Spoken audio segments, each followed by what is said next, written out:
กว้างจะเอาออกมาทุกคนบางคนบ่มีที่จะสำรองให้เปิ้นจะไปอยู่ที่ไหนจะไปอยู่ทางใด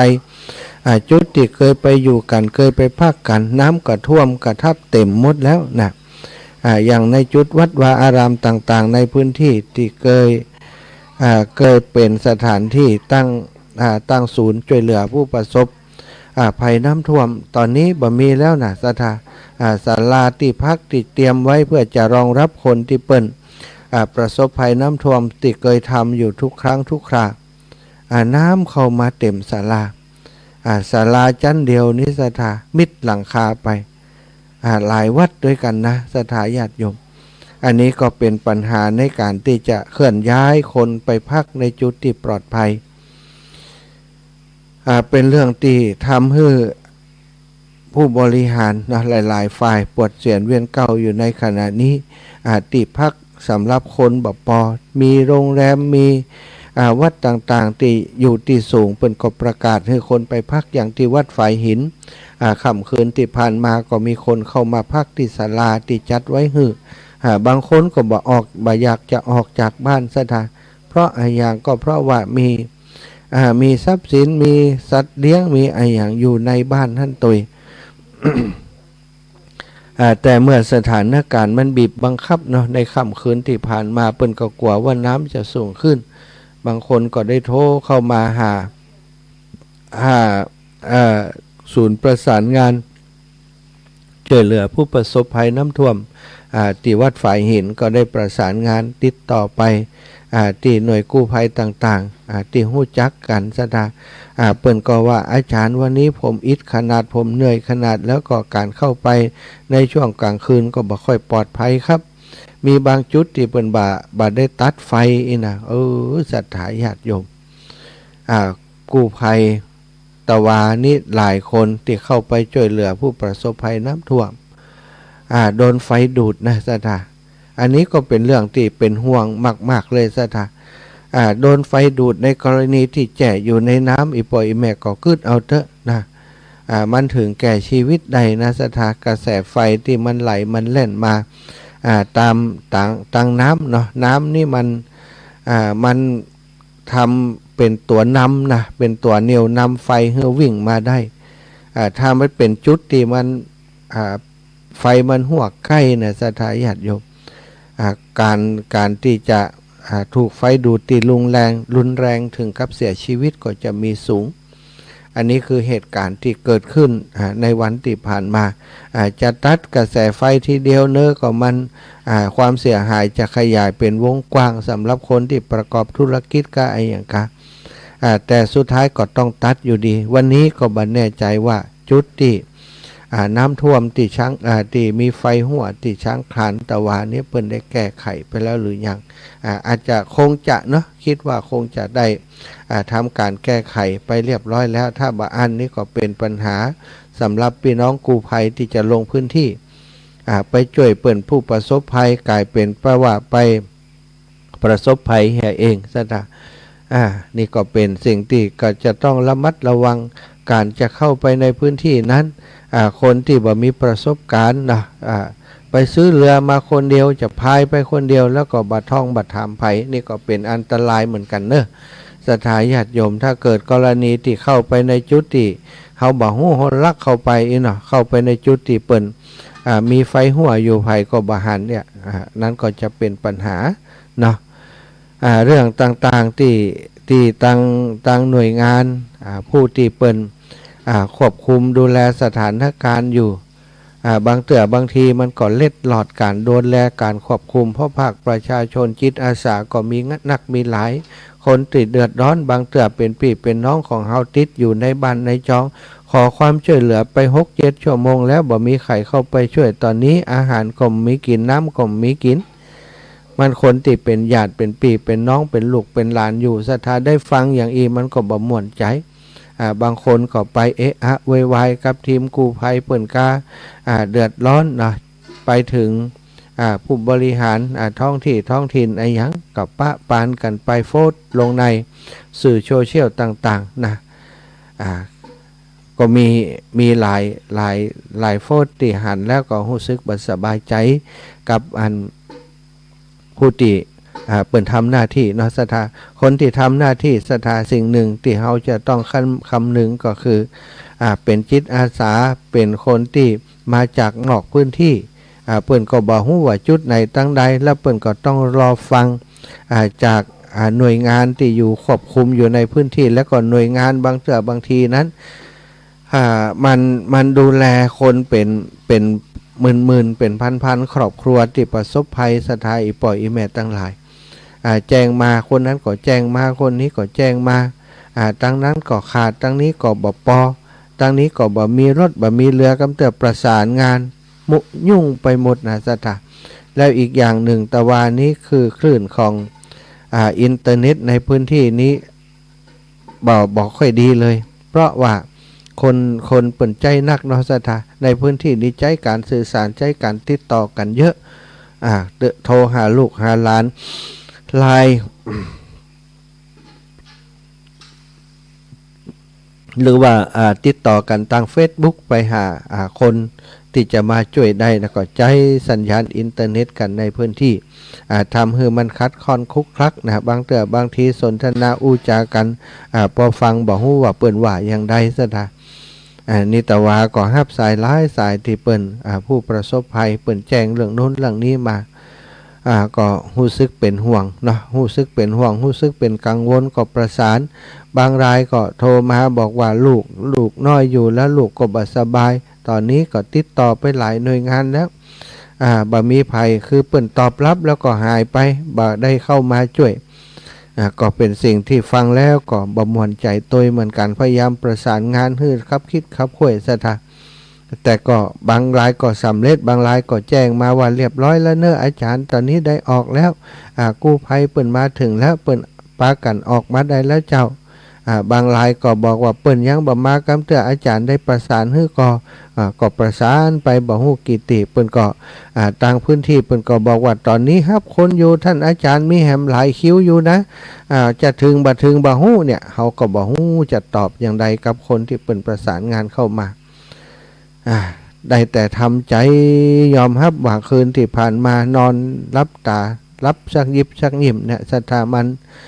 มีความกังวลต่อสถานการณ์อยู่วันนี้ผังลุกขึ้นมาเช็คว่าน้ำลดลงนักก่อบางจุดที่เข้าไปแต่คืนบ่ได้นี่วันนี้เข้าไปได้ก่อสถานญาติโยมลดลงมาน้อยเดียวนะลดลงมาประมาณ10 กว่าเซนมันจะหมอกเนาะ10 กว่าเซนนี่แต่ก็ยังดีแล้วว่ามันลดลงนะณ5 นาฬิกานะจากจุดเดิมที่สูงตะวันนี้5 เมตร 28 29นะตอนกลางคืนแล้วตอนนี้ตีสะพานนวรัตน์นี่ลดลงมาเหลือ5 เมตร 13สถาน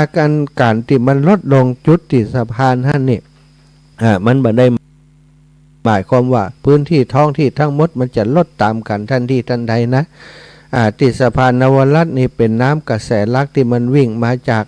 ฮับน้ำจากตังบนจากตังแม่แตงจากตังแม่ริมมานะและส่วนที่มันทะลักเข้าไปแล้วเนี่ยสถามันกว่ามันจะระบายออกเนี่ยมันใช้เวลาเมินกว่าจะระบายออกได้แล้วก็มันกับไปติดไปตันครับขวกครับคิดครับโคยเนาะ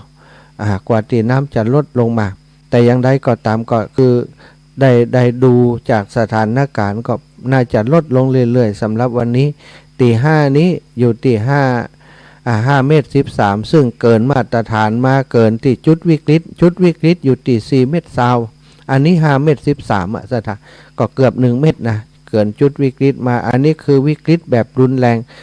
4.20 นี่คือวิกฤตแล้วนะแต่ว่านี่มัน5 เมตร 13นักหนาอย่างใดสถาก็ขึ้นเอาเถอะมันสูงขึ้นมาแหม1 เมตรหันไปน้องเปิ่นถ่ายภาพถ่ายอย่างโพสต์ลงมาใน Facebook บางคนนี่ก็ให้สถาญาติโยมขอความช่วยเหลืออยากจะให้เขาไปช่วย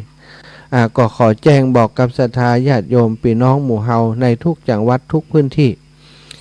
ถ้าตั้งหมู่บ้านถ้าตั้งชุมชนถ้าตั้งผู้นำท้องถิ่นถ้าตั้งวัดในหมู่บ้านของท่านเปิ่นประกาศเสียงตามซ้ายเปิ่นขอความช่วยเหลือขอข้าวขอน้ำขออาหารอย่างต่างๆมาช่วยพี่น้องเชียงใหม่ศรัทธาพี่น้องเหยมีน้อยหอมน้อยเนอะช่วยเปิ่นมาเตอะเฮาจะได้มันบางครั้งความรู้สึกของคนเฮาอินดูอยากช่วยเปิ้นอินดูอยากช่วยเปิ้นบ่ฮู้จะช่วยอย่างใด ถ้าคึดอย่างอันถ้ามีความต้องการอยากจะช่วยเปิ่นจริงๆช่วยเปิ่นแต้ฟังเปิ่นประกาศดูที่บ้านของเฮาเปิ่นประกาศผู้นำเปิ่นประกาศวัดวาอารามเปิ่นประกาศไปเตอะอีปออีแม่10 บาท20 บาทก็จังมันหอมไปเตอะเนาะช่วยเหลือกันยามที่เปิ่นลำบากศรัทธาญาติโยมเข้าก่อนเดียวน้ำอึกเดียวเวลาที่มันบ่มีอย่างกินเฮศรัทธามันมีความหมายนะมันมีความหมายมันมีความสำคัญมันต่อชีวิตคือคนที่เปิ่นทุกข์ยากลำบากได้เฮาเองก็บอกว่าวันหนึ่งมันจะมาถึงเฮาเมื่อใดการที่ประสบภัยนี้ภัยก็มีโอกาสประสบได้ทุกคนจะอย่างใดก็ตามศรัทธาในเมื่อเฮาอยู่บนโลกใบนี้นะบนโลกใบเดียวกันโดยเฉพาะในประเทศเดียวกันเนี่ยคนไทยด้วยกันคนเหนือด้วยกันพี่น้องหมู่เฮาบ้านปี่เมืองน้องเชียงใหม่ลำปางลำปูนพะเยาจังหวัดเชียงรายแปะน่านอย่างต่างหลายเชียงรายเดือดร้อนเฮาปากันไปช่วยพี่น้องเชียงใหม่ก็เยอะลงพื้นที่ไปปะกันติบตั้งเชียงรายตั้งพะเยาตั้งเมืองแปะเมืองน่านตอนที่เปิ่นเดือดร้อนเฮาปากันลุ่มลำไปช่วยเปิ่นหายหอมไปทุกคนที่ประสบภัยอยู่ในขณะนี้อาตมามีความเชื่อมั่นว่าตอนพี่น้องที่เปิ่นลำบากที่เชียงรายที่เมืองแปะเมืองน่านลำปางเปิ่นได้ร่วมโดยช่วยกันนำความช่วยเหลือไปช่วยสถาตอนนี้ปิกมาหาที่เปิ่นเนาะ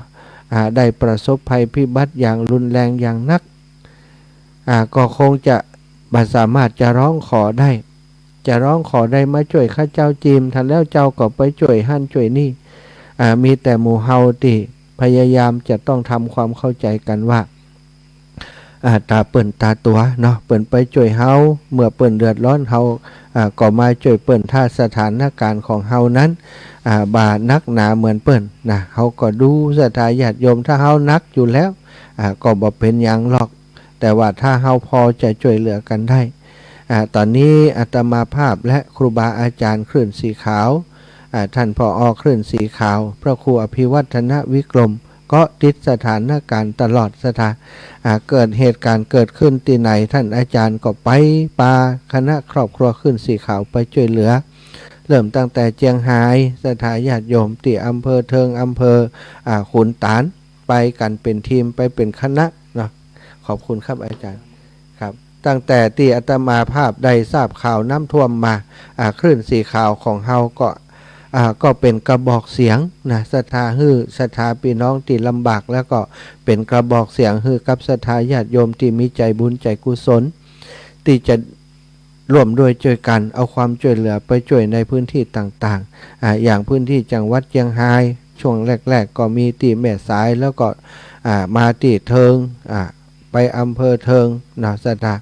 เขาก็ลงไปช่วยในพื้นที่ประกาศกันได้นำเข้าของอาหารเครื่องอุปโภคไปบริโภคไปช่วยเปิ้นตอนนี้นะศรัทธาก็มีหลายพื้นที่ด้วยกันไม่ใช่เท่าแต่ติเชียงใหม่ก็หลายอำเภอที่ได้รับความเสียหายที่แม่แตงก็ดีแม่ริมก็ดีสร้างความสะเทือนใจ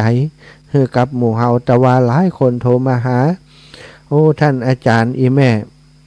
บ่ม่วนใจอีแม่ใจยะยังใดก็ว่าอีแม่เป็นหยังอีแม่ดูข่าวและแม่ให้ติ๊กท่านอาจารย์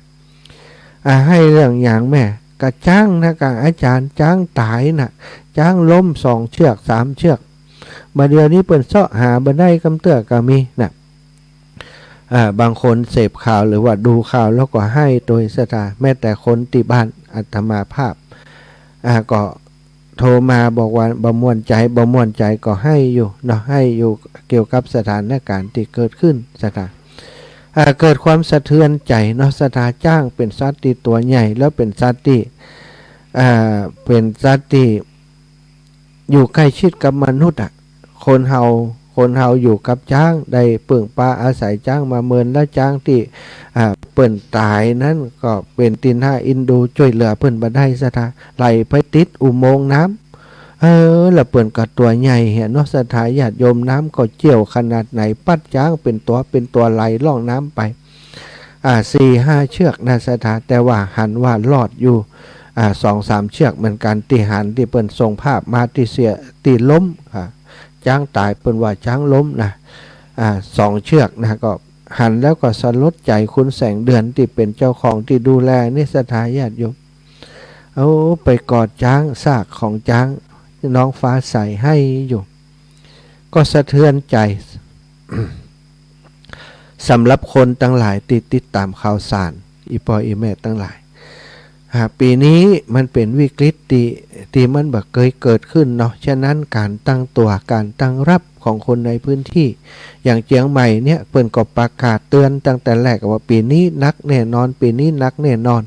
แม้กระทั่งกรมอุตุนิยมวิทยาบอกว่าพายุอย่างนี้ที่ผ่านไปนี่บัดเต้าฮื้อแต่พายุลูกใหม่ที่จะเข้านี่นักกว่าลูกนั้นเขาก็บอกกึดว่ามันจะนักแบบนี้นักขนาดนี้เนี่ยซะนะหลายคนอันนี้ตีบอกบักกึดพังคนก็บอกว่าประมาทเปิ่นเตือนแล้วเปิ่นบอกแล้วนะบ่เชื่อเองบ่ฟังเองบ่เตรียมตัวเองเข้าป่าอาหารของไอ้ยังก็บ่เตรียมไว้ให้กับตัวเขาถึงเวลามาจะให้คนนั้นช่วยคนนี้ช่วยศรัทธาอีปออีแม่ตั้งหลายเขาจะไปโทษไผคนที่เปิ่นมันบักเคยเกิดขึ้นเปิ่นก็คิดว่ามันคงบักเกิดถึงขนาดนี้แต่พอมันเกิดแล้วเนี่ยเขาจะไปโทษกันก็บ่ได้จะว่าประมาทนี่มันก็มันก็ถูกเกินนึงเนาะคือเปิ่นบอกคือเตรียมแล้วเขาบ่เตรียมนี่ก็ผิดเกินนึงนะแต่จะไปให้เปิ่นผิดทั้งหมดศรัทธาญาติโยมเพราะว่าอย่างเฮาเองเขาก็ประมาทเหมือนกันลูกบางครั้งเฮาก็ยังมีความรู้สึกบัดน่าจะว่ามันจะขนาดนี้นะทุกคนมันเหมือนกันเนาะแต่อย่างใดก็ตามด้วยศรัทธาญาติโยมเมื่อสิ่งความเลวร้ายหรือว่าภัยมันเกิดขึ้นแล้วหน้าที่ของเฮาก็ต้องช่วยกันดับไฟนั้นศรัทธาดับไฟดับความเดือดร้อนนั้นอาตมาภาพและครูบาอาจารย์อย่างที่กล่าวนามไปท่านพระครูอภิวัฒนวิกรมท่านอาจารย์พระครูสุมุวิสุวัตวรกิจโจก็บ่ได้นิ่งนอนใจคิดว่าเฮาเป็นสื่อที่ศรัทธาญาติโยมอีปออีแม่ตั้งหลายฟังกันนักกันหลายก็อยากจะใจสื่อของเฮาให้เป็นประโยชน์ในช่วงวิกฤตนี้รายการธรรมะบางรายการที่ครูบาอาจารย์จัดรายการปกตินั้นอาจจะถูกร้องขอใจเวลาเนาะศรัทธาญาติโยมเพื่อจะช่วยเหลือผู้ประสบภัยช่วงนี้ฮือศรัทธาอีปออีแม่ที่อยากจะช่วยเหลืออยู่ต่างบ้านต่างจองต่างที่ต่างถิ่นอาจจะช่วยเหลือกันคนละเล็กละน้อยก็สามารถช่วยเหลือมาได้ตอนนี้ที่มีการร้องขอมาจากหน่วยงานกู้ภัยจิตอาสาต่างๆมีของเรื่องของการใช้จ่ายเป็นการเชื้อเพลิงการน้ำมันในการเคลื่อนย้ายคนต่างๆมันบ่สามารถจะเบิกจากหน่วยงานทันทีทันใดได้ศรัทธาก็จำเป็นต้องมีการสำรองจ่ายหางบประมาณส่วนตัวกันมาใช้บางหน่วยงานกู้ภัยบางคณะบางกลุ่มเปิดมีมูลนิธิอันนั้นก็สามารถจะมีขอจากมูลนิธิใดอย่างใดแต่บางกลุ่มนี้เปิดเดินทางเป็นการส่วนตัวบางทีมูลนิธิก็ช่วยเหลือได้เฉพาะการใช้จ่ายในการเดินทางมาส่วนอยู่ในพื้นที่นี้เปิ่นก็ฮื้อมาประสานงานกับทางในพื้นที่แต่ศรัทธาญาติโยมในสถานการณ์อย่างนี้เปิ่นจะไปประสานงานที่ไหนทางใดมันก็จะฮื้อเบิกงบประมาณง่ายๆมันคงแบบมีเนาะอาตมาภาพนี้ได้ประสานกับครูบาอาจารย์ได้แจ้งให้เปิ่นทราบว่ามันมีส่วนของที่เขาจะต้องช่วยก็มีหนึ่งเรื่องของอาหารก่อนอาหารนี่รวมถึงน้ำด้วยนะศรัทธาน้ำดื่มก็ขาดแคลนเนอะพี่น้องถ้าตังลำปางเนาะถ้าเป็นก็สัญญาณไปอยู่พี่น้องตังลำปางภัยสามารถช่วยเหลือเรื่องน้ำดื่มเรื่องอาหารได้อาตมาภาพตอนนี้มาอยู่ที่วัดฝายหินจุดที่มันปลอดภัยจากน้ำศรัทธาการเตียวต้องไปมาก็ถือว่าไปได้คล่องตัวอยู่ถ้าศรัทธาญาติโยมจะร่วมบริจาคน้ำถ้าสามารถมีรถใหญ่ๆสามารถสักต่างได้สักลำหนึ่งอาตมาเอารถไปใส่เอาก็ได้ตีลำปางเนอะตีลำปางในพื้นที่หลายคนพี่น้องหมู่เฮาตั้งหลายถ้าหากว่าฟังรายการที่อาตมาภาพจัดอยู่ในขณะนี้ข้าเจ้ามีน้ำท่านอาจารย์แต่ว่าบ่มีรถขนส่งก็อู้กันมาแจ้งกันมาถ้าสามารถเอารถจากลำปางมาได้อาตมาก็จะฮื้อเปิ้นตีจากลำปางเอามาส่งที่วัดฝายหินนี่ตอนนี้น้ำเหลือบักกี่แพ็คแล้วศรัทธาญาติโยมตอนเจ้านี้บอกว่าจะไปซื้อแถวไหนเพื่อจะเอามาเติมให้กับทีมของ ช่วยเหลือผู้ประสบภัยของวัดฝายหินเอาน้ำไปส่งให้กับพี่น้องที่เปิ่นติดอยู่ภายในอาคารอยู่ในบ้านนะวันนี้ก็จะเอาเข้าและน้ำไปส่งเรื่องแรกที่เราต้องการก็คือวัตถุดิบในการปรุงอาหารจะเป็นข้าวก็ได้สถาข้าวพักไม้หมูไข่ตะวาก็มีหลายท่านนำมาร่วมเนาะข้าวพักไม้หมูไก่ต่างๆแล้วก็เครื่องปรุงอาหารเป็นน้ำมันพืชกาอย่างต่างๆนี้ก็ต้องการอยู่เจ้านี้อาตมาได้ขอทีมของคณะศรัทธาร่วมใจหนึ่งเดียวของลูกศิษย์หลวงตามะเนาะ200 กล่องเปิ่นก็จะทำให้200 กล่องกระเดียวก็จะให้ตังทีมกู้ภัยเอาไปลงพื้นที่ช่วยเหลือในช่วงของตอนเช้านะพอแสงสว่างมันขึ้นแล้วนะก็โครงการช่วยเหลือก็คงจะง่ายขึ้นกู้ภัยก็จะเข้าในพื้นที่นำอาหารไปส่งค่ำคืนที่ผ่านมาก็ทำอาหารไปส่งก็คลุกคลักในเรื่องของเส้นทางจราจรมีคนมาดูสถานการณ์น้ำท่วมแล้วก็บางคนก็ไม่แอวพอบางคนก็มาติดตามเสาะหาพ่อหาแม่หาพี่หาน้องที่ประสบภัยจะเข้าไปหาบางคนก็มาเพื่อจะช่วยสถาบางพ่องก็เอาอาหารมาแล้วมันมีปัญหาว่าจุดที่เปิ่นเอาอาหารไปลงนี่มันเข้าไปบ่ได้เรือที่จะเอาไปก็บ่มีเลยกลายเป็นตะคืนนี่รถติดจากสาเหตุเหล่านี้เยอะเลยอาหารจะไปถึงมือของผู้บริโภคคนติดอยู่ตั้งในหั่นได้ขนาดไหนนี่ก็บ่แน่ใจฉะนั้นตอนเช้านี้จะต้องเติมอาหารเข้าไปอาหารและน้ำดื่มเข้าไปในพื้นที่เนาะเรื่องที่หนึ่งที่สำคัญก็คือให้ชีวิตรอดอยู่ก่อนคือเรื่องของอาหารเรื่องที่สองที่จะต้องอำนวยการก็คือช่วยเหลือทีมกู้ภัยต่างๆที่เปิ่นขาดในเรื่องของ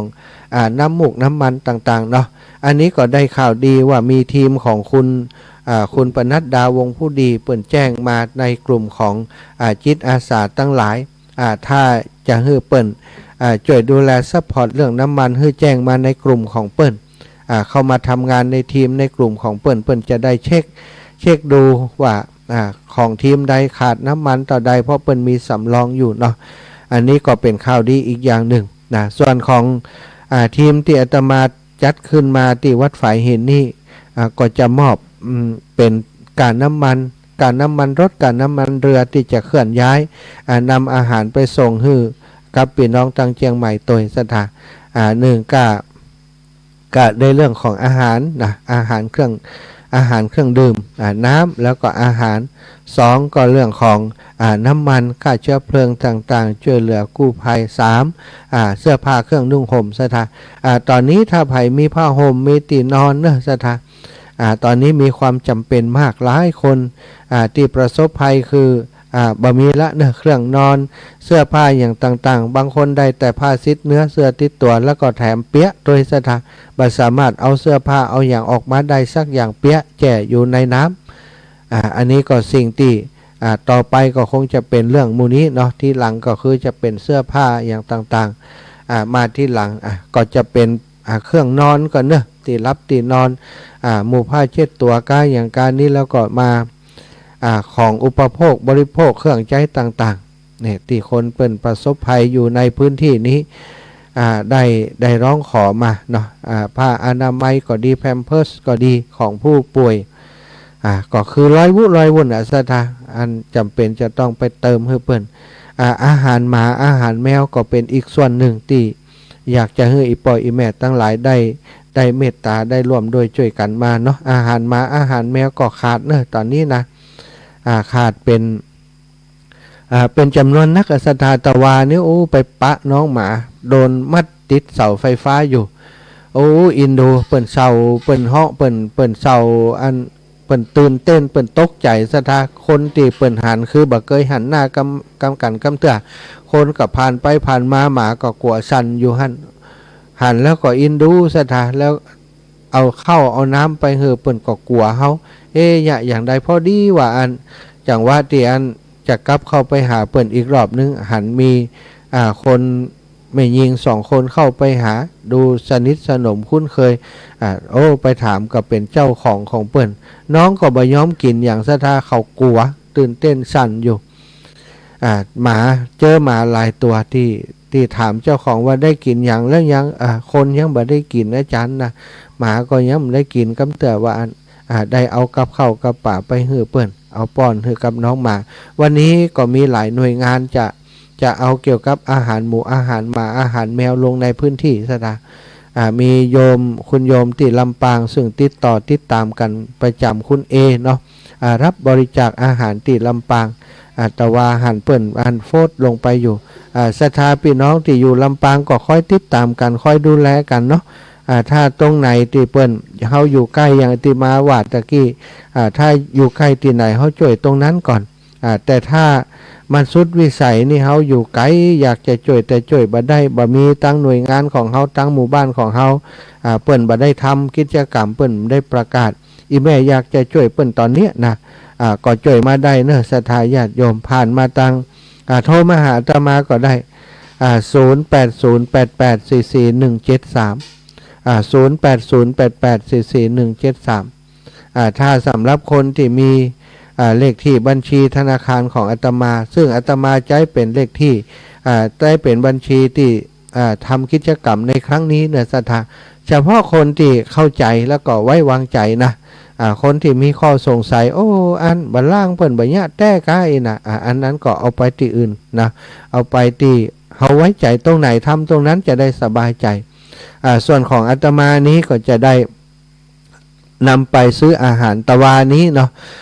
ก็พอดีมีปัจจัยอยู่ในค้างบัญชีอยู่หลังจากที่ไปช่วยตรงนั้นตรงนี้นะแล้วก็มีเงินส่วนตัวติดอยู่ที่เอาไว้ใช้จ่ายเป็นการเดินทางอย่างต่างๆติดมาประมาณ10,000 กว่าบาทซะท่ามาที่ศูนย์ที่อันเขาเปิดศูนย์ตะวาก็เลยได้นำปัจจัยส่วนนี้มอบให้กับตั้งคนที่เปิ้นจะประกอบอาหารตะวานี้เปิ้นก็ทำอาหารให้ชุดหนึ่งเอาไปส่งแล้วก็เจ้าวันนี้เปิ้นก็จะทำมือแหมชุดหนึ่งเนาะ200 กล่องอันนี้ก็ใจบริการของเปิ้นเพราะว่าทีมงานเขาบ่ได้ติดตามมาตัวแล้วก็มาใจบริการของคณะศรัทธาวัดฝ่ายหินนะก็จริงๆแล้วก็คือทำงานร่วมกับท่านพระครูสมุวิสุวัตรวรกิจโจเจ้าวัดฝ่ายหินผอ.สถานี 104.50 เมกะเฮิรตซ์สถานีวิทยุเพื่อการศึกษาศาสนาวัฒนธรรมของวัดฝ่ายหินได้ร่วมกันตั้งศูนย์ช่วยเหลือผู้ประสบภัยน้ำท่วมจังหวัดเชียงใหม่ภาคประชาชนเนาะเพื่อเป็นการสงเคราะห์อนุเคราะห์แก่คนที่เปิ้นได้รับความทุกข์ยากอยู่ในพื้นที่จังหวัดเชียงใหม่ของเฮาในขณะนี้ตอนนี้ตั้งทีมงานเปิ้นก็กำลังจัดเตรียมเพื่อจะประกอบอาหารที่จะนำไปส่งเวลาประมาณ 8 นาฬิกาวันนี้ศรัทธาที่วัดฝ่ายหินนี่เนาะศรัทธาที่ฟังอยู่ทางบ้านวันนี้ก็คงจะมีการสลับสับเปลี่ยนหาคนที่มาช่วยกันจัดรายการออกรายการในค่ำคืนที่ผ่านมาก็มีหลายท่านหลายคนเปิ้นให้หอมมาเนอะคุณโยมขอเลขบัญชีร่วมทำบุญกับท่านขอเลขบัญชี5363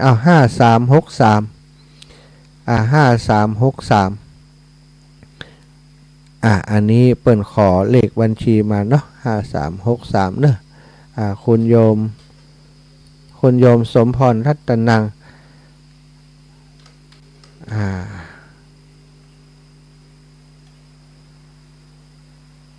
คุณโยมสมพรรัตนังเดี๋ยวก็จะตอบในนี่5363ถ้าคุณโยมสมพรฟังอยู่เนี่ย5363 491 5363 095 491เบอร์โทรหลวดบอกศรัทธาไปด้วยเนาะ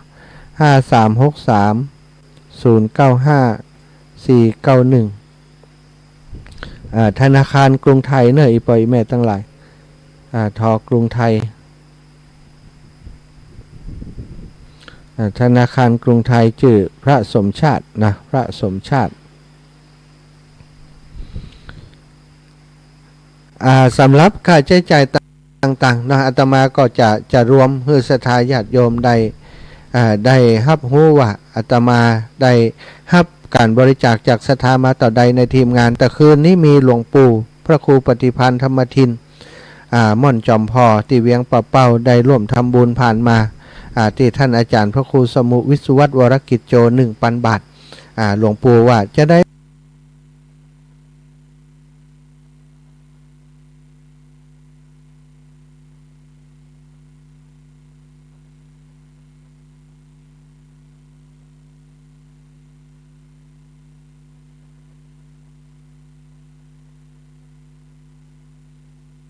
บอกอันเลขสถาน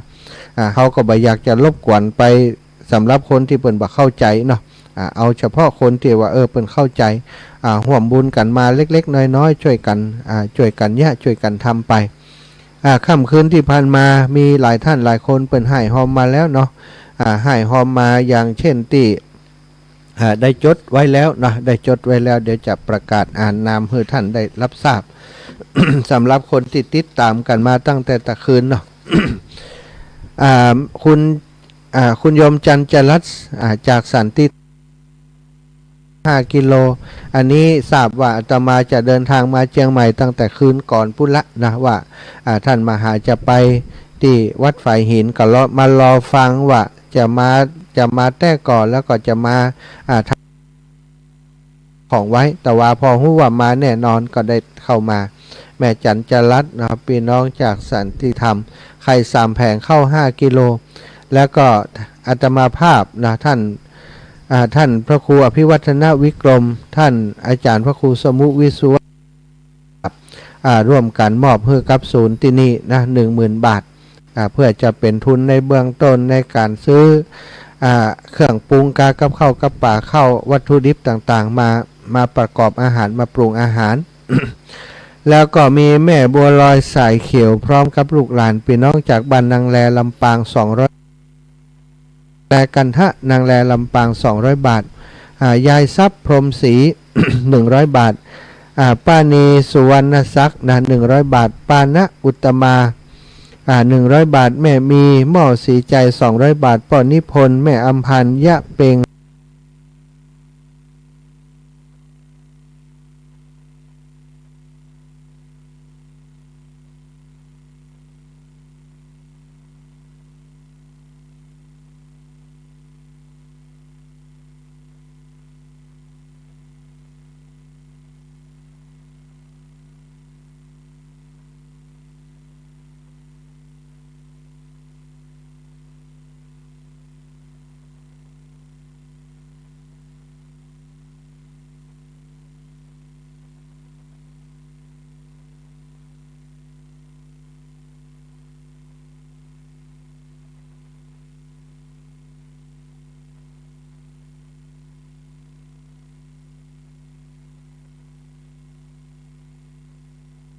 200 บาทป้อหลวง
ท่านกำลังฟังสถานีวิทยุกระจายเสียง FM 104.5 เมกะเฮิรตซ์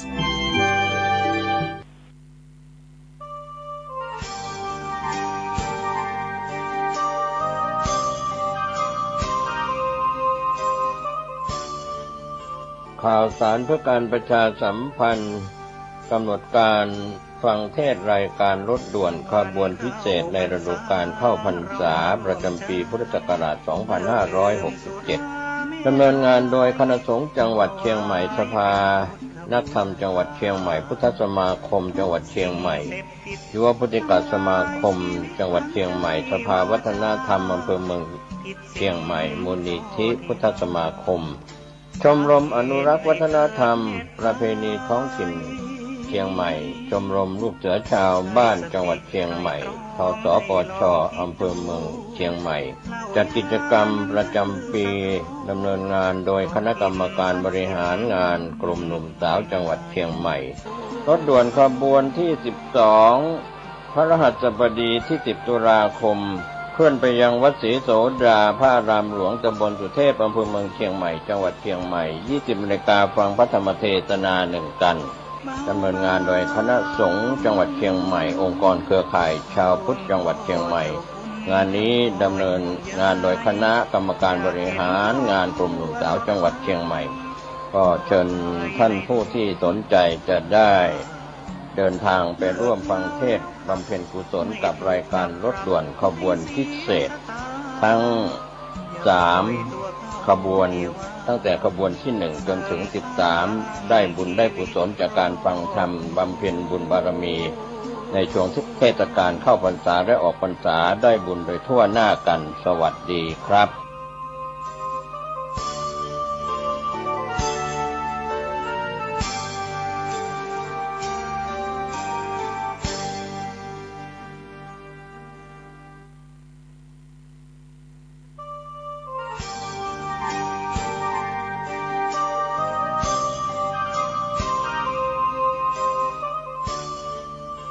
ข่าวสารเพื่อการประชาสัมพันธ์กำหนดการฟังเทศรายการรถด่วนขบวนพิเศษในฤดูกาลเข้าพรรษาประจำปีพุทธศักราช 2567 ดำเนินงานโดยคณะสงฆ์จังหวัดเชียงใหม่สภานักธรรมจังหวัดเชียงใหม่พุทธสมาคมจังหวัดเชียงใหม่ยุวพุทธิกสมาคมจังหวัดเชียงใหม่สภาวัฒนธรรมอำเภอเมืองเชียงใหม่มูลนิธิพุทธสมาคมชมรมอนุรักษ์วัฒนธรรมประเพณีท้องถิ่นเชียงใหม่ชมรมลูกเสือชาวบ้านจังหวัดเชียงใหม่ทสปช.อำเภอเมืองเชียงใหม่จัดกิจกรรมประจำปีดำเนินงานโดยคณะกรรมการบริหารงานกลุ่มหนุ่มสาวจังหวัดเชียงใหม่รถด่วนขบวนที่ 13 พฤหัสบดีที่ 17 ตุลาคมเคลื่อนไปยังพุทธสถานเชียงใหม่ตำบลช้างคานอำเภอเมืองเชียงใหม่จังหวัดเชียงใหม่ 20 นาฬิกามีพิธีวันมอบโล่ก็เป็นกิจกรรมในรายการฟังเทศน์รถด่วนขบวนพิเศษประจำปี 2567 ดำเนินงานโดยคณะสงฆ์จังหวัดเชียงใหม่องค์กรเครือข่ายชาวพุทธจังหวัดเชียงใหม่งานนี้ดำเนินงานโดยคณะกรรมการบริหารงานกลุ่มหนุ่มสาวจังหวัดเชียงใหม่ก็เชิญท่านผู้ที่สนใจจะได้เดินทางไปร่วมฟังเทศน์บำเพ็ญกุศลกับรายการรถด่วนขบวนพิเศษทั้ง3 ขบวนตั้งแต่ขบวนที่ 1 จนถึง 13 ได้บุญได้กุศลจากการฟังธรรมบำเพ็ญบุญบารมีในช่วงเทศกาลเข้าพรรษาและออกพรรษาได้บุญโดยทั่วหน้ากันสวัสดีครับ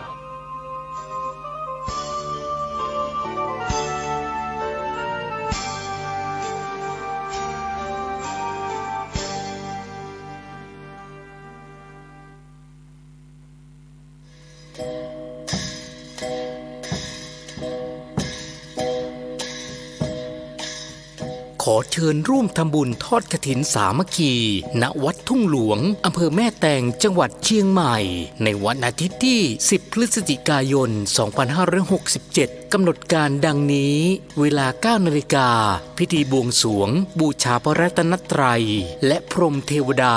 เวลา 10 นาฬิกา 9 นาทีพิธีห่มพระธาตุทิศเหนือเวลา 10 นาฬิกา 30 นาทีพิธีทอดกฐินสามัคคี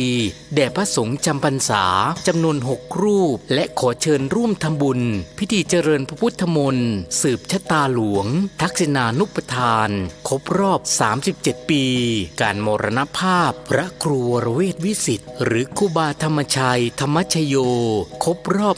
110 ปีชาตการในวันอาทิตย์ที่ 29 ธันวาคม 2567 กำหนดการดังนี้ 9 นาฬิกา 30 นาทีพิธีบวงสรวงบอกกล่าวสิ่งศักดิ์สิทธิ์ขออนุญาตอัญเชิญสรีระหลวงปู่เปลี่ยนผ้าครองใหม่เวลา 10 นาฬิกา 30 นาทีพระสงฆ์สวดมาติกาเวลา 11 นาฬิกาถวายเครื่องไทยทานภัตตาหารเพลโรงทานอาหารกลางวัน 12 นาฬิกา 30 นาทีมอบทุนการศึกษานักเรียน 100 ทุนทุนละ 500 บาทขอเชิญร่วมเป็นเจ้าภาพไทยทาน 1,500 บาทเจ้าภาพโรงทานอาหารติดต่อที่พระสมศักดิ์ปัญญาวโรรองเจ้าอาวาสวัดทุ่งหลวงโทร 0819196632 หรือสามารถร่วมบุญตามศรัทธาได้ที่บัญชีธนาคารกรุงเทพเลขที่บัญชี 458-016-9367 ชื่อบัญชีพระอธิการอินคำทิตะปุญโยขออนุโมทนาส่วนกุศลในครั้งนี้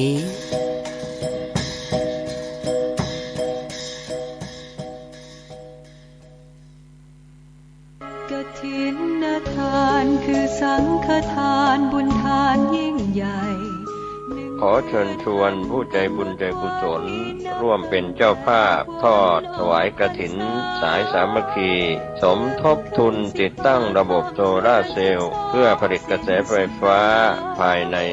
วัดร้องอ้อทอดถวายณวัดร้องอ้อตำบลสันปิเสื้ออำเภอเมืองจังหวัดเชียงใหม่ตรงกับวันอาทิตย์ที่ 3 พฤศจิกายน พุทธศักราช 2567 ขึ้น 3 ค่ำเดือนยี่เหนือเวลา 10 นาฬิกา 19 นาทีเป็นต้นไปก็ขอเชิญชวนท่านแจ้งข่าวร่วมบุญได้ที่พ่อนายเอียนไวนกเอี้ยงผู้อำนวยการน้อยสุกัญญาใหญ่วงศ์คุณพ่อสุจริตบุญทริกและคุณแม่นายเขาเดียพ่อหลวงสว่างธาตุอินจันทร์ประธานเครือข่ายกองทุนแม่ของแผ่นดินจังหวัดเชียงใหม่และภาคเหนือตอนบนก็เป็นงานบุญงานกุศลร่วมเป็นเจ้าภาพทอดถวายกฐินสายสามัคคีของพระสงฆ์ที่จำพรรษาท่วนไตรมาสของวัดร้องอ้อตำบลสันปิเสื้ออำเภอเมืองเชียงใหม่จังหวัดเชียงใหม่อาทิตย์ที่ 3 พฤศจิกายน 2567 ได้บุญได้กุศลโดยทั่วหน้ากันขอเชิญสาธุชนสร้างทุนกุศลยิ่งใหญ่ร่วมทอดกฐินด้วยใจ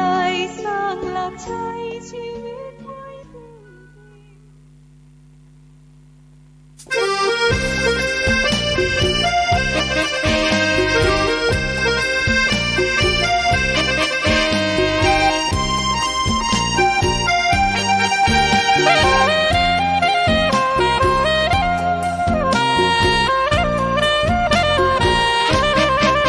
สถานีพระพุทธศาสนาฝากเสียงลอยมาบอกบรรดาญาติโย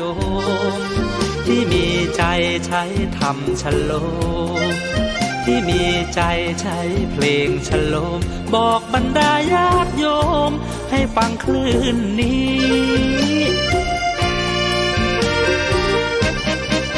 สถานีตั้งไม่ไกลไม่ไกลตั้งอยู่ทั่วเมืองไทยชวนคนไปทำดีเชิญฟังกันทั้งวันดีเจสร้างสรรค์พากันสุขีใครอยากฟังธรรมเชิญทางนี้ใครอยากฟังธรรมเชิญทางนี้หรืออยากฟังเพลงดีๆเปิดคลื่นนี้นะคุณสถานีพระพุทธ ธศาสนาฝากเพลงลอยมาย้ำชาวพุทธสร้างบุญธรรมะจะติดตามตัวคุณธรรมะจะชี้นำใจคุณที่สุทรงท่านหนุนไว้ให้คุณมาสร้างสถานีที่ล้ำค่าชี้นำธรรมะเพิ่มปัญญาแตกฉานสอบถามธรรมะข้อใดเชิญลองถามไทยเรื่องที่อยากถามมีธรรมสลับกับเพลงเพราะมีธรรมสลับกับเพลงเพราะและดีเจชอละไว้เป็นเพื่อนคุณ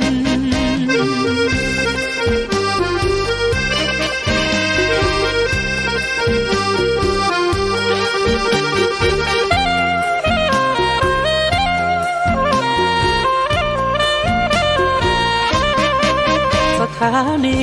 ที่ล้ำค่าชี้นำธรรมะเพิ่มปัญญาแตกฉานสอบถามธรรมะข้อใด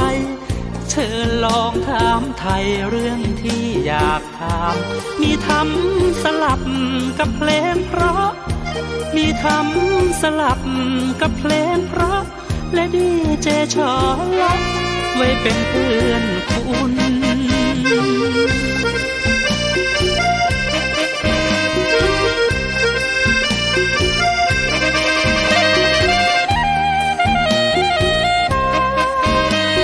อย่างอีมา50 กว่าปีเท่าที่สถิติเปิดจดบันทึกนะก่อนหน้านั้นก็บ่น่าจะเกิดติอาตมาลองมาขึ้นพอก่อนหน้านั้นที่บ่น่าจะมีปัญหาถึงขนาดนี้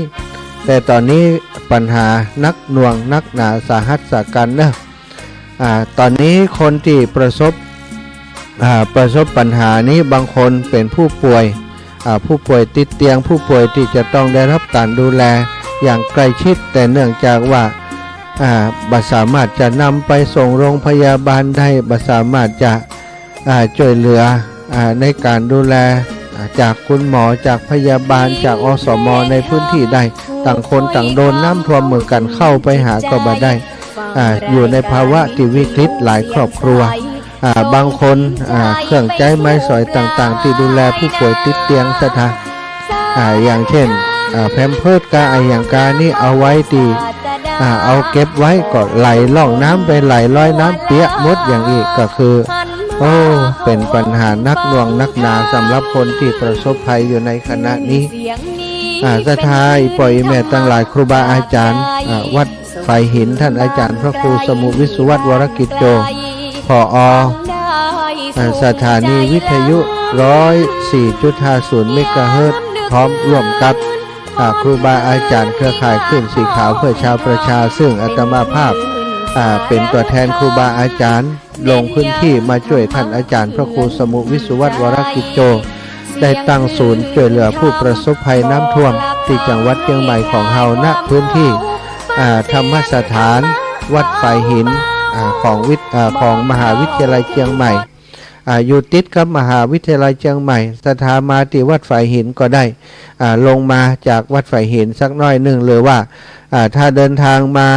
ถ้าเคยมาอยู่แล้วเนาะธรรมสถานก็อยู่ตั้งลุ่มวัดไฟหินสถาก็เลาะหัวเลาะกำแพงของมหาวิทยาลัยเชียงใหม่เข้ามาเลยตรงเข้ามาก็จะถึงลานธรรมของธรรมสถานของวัดไฟหินที่นี่ธรรมสถานแห่งนี้ขณะนี้เขาตั้งเป็นศูนย์อำนวยการบริการสำหรับศรัทธาญาติโยมที่จะเอาน้ำดื่มเอาวัตถุดิบในการปรุงอาหารจะเป็นข้าวก็ดีจะเป็นผักไม้ใส่เครือก็ดีจะเป็นหมูเนาะเนื้อหมูไข่ไก่น้ำมันพืชเครื่องปรุงต่างๆซอสซีอิ๊วศรัทธาญาติโยมมีอะไรอย่างก็เอามาร่วมโดยช่วยกันได้นะช่วยกันคนละเล็กละน้อยอาตมาคิดว่าสถานการณ์น้ำของเชียงใหม่ปีนี้กว่าจะลดลงคงใช้เวลาแหมสัก2 วันในช่วงนี้ก็คงจะตั้งศูนย์บัญชาการอยู่ตรงนี้คอยรับความช่วยเหลือจากศรัทธาญาติโยมแล้วก็จะได้ประกาศชื่อเสียงเรียงนามของคนที่เปิ่นให้เปิ่นหอมมาแต่ละชุดแต่ละวัน ตะกี้ก็ส่วนหนึ่งที่ประกาศไปเพิ่มเติมมาเมื่อสักครู่นี้เนาะเปิ่นแจ้งมาแล้วก็โอนปัจจัยเข้ามาคุณโยมชิดชบาหรือว่าคุณโยมพรรัตนังจากสันทรายนะได้บ้านป่าไผ่สันทรายได้ร่วมบุญมาแหม1,000 บาทเพื่อจะเป็นค่าอาหารให้วันพุธจะไปแจกของคอจิ้นน้ำทอดห่อจิ้นทอดจิ้นทอดน้ำพริกบ้านอ้อยแม่ริมนี่เปิ่นก็จะไปช่วยตังปุ้นตัวเนาะน้ำท่วมนักหนาสถาปีนี้นะจำเป็นจะต้องช่วยกันเฮาอยู่ใกล้พื้นที่ตรงไหนเนาะอาตมาขอแจ้งให้กับศรัทธาญาติโยมทุกท่านทราบว่าบ่จำเป็นจะต้องมาที่อาตมาที่เดียวนะที่อื่น ที่อื่นอย่างเช่นที่จังหวัดของเฮาอย่างคนลำปางอย่างนี้เนาะถ้าหากต่างผู้นำท้องถิ่นผู้นำหมู่บ้านเปิ่นประกาศว่าจะมาช่วยที่หั่นที่นี้จะช่วยเชียงใหม่ช่วยที่ไหนก็แล้วแต่ศรัทธาญาติโยมมีอาหารมีข้าวของเครื่องอุปโภคบริโภคก็สามารถเข้ามาช่วยเปิ่นได้เนอะนำข้าวของเครื่องใช้ต่างๆนั้นมาช่วยเปิ่นได้ก็สามารถติดต่อกับผู้นำหมู่บ้านท้องถิ่นของท่านใดหรือว่าถ้าศรัทธาญาติโยมนั้นมีได้ฟังรายการของอาตมาแล้วก็เคยร่วมบุญกันมาเป็นประจำเลขที่บัญชีได้แล้วมีไลน์กันก็แจ้งมาตังไลน์ของอาตมาโอนปัจจัยมาตังบัญชีแล้วก็แจ้งมาฮื้อจิมอาตมาจะได้ลงบันทึกว่าแต่ละมื้อแต่ละวันมีไผให้หอมมาพ่องเป็นเงินต่อได้แล้วอาตมาใช้จ่ายกับกิจกรรมนี้อย่างพ่องเนาะตอนนี้เฮามีแม่ครัวจิตอาสาเป็นคณะร่วมใจหนึ่งเดียวลูกศิษย์ของหลวงตามะเนาะได้มาสแตนบายได้มาทำโรงทานของในนามกลุ่มของเปิ้นส่วนหนึ่งแล้วก็อาตมาก็ขอใช้บริการเปิ้นตัวลวดประกอบอาหารปรุงอาหารไปด้วยกันได้มอบปัจจัยส่วนหนึ่งเป็นปัจจัยนำร่องเนาะแต่ว่านี้ได้มอบให้เปิ้นไป 10,000 บาทแต่มอบในนามคลื่นสีขาวเนอะศรัทธาอาตมาภาพบ่ได้มอบในนามส่วนตัวในนามคลื่นสีขาวครอบครัวคลื่นสีขาวของเฮาทุกท่านทุกคนมอบในนามของท่านพระครูอภิวัฒนวิกรมผอ.คลื่นสีขาวมอบในนามของท่านอาจารย์พระครูสมุวิศวัตรวรกิจโจที่ดูแลเรื่องของการถ่ายทอดดูแลเรื่องของรายการต่างๆที่ครูบาอาจารย์เปิ่นจัดอาตมามีความเชื่ออย่างหนึ่งว่าศรัทธาคลื่นสีขาวของเฮานั้นมีความต้องการอยากจะทำงานตรงนี้อยากจะช่วยเหลือพี่น้องประสบภัยตรงนี้แต่บ่ฮู้จะช่วยเหลือที่ไหนตั้งใดอย่างใดดีก็เลยได้ตั้งศูนย์ช่วยเหลือผู้ประสบภัยน้ำท่วมที่ธรรมสถานของวัดฝ่ายหินสถานที่ของวัดฝ่ายหินที่นี่ร่วมกับครูบาอาจารย์เปิ่นตอนนี้ก็มีคนที่เปิ่นหันดีหันงามโดยเห็นชอบในโครงการนี้ก็ได้ร่วมบุญมาในค่ำคืนที่ผ่านมาก็ยังมีแม่คำมอนชัยรุ่งเรืองได้ร่วมบุญเป็นการน้ำมันนะในการน้ำมันคนที่จะเดินทางไปแจกอาหารอย่างต่างๆเปิ่นระบุมาอย่างอีเนาะ100 บาทแม่สีทองพรหมแสนร่วมบุญมาแหม100 บาทแม่สีทองคนโตพร้อมลูกหลานแหม100 บาทครอบครัวจอมคำแหลง 1,200 บาทนะแล้วก็ท่านร้อยตำรวจตรีหญิงอาริยาสิริประยงร่วมบุญมาแหม100 บาทอันนี้เปิ่นช่วยเตียนไข่ตะวันนี้ซื้อเตียนไข่ใช้จ่ายไป 1,000 บาทนะมอบเพื่อกับการใช้จ่ายของเรื่องของเตียนไข่แม่แสงอินในไตรทิพย์นางศิริลักษณ์นะสามหงพร้อมครับครอบครัวนางสาวศิริลักษณ์สามหงพร้อมครอบครัวร่วมบุญมาแหม300 บาทนางปราณีพยัคฆ์ไคหพลร่วมบุญมา500 บาทผู้ร่วมบุญทำอาหารตะวาเมื่อค่ำเมื่อแรงนี้นะ5,131 บาทได้ทำแม่ปราณีเนาะพยัคฆ์ไคนี่นะตะกี้แม่สุนีกะแม่ปราณีพยัคฆ์ไคแม่ปราณีพยัคฆ์ไคหพลอันนี้มานี่ญาติโยมของท่านอาจารย์เนาะเปิ่นมาเป็นประจำคุณโยมสาริกาอยู่ใกล้ๆนี่เนอะคุณโยมสาริกาโยมปีสาริกาโยมปีกันนิกา วันนี้มาแอลหากันมาเป็นจิตอาสาช่วยทำอาหารจิมเด้อที่นี่ก็ศรัทธาวัดไฟหินเหมือนกันแม่สมบูรณ์วงแสนจากลำปางแหม100 บาทพ่อน้อยอินสนแม่สุกแก้วนางสาวรัชนูรัชนูจีน่าการเด็กหญิงแทนบุญชนกคุณยศยิ่งร่วมกันเป็น200 บาทพระอาจารย์ที่วัดของเฮานี่ร่วมบุญเตียนมาแหม200 บาทแม่ทองเครือชัยคันธาพร้อมกับลูกหลาน500 บาทแม่อุ้ยสาวคุ้มตะวัน100 บาทแม่นางคำอ้ายสันสลีเวียงป่าเป้า200 บาทสำนักงานอนุรักษ์โบราณคดีพระอภัยสารทะร่วมบุญมาแหม100 บาทแล้วก็ขนมแหม7 แพ็คแม่บุญศรีทรงศรีสกุลประตูม้าลำปางแหม200 บาทอันนี้มาตะวาแล้วเนาะศรัทธาแล้วก็หลวงปู่พระครูปฏิพันธ์ธรรมทินได้เมตตาโอนปัจจัยมาสนับสนุนโดย1,000 บาทท่านผ่านทางท่านอาจารย์พระครูสมุวิสุวัตรวรกิจโจแล้วก็มีแม่มณีวงแก้วเนาะจากสูงเม่นนะจากวัดแป้ร่วมบุญมาแหม100 บาทแล้วก็ถวายอาหาร100 บาทการน้ำมันแหม100 บาทเนื้อศรัทธาญาติโยมแล้วก็มาใหม่ๆเลยนะโยมแม่บุญชุมมะนีหนามนะบัดไฟหินเนาะโอ้ได้ฮะแม่ของฮะอ๋อแม่ของทนายก้อยโอ้ทนายอยู่นี่ถ้าไผ่ฟ้องมีทนายละประเด็น ทนายก้อยอยู่วัดเฮานี่เนาะโอ้สาธุท่านทนายมาอยู่โดยท่านอาจารย์นี่เนาะหันเปิ่นตะวาแล้วนึกว่าอันแม่ก้าอยู่แถวนี้นะเปิ่นแต่งตัวธรรมดาบ่ถือยศถือศักดิ์คุณทนายคุณทนายก้อยนะปาโยมแม่มาทำบุญเจ้าวันนี้โอ้เป็นนิมิตหมายที่ดีนะวันนี้โยมแม่มาตั้งแต่เจ้ามาหอมบุญด้วยตัวเก่าตัวเองเนาะ300 บาทฮับปอนก่อนเนอะยายสาธุชัยยาสิทธิดิลีอาจารย์ในวันนี้หากก็เป็นวันดีสลีสุภมังคาละอันประเสริฐล้ำเลิศยิ่งกว่าวันและยามตั้งหลายหมายมีมูลศรัทธาแม่บุญชุมมณีน้ำได้มีจิตใจอันเมตตาประกอบด้วยเมตตากรุณาหันผู้ประสบภัยน้ำท่วมที่จังหวัดเชียงใหม่ก็มีเมตตาอยากจะช่วยเหลือร่วมบุญร่วมกุศลนำปัจจัยมาสนับสนุนกองบุญกองทุนผู้ช่วยเหลือผู้ประสบภัยของวัดไผ่หินของเฮาโดยการนำของท่านอาจารย์พระครูสมุวิสุวัตรวรกิจโจเพื่อจะให้ได้ไปซื้อเครื่องปรุงวัตถุดิบต่างๆมาปรุงอาหารเป็นจำนวนเงินอยู่300 บาทบัดนี้ตนตัวแห่งครูบาอาจารย์ท่านพระครูและอัตมาภาพผู้ดูแลช่วยเหลือกันตั้งศูนย์นี้ขึ้นมาก็ได้ปฏิฆารับเอาอย่างจะปัจจัยที่โยมแม่น้อมนำมาถวาย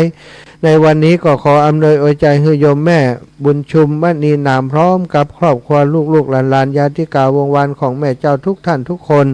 โดยบุญกุศลนี้ขอให้แม่อยู่ดีมีสุขให้ได้มีอายุมันขวัญยืนแม้ว่าพยาธิอปาดข้อเกณฑ์เวรภัยเกิดขึ้นในตนในตัวของโยมแม่ก็ดีของลูกหลานของครอบครัวญาติกาวงวานทุกท่านทุกคนก็ดีโดยบุญกุศลนี้ขอให้ได้ขจัดปัดเป่าโพยภัยพยานอันตรายทั้งหลายทั้งปวงโรคภัยไข้เจ็บทุกอย่างทุกประการให้ได้มาลายหายไปมาดแม้นว่าโยมแม่และครอบครัวลูกหลานตลอดถึงญาติโยมทั้งหลายที่ให้หอมผ่านมาทางบัญชีของอาตมาช่วยเหลือในน้ำท่วมคณิตทุกท่านทุกคนให้ท่านเจ้าทั้งหลายอยู่ดีมีสุขแม้นว่าคุณโยมทั้งหลายญาติโยมทั้งหลายปรารถนาจักอุทิศผลบุญตานี้ไปเหือกับเจ้ากรรมในเวรเจ้าเทวบุตรเจ้าเทวดาพญาอินทร์พญายมพญายมราชตลอดถึงหมู่ญาติทั้งหลายอันเป็นญาติกาจากภพก่อนชาติก่อนก็ดีจากภพนี้ชาตินี้ก็ดีเตเป็นได้ล่วงลับไปแล้วไปสลัมคำคาไปเขดีปากอยู่ในที่ยากที่ลำบากในอบายภูมิก็เอาบุญเอากุศลนี้ส่งไปเหือได้ปกยกย้ายไปโคตรคล้ายจากที่ยากได้พรากเสียจากที่ทุกข์คือเขาเจ้าทั้งหลายได้ถึงสุขเป็นที่แล้วคือเมืองแก้วยอดเนรปานเมื่อเปื้อนไปสู่ที่สุขสำราญแล้วก็ขอให้ได้ปิกให้ได้ไว้มาอำนวยอวยใจปกปักรักษายังเจ้ามูลศรัทธาแม่บุญชุมมณีนามพร้อมกับครอบครัวลูกหลานญาติกาวงวานทุกท่านทุกคนตลอดถึงศรัทธาญาติโยมที่ได้ให้ได้หอม มาตังบัญชีของอาตมาและหายหอมมาผ่านทางท่านอาจารย์พระครูสมุวิสุวัตรวรกิจโจทุกท่านทุกคนคือท่านเจ้าทั้งหลายได้มีความสุขความเจริญหิปันมาหาปันได้จะเดินทางขึ้นเหนือล่องใต้กองไก่เตี้ยวไก่ก็ขอให้ได้ปลอดภัยในทุกเส้นทางปรารถนาเอายังสุขสมบัติมีมนุษย์สมบัติสวรรค์สมบัตินิพพานสมบัติขอกรรมคำปรารถนาความปรารถนาของท่านทั้งหลายจงสำเร็จโดยพลันจงสำเร็จโดยพันดังที่สลีสัพปัญโยพระพุทธเจ้าได้เมตตาประทานปอนอันประเสริฐเอาไว้วายะถาวาริวหาปุราปาริปุเรนติสาครังเอวะเมวะอิโตทินังเปตานังอุปกัปปติอิชิตังปฏิตังตุมหังคิปะเมวะสมิจฉตุสัพเพปุเรนตุสังกปาจันโทปนะระโสยถามณิโชติระโสยถาสปิติโยวิวัตชันตุสัพพะโรโควินัสตุมาเตภวัตวันตรายโยสุขีทีคายุโกภวะอภิวาทนาสีริสานิจังวุธาปจายโนจัตตารโอธรรมาวัฏันติอายุวันโนสุขังภะลาวันนี้ได้ปอนยาวเพียตั้งบ้านด้วยเนาะ อายุต่อใดแม่อุ้ยบุญชมนี่โอ้เต้ากับโยมแม่ของอาตมาเต้ากัน82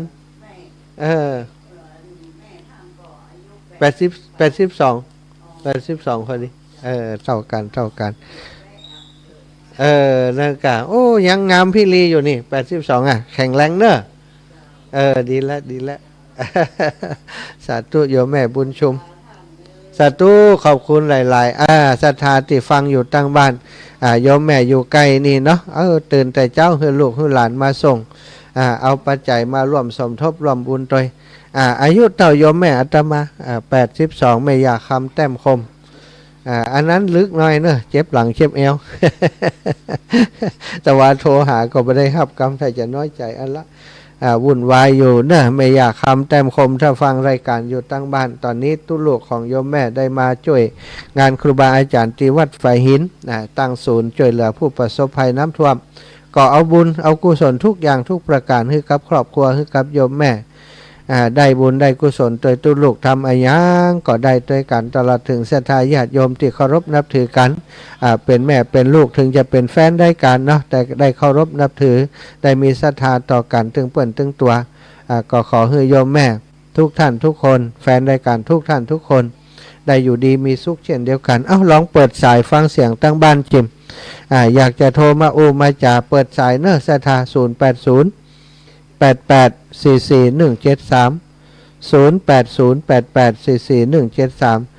ตะกี้โยมแม่สมใจปีบ้านใหม่ได้ร่วมบุญร่วมกุศลมาได้ถวายปัจจัยมาเนาะได้โอนมาได้แจ้งบอกมา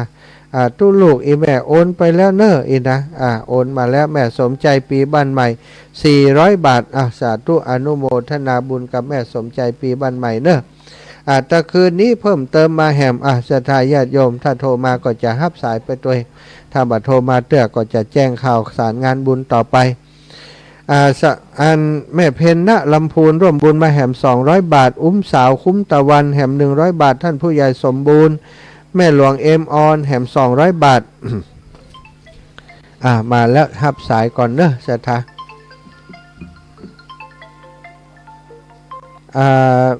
แม่นวลยอดคำปันโยมแม่ว่าได้เจ้าเจ้าแม่ถ้าเกิน10 โมงไปนี่อันดอกออกเช้าเนอะเนี่ยว่าต้องฟังว่าต้องฟังว่าต้องหีบเนอะเสร็จแล้วก็ได้ก็ได้นะแม่กำลังจะไปส่งของกินอยู่ดีแล้วเนี่ยยังกินวันนี้ต้มอันบะแตงแล้วก็บวชกล้วยเจ้าเอามาตั้งเพศจิมเนอะส่งไปหน่อยส่งใจมาส่งกำลังใจมาสาธุเนาะเดี๋ยวถ้าปล่อยฟ้าแม่เจ็บทันละของแม่แล้วแม่จะลงไปละสาธุจ้าแม่มีเพิ่มเติมมาเนอะแม่กรกมลเขยกลางแหม200 บาทอันนี้พี่น้องจากดอยหล่อเนาะพี่น้องจากลำปางบ้านจุดบ้านโป่งใต้บ้านจุดบ้านโป่งใต้ได้ร่วมบุญมามีแม่บัวขี้ท่าโป 100 บาทแม่ถนอมนำวงบันปงใต้100 บาทแม่บัวลอยปงเทพปงใต้100 บาทแม่บริวชัยอุดปงใต้แหม100 บาทนะเป็นทั้งหมด400 บาทอนุโมทนาบุญบอกว่าโอ้ตัวเพิ่งโดนน้ำท่วมไปบ่ต้องหอมก็ได้เน้อแม่ปนอดบ่ได้หันท่านอาจารย์ทำบุญก็อยากทำตัวเน้ออีหรอแม่ยานวลยอดคำปันตะกี้เนาะแหม200 บาทแล้วก็แม่บุญนักวุฒิเดชแต่คืนนี้โทรมาหอมแหม200 บาทโอ้โยมแม่มีชัยพินโยภาสเจริญปอนแม่สวัสดีเจ้ายังอยู่วัดสาหินอยู่กะคงจะอยู่แหมสัก2 วันเพื่อกะหาแม่พอเอาจนน้ำลดอันไม่มีจะผักไปหอมเห200เจ้าแม่มีชัยพินโยภาส200เนาะจะหลายคนอยู่กะเจ้าแม่ก็หลายคนอยู่เปิ่นก็ฝากให้ฝากห้อมอย่างมาเรื่อยๆเจ้าแม่ท่านอู้ไว้เห็นวันนอกไปคนไปจะห้อมจะได้เจ้าไผจะร่วมกับแม่มีเนอะไปหาอีแม่ที่บ้านท่านเลยไปบอกให้อีแม่อยากจะช่วยอันทำอาหารทรงให้เปิ่นตีเจียงใหม่เนอะผ่านท่านอาจารย์สมชาติครับท่านพระครูสมุวิสุวัฒน์ไปหาติโยมแม่มีชัยพินโยภาสตีอันปังปอยใดในเนอะศรัทธาแม่มีแต่จะโอนไปเหมือนเดียวละโอนไปแถมของแม่มีนี่ไปที่มหาชนชาติที่พันกีเนอเจ้าโยมแม่เอา200เจ้าเอา200ก่อนเนาะเป็นประเดิมเนาะวันนี้ได้อาหารไปส่งให้เปิ้น200นี่ได้20 กล่องละโยมแม่เดี๋ยวคนอื่นไปโอนไปแถมเนอจ้าแม่ถ้ามีไผ่หายหอมเนาะก็ผ่านตั้งโยมแม่มีชัยพินโยภาสก็ได้เนอะหรือว่าถ้าประสานงานได้ก็แจ้งไปที่โยมแม่จงดีเชื้อกันทาก็ได้สถาตังเมืองฝางเนาะก็ฝากกับตังญาติโยมตังปุ้นนะพี่น้องตังห้วยงูในก็ผ่านตังแม่บุญปันบุญปันตาเหียงบันห้วยงูในก็ได้ขอบคุณโยมแม่อนุโมทนาบุญแม่เนอะสาธุขอบคุณอีแม่รักฟังอยู่ดีใจโยมแม่ได้ฟังอยู่เนาะโยมแม่มีโยมแม่อามพี่น้องปังปอยฟังถึงวันเนาะแม่เนาะฟังถึงวันเส้นละถ้าออก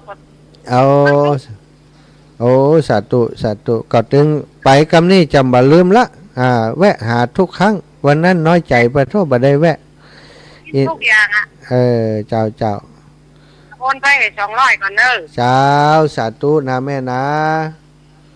กินดูกันแต่กะแม่โอ้หันแล้วบางคนไม่ได้กินข้าวเลยนะคืนที่ผ่านมาเพราะว่าเรือมันเข้าบันได้แม่ตุกขนาดโอ้หันแล้วตุกขนาดนักกำลังใจกับธรรมะกันดีโอ้เจ้าสาธุแม่เจ้ากันดีเนอะสาธุบุญรักษาแม่มีชัยพินโยภาสพี่น้องจากปังปอยโยมแม่จากปังปอยเนอะโยมแม่เป็นนักปฏิบัติธรรมนะสถาบอกค่อยได้โทรเข้ามากูแต่ถ้าจะโทรมาก็โทรหลังรายการแต่วันนี้อดบัดได้ละโทรเข้ามาแจ้งว่าอีแม่ขอหอมมา200 บาทนะขอบคุณครับแม่มีชัยพินโยภาสนะพี่น้องปังปอยแล้วก็คณะศรัทธาญาติโยมปังปอยทุกท่านทุกคนที่จะร่วมบุญร่วมกุศลมาสำหรับทั้งพี่น้องเมืองฝางเนาะผ่านครับหลวงปู่เนอะหลวงปู่ท่านพระครูสุจิตานุรักษ์ก็ได้ที่โยมแม่จงดีเชื้อกันทาก็ได้ที่ถ้าแม่อายก็แม่มะลิวันพิเคราะห์งานหรือว่าถ้าเมืองฝางนี่โยมปีละพีพันเครือโยนะคุณโยมกนกพิษชัยนาบ้านห้วยงูในก็ได้สถาสามารถจะร่วมบุญร่วมกุศลกันมาคนเล็กคนน้อยเนาะก็จะทำอาหารช่วยเหลือผู้ประสบภัยไปจนสถานการณ์มันดีขึ้นความจริงที่ลำปางก็ประสบภัยพิบัติอยู่แถวอำเภอแม่พริกแต่นี้ก็คือวงบ่อปอกว้างต่อใดเนาะพี่น้องที่อยู่ในพื้นที่ก็ช่วยกันดูแลกันอยู่ตมาก็เลยว่าที่เชียงใหม่นี้เนาะก็มีแฟนรายการตั้งคลื่นสีขาวของเฮาอยู่นักอยู่หลายในพื้นที่ของอำเภอดอยหล่อเนาะสันปะตองดอยหล่อตังดอยหล่อสันปะตองจอมตองก็ประสบปัญหาเช่นเดียวกันนะที่ดอยหล่อตะวานี้น้ำแม่ขานเนาะก็ขึ้นสูงอยู่เอาขึ้นที่ หนทางนี้ตะลั่นเลยสถานรถข้ามไปมาบ่ได้มีรถหลายกันที่ไหลน้ำไปที่แม่ขานเนาะสถานอีป่อยแม่ตั้งหลายที่อยู่ในพื้นที่ของดอยลอตะวานิยมแม่จันเลื่อนใสก็ได้ประสานแจ้งมาตลอดโอ้นักหนาปีนี้ท่านอาจารย์เนาะหลายพื้นที่ที่เข้าไปบ่ได้ที่แม่ขานเนาะก็ขอเป็นกำลังใจให้พี่น้องตั้งดอยลอตั้งสันป่าตองตั้งจอมตองทุกพื้นที่ที่ประสบภัยอยู่ในขณะนี้เนาะก็ได้มีกำลังใจช่วยกันสู้ไปด้วยกันถ้าภัยที่บ่ได้โดนอย่างนักหนาอยากอาจารย์ที่ทำอาหารไปส่งให้ผู้ประสบภัยน้ำท่วมที่จังหวัดเชียงใหม่อยู่ในขณะนี้เขาตั้งศูนย์ประสานงานทำงานกันอยู่ที่วัดฝ่ายหินก็จะออกอากาศเป็นช่วงๆไปเนาะสถาก็คงจะรายงานความคืบหน้าต่างๆของสถานการณ์เรื่องราวของน้ำระดับน้ำต่างๆแล้วก็เรื่องราวของการขอความช่วยเหลือในพื้นที่ของจังหวัดเชียงใหม่ตอนนี้คิดว่าทีมงานกู้ภัยต่างๆก็คงจะตื่นมาทำงานกันอีกรอบหนึ่งหลังจากที่ค่ำคืนที่ผ่านมาหลายท่านหลายคนเหน็ดเหนื่อยจากการช่วยเหลือผู้ประสบภัยเนาะได้รับความทุกข์ยากได้รับความลำบากกันหลายอย่างคนออกจากพื้นที่นำเข้าป่าอาหารไปส่งแล้วก็เรือมันมีน้อยศรัทธาญาติโยมที่เข้าไปได้บางเรือก็ใหญ่เกินไปบางเรือก็เล็กเกินไปบ่สามารถจะเข้าไปได้น้ำก็เชี่ยวแล้วเปิ่นก็ต้องเซฟชีวิตเปิ่นโดยกลางค่ำกลางคืนนี้บางเทื่อบางทีบ่มีคนนำทางก็ลำบากสำหรับคนที่เปิ่นมาช่วยเหลือผู้ประสบภัยแต่อย่างใดก็ตามถึงจะยากลำบากนะทุกทีมบ่ได้ย่อท้อต่อปัญหาอุปสรรคนั้นพยายามจะเข้าไปช่วยเหลือคือความช่วยเหลือกับพี่น้องผู้ประสบภัยอย่างเต็มที่ก็ขอเป็นกำลังใจให้ทีมกู้ภัยทุกทีมอาตมาภาพก็บัลละทิ้งทีมกู้ภัยนะได้ร่วมโดยช่วยกันบริจาคการน้ำมันช่วยเหลือการน้ำมันทีมที่เป็นกลุ่มที่เป็นจิตอาสาที่ใจงบส่วนตัวบ่มีการสนับสนุนจากมูลนิธิองค์กรอื่นๆเนาะก็จะเข้าไปสนับสนุนเป็นรายตัวไปแล้วก็จะเอาหลักฐานมาแจ้งให้ศรัทธาญาติโยมได้รับทราบเนอะวันก่อนได้ช่วยเหลือเป็นการน้ำมันให้กับทีมที่เดินทางมาจากสุพรรณบุรีเปิ้นก็มีเรือมา1 ลำทีมงานของเปิ้นสามีภรรยาเดินทางมาด้วยกันโอ้รถก็เก่าคนก็แก่แล้วรถตีหลักเรือมาก็ปรากฏว่าขับได้สัก100-200 กิโลก็ต้องพักเติมน้ำมันฮ้อนว่าอินดูเปิ้นนี่ก็บอกเปิ้นว่าก่อนจะกลับจากเชียงใหม่จะได้กับพอเรื่องหม้อน้ำพอเรื่องอย่างให้เรียบร้อยดีบดีจะได้ลงไปช่วยตั้งภาคกลางแหมอยู่ภาคกลางตอนนี้ก็มีตีภาคกลางตอนนี้ก็มีตีจังหวัดอยุธยาเนาะสถาก็ที่อยุธยานี้น้ำท่วมแถวบางบานนะก็น้ำท่วมอยู่หลายพื้นที่หลายจุดเหมือนกันก็พี่น้องที่ลงขึ้นมาจากภาคกลางเซตจากเชียงใหม่ดิมดีก็ต้องตีเพื่อช่วยที่ภาคกลางแหมศรัทธาญาติโยมอีป่อยอีแม่ตั้งหลายเฮาตั้งหลายก็คงจะต้องคอยเป็นกำลังใจให้กับคนไทยที่ประสบปัญหาภัยพิบัติน้ำท่วมอยู่ในขณะนี้นะมีอันนี้มีรายงานสดจากทางใดนี่ขอดูหน่อย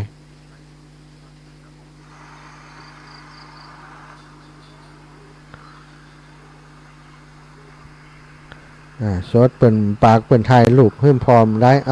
บ่ได้รับเสียงละ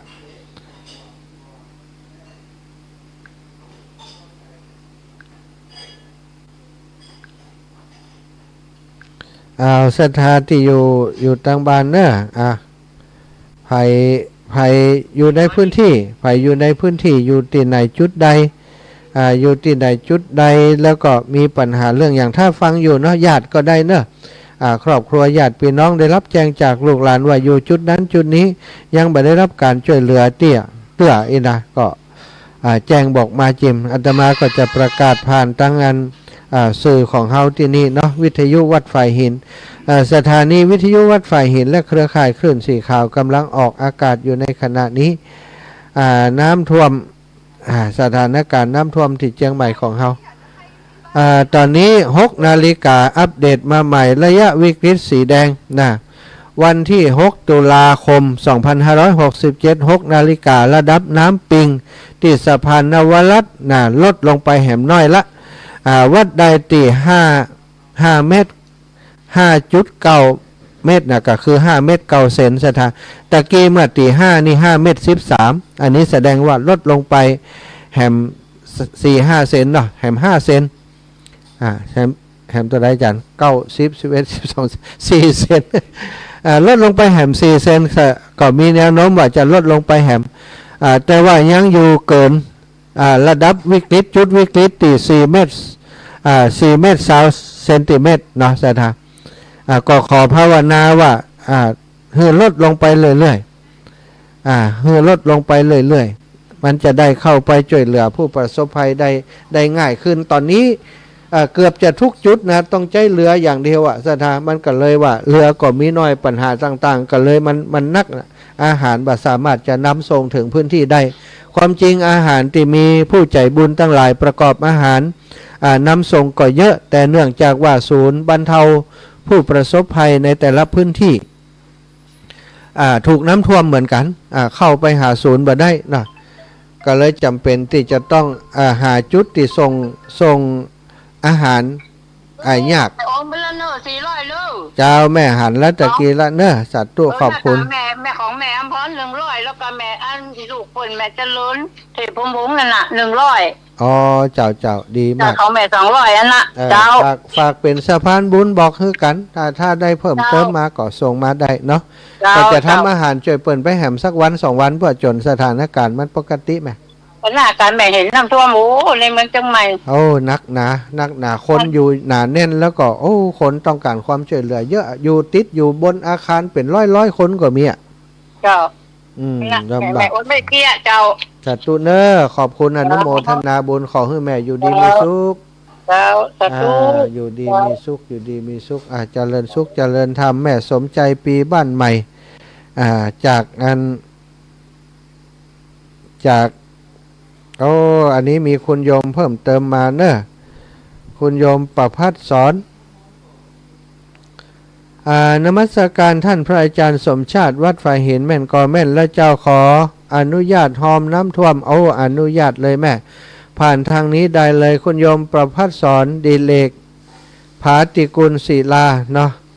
ร่วมบุญช่วยเหลือน้ำท่วมมา 1,000 บาทสาธุแม่วันนี้ได้ทำอาหาร3 รอบเนอะรอบแรกนี้รอบเจ้านี้ก็คงได้ประมาณ 200-300 ก็ทยอยส่งโยมแม่ทยอยส่งไปเรื่อยๆทยอยส่งอาหารไปเรื่อยๆเนาะท่านอาจารย์กำลังออกไปครับทยอยส่งอาหารไปเรื่อยๆในจุดที่ผู้ประสบภัยเปิ่นอาศัยอยู่ตอนนี้วงกว้างมากศรัทธาญาติโยมบางที่บางหอพักเนี่ยอยู่กันเป็น5-60ก็มีที่ออกมาได้กำเตือนนะบางคนมีความประสงค์จะออกตั้งแต่คืนที่ผ่านมาแต่เนื่องจากว่าทีมกู้ภัยครับทำมาแล้วแหละฮะอาจารย์นั้นรับไปแล้วตะกี้เหมือนกันศรัทธาญาติโยมตีอันได้ดูข่าวสารต่างๆเนาะก็คงจะทราบรู้ว่ามันมีคนติดอยู่ในอาคารบ้านจองของเปิ่นนี่นักหนาอยู่ติดอยู่ในบ้านก็มีที่แรกเปิ่นก็คิดว่ามันอย่ามาขึ้นสูงขนาดนี้ก็น่าจะอยู่ได้อยู่แต่ค่ำคืนที่ผ่านมาปรากฏว่าตอนเย็นตอนแมลงนี้น้ำยังขึ้นอยู่ก็ทำให้เปิ่นอยากจะออกมาแต่ว่าอยากออกก็ออกมาได้บ่มีกู้ภัยเปิ่นเข้าไปช่วยเนาะตอนนี้ตังพี่น้องตังลำปางนะสมาคมสว่างนครลำปางกำลังเดินทางเข้ามาช่วยเหลือพี่น้องตังเชียงใหม่เนาะมาถึงแล้วนี่มาตั้งแต่10 ชั่วโมงที่ผ่านมาขอบคุณนะพี่น้องลำปางของเฮาบ่ทิ้งกันเนาะวันนี้อาตมาคิดว่าเรือรถเรือแล้วก็คนที่ลงในพื้นที่จะเป็นอาหารการกินก็ดีจะเป็นน้ำดื่มก็ดีจากในพื้นที่จังหวัดลำปางจังหวัดเชียงใหม่จังหวัดอันใกล้เคียงในแต่ละอำเภอในพื้นที่ของอำเภออื่นจังหวัดอื่นๆเนาะก็น่าจะเข้ามาในพื้นที่กันนักศรัทธา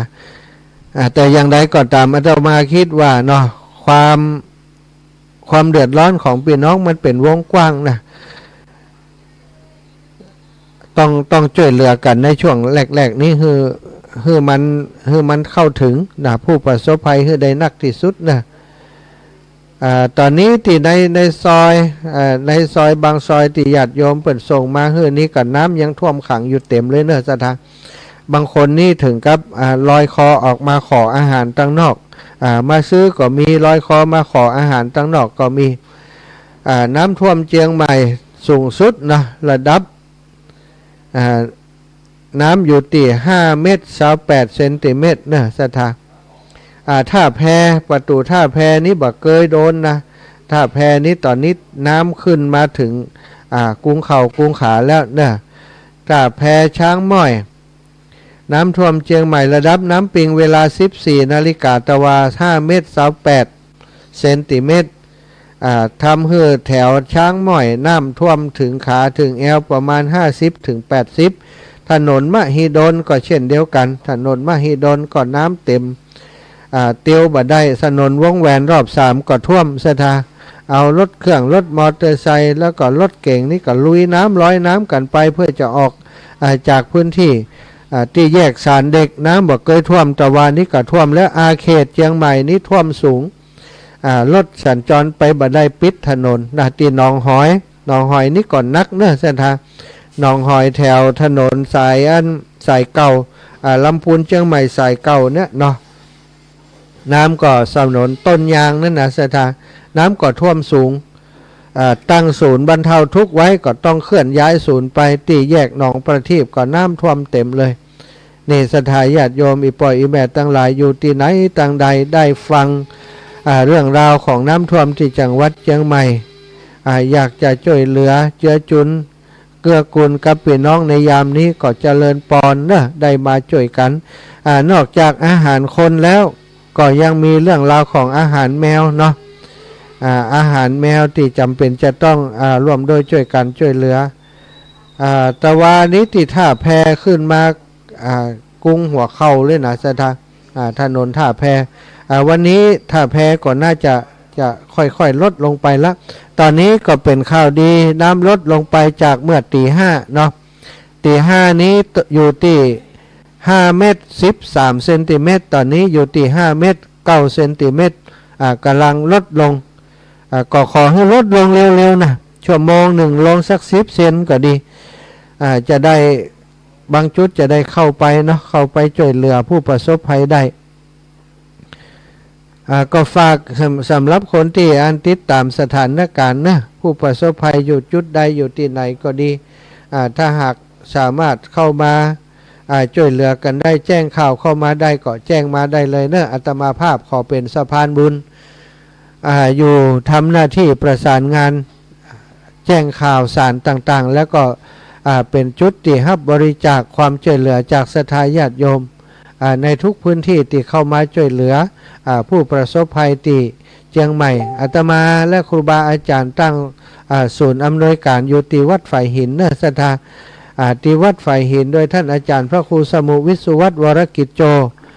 ได้เป็นประธานศูนย์เนาะอำนวยความสะดวกช่วยเหลือพี่น้องอยู่ในขณะนี้มีศรัทธาญาติโยมแม่บัวเราเนาะแม่บัวเราได้ร่วมบุญมาแห่ม200 บาทนะโยมแม่บัวเรา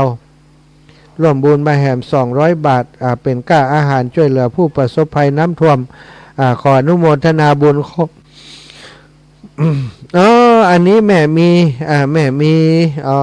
มีชัยพินโยภาสบัวเราน้องบัวเรา ห้องโยมแม่บัวเราไปเห็นละนะแม่มีชัยพินโยภาสที่แจ้งมาตะกี้นะได้โอนมาแล้วโรงพยาบาลแมคคอมิกขึ้นลดลอยเลยนะแมคคอมิกนะน้ำท่วมสูงมากของคณะปังปอยค่อยต่อยอดหอมไปทางแม่จงดีเจ้าโยมแม่จงดีเชื้อกันทาตอนนี้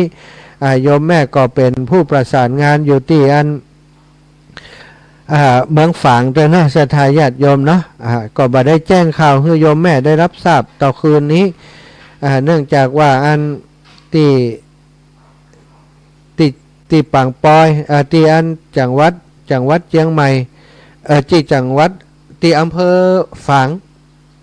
ก็มีการช่วยเหลือพี่น้องที่ประสบภัยที่อำเภอฝางตะวาตัวโยมแม่จงดีและหลวงพ่อท่านพระครูสุจิตานุรักษ์โยมแม่จงดีและคณะก็ได้นำข้าวน้ำอาหารไปแจกพี่น้องผู้ประสบภัยที่เมืองฝางตัวเนาะศรัทธาอีป่ออีแม่ตั้งหลายนะได้ช่วยกันร่วมโดยช่วยกันในการนั้นนำอาหารเนาะนำอาหารไปช่วยผู้ประสบภัยที่จังหวัดเชียงใหม่ของเฮาจิมอาตมาภาพเองและครูบาอาจารย์ก็บอกหู้ใจเนี้ยจะได้ที่จะช่วยเพื่อนได้ก็เลยอาศัยสื่อจากอันของสถานีวิทยุวัดไฟหินเป็นแม่สื่อเนาะในการช่วยเหลือผู้ประสบภัยในครั้งนี้ก็ขอศรัทธาพี่น้องที่ฟังรายการอยู่ที่เป็นแฟนของคลื่นสีขาวของเฮาถ้าหากท่านทั้งหลายอยากจะร่วมด้วยช่วยกันในการช่วยเหลือผู้ประสบภัยน้ำท่วมก็สามารถโอนปัจจัยผ่านมาทางเลขที่บัญชีของอาตมาภาพและของท่านอาจารย์พระครูสมุวิสุวัฒน์วรกิจโจนะท่านอาจารย์ถ้าฟังอยู่ตรงนี้ตัวท่านอาจารย์พิมพ์ของท่านอาจารย์ลงไปตัวครับของวัดไฟหินของงานท่านอาจารย์พระครูสมุวิสุวัฒน์วรกิจโจช่องทางหนึ่งแล้วก็ของอาตมาภาพช่องทางหนึ่งศรัทธาญาติโยมสามารถให้หอมผ่านมาทางบัญชีของท่านอาจารย์พระครูสมุวิสุวัฒน์วรกิจโจโดยของบัญชีอาตมาภาพโดยบัญชีของอาตมาภาพนี้จำได้เนื้อศรัทธา5363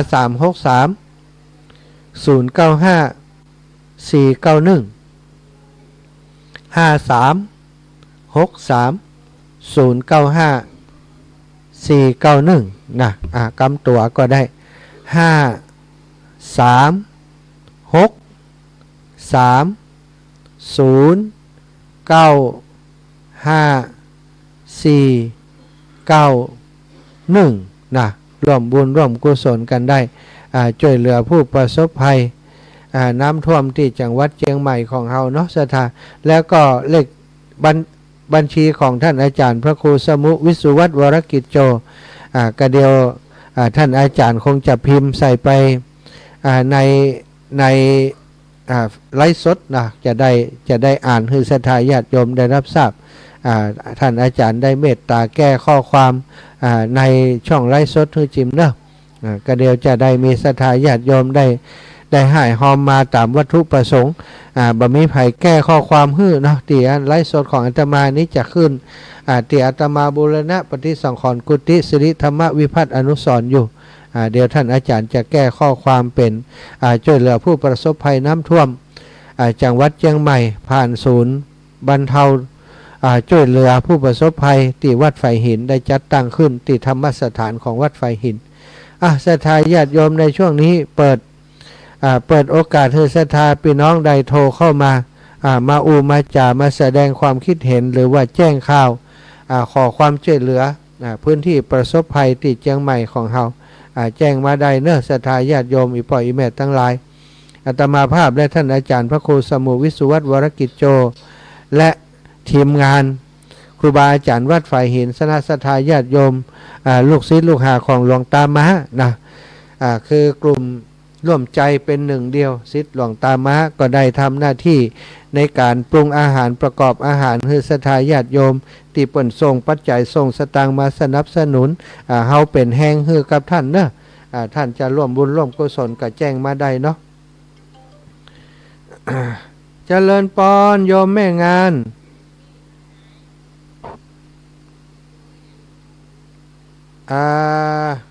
โยมแม่มันดับไปเหี่ยแม่โยมแม่งานบุญศรี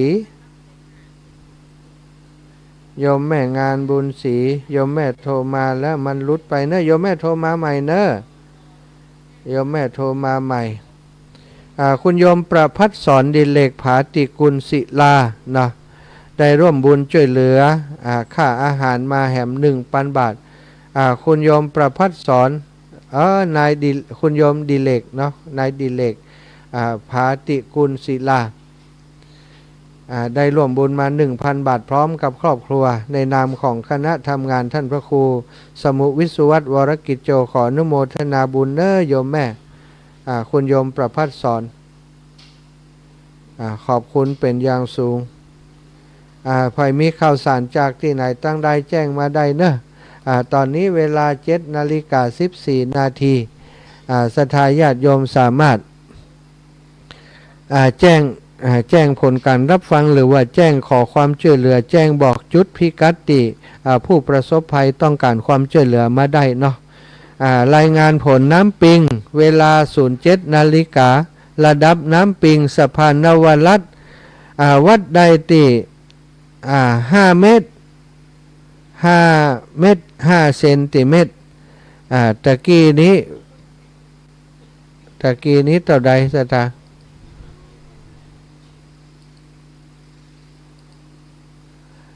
6 นาฬิกา 5 เมตร 9 เซนตอนนี้ลดลงไปแหมเล็กน้อยนะตอนนี้7 นาฬิกาลดลงไปแหมเหลืออยู่5 เมตร 5 เซนติเมตรลดไปทีละ3 เซน1 ชั่วโมง 3 เซนก็ถือว่าโอเคเนาะสถาขอให้ลดลงไปเรื่อยๆก็แล้วกันเนาะแม่บานเย็นสำเนียกมีอะไรเอ่ย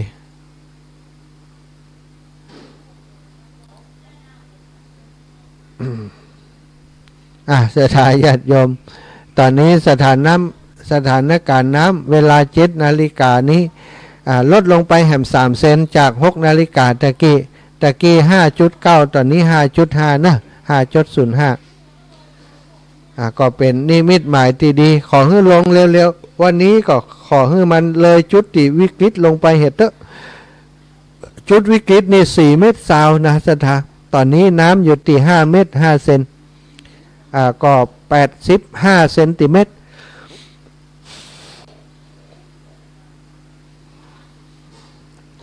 เลยจุดวิกฤตมา85 เซนติเมตรเนาะขอให้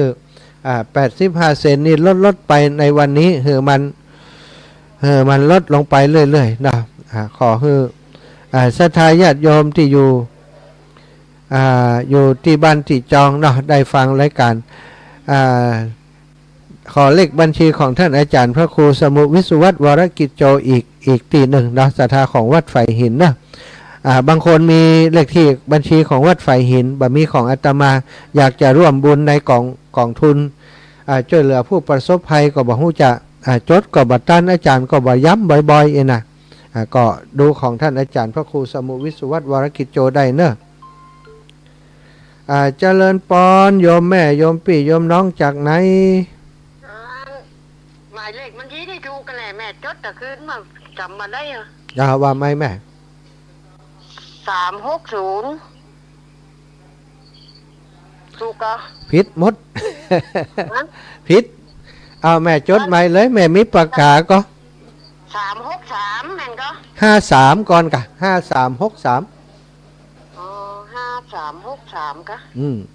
เอาส่งเข้าไลน์ให้แม่เลยก่อนเดี๋ยวแม่จะโอนไปช่วยน้ำก็ไลน์ของแม่ชื่อหยังแม่งานบุญศรีตะกี้นะโอเคเดี๋ยวส่งไปให้นะแม่เจ้าแม่ดูด้อยนี่แม่นอนเขาบอกเพื่อนค้างทั้งวันนั่นแหละว่าแม่สาธุอีแม่ขอบคุณอยู่แม่ยังสูงเลยเนอะเดี๋ยวทุกลูกส่งไปให้แม่ส่งไปให้จ้าเดี๋ยวเราออนเปิดโทรเลยแม่จะโอนไปนะเจ้าแม่เจ้า1219แม่ลอย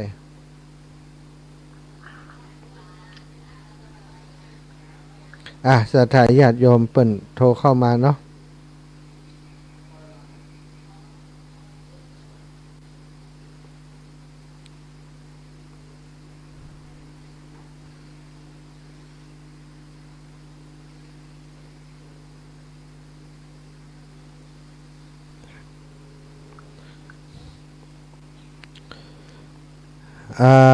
เดี๋ยวแม่บุญศรีตะกี้แม่ล้อมกะแม่งานบุญศรีเนอะโยมแม่งานบุญศรีบอกเลขที่บัญชีไผ่โทรเข้ามา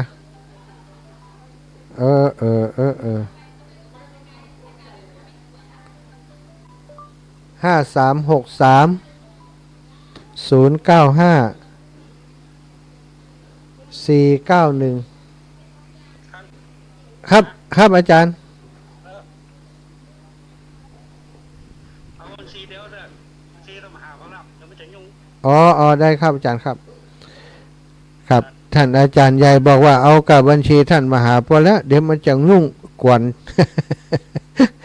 ก็มันเป็นอย่างศรัทธาก็สรุปการใช้จ่ายอย่างใดก็แจ้งให้อาจารย์อยู่แล้วเนาะได้มาต่อใดแล้วก็เข้าใจอย่างไปต่อใดเสร็จแล้วก็จะต้องแจ้งให้ท่านอาจารย์ทราบเพราะทำงานด้วยกันเป็นทีมมีการใช้จ่ายอย่างแล้วก็รับมาต่อใดจ่ายไปต่อใดจะแจ้งให้ท่านอาจารย์ทราบต่อไปเนอะศรัทธา5363095491ธนาคารกรุงไทยพระสมชาติ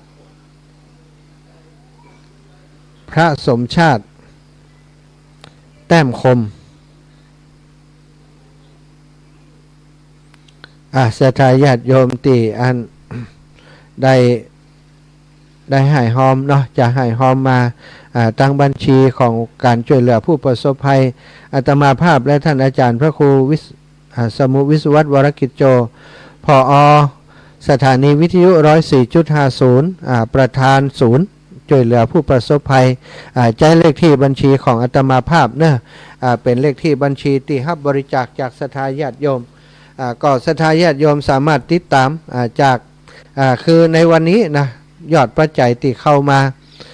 าต่อใดเนาะอาตมาก็จะอัปเดตตั้งแต่ค่ำตะวาจนถึงเฮาปิดศูนย์ว่าเฮาได้ต่อใดจ่ายไปต่อใดเนาะ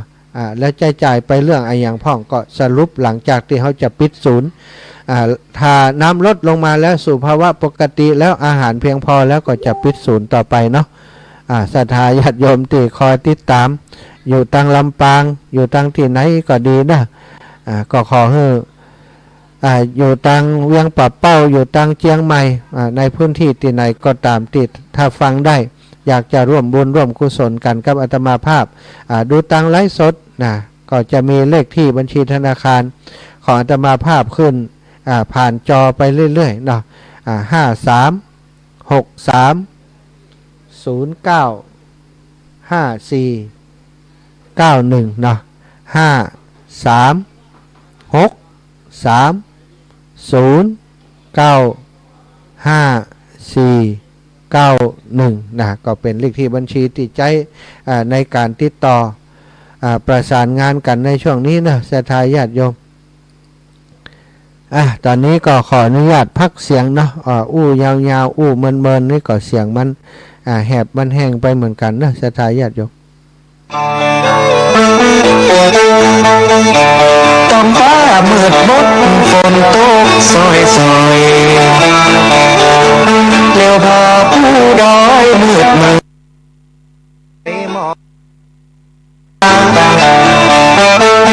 ฤดูหน้าฝนมาตกแต่ตกบานย้ำกลางภาษามันยังน่าเปิด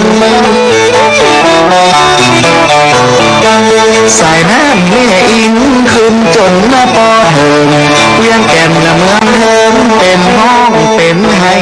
แสนลำบากใจเพราะบ้ากลัวแนม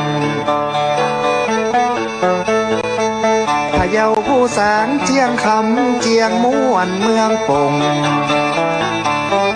น้ำไหลเจียวลงเอาอย่างบ่ได้บางพ้องไข่หัวพ้องสีตาให้เหมือนสายน้ำไหลบ่ปีกไว้ขึ้นมาให้ธรรมชาติแน่กลัวแต่แน่เป็ดไก่หมูแม่ไผ่ช่วยบ่ได้จำเป็นต้องตายวำวายมอดมวยน้ำยมก็นักน้ำนานก็ลายวุ่นว่าวุ่นวายเดือดกันจน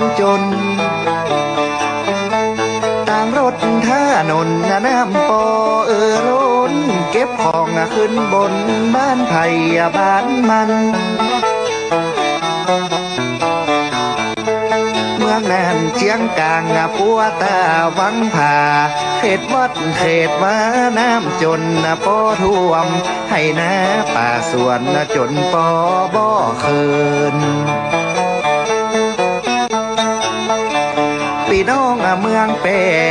คอนโกใสแม่ยมน้องไหลตกใจตื่นเต้นบ้านจองเฮือนหอน้ำเข้าบ่เว้นงัวควายหนีเพ่นหล่นปอบัตันสาเหตุฝนตกซ้ำมาติดกันหลายคืนหลายวันป้องกันบ่ได้น้ำน้องขอดไหลเป็นภัยเตื้อนีควันมา32 ควันคือพี่น้องตั้งมวลปลอดภัยน้ำท่วมพะเยาแป่น่านพี่น้องกันล้วนขอเป็นหนึ่งส่วนส่งกำลังใจไปอุทกภัยฝนตก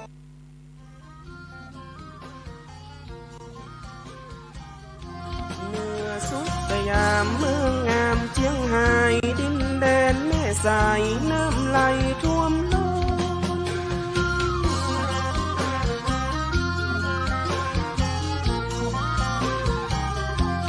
พายุไต้ฝุ่นยานี่เก้าต้นปางน้ำล้นท่วมเมืองแม่สายน้ำหวกไหลล้นปังสองผนังล้นออกหุ่นวายนายเจ้าแม่นายตึงหญิงตึงใจนี่ตายย้ายออก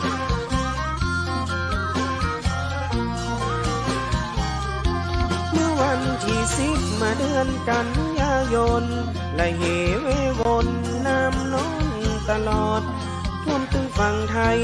พม่าเมืองนอกเร็วไปเร็วบอดขึ้นมาเลย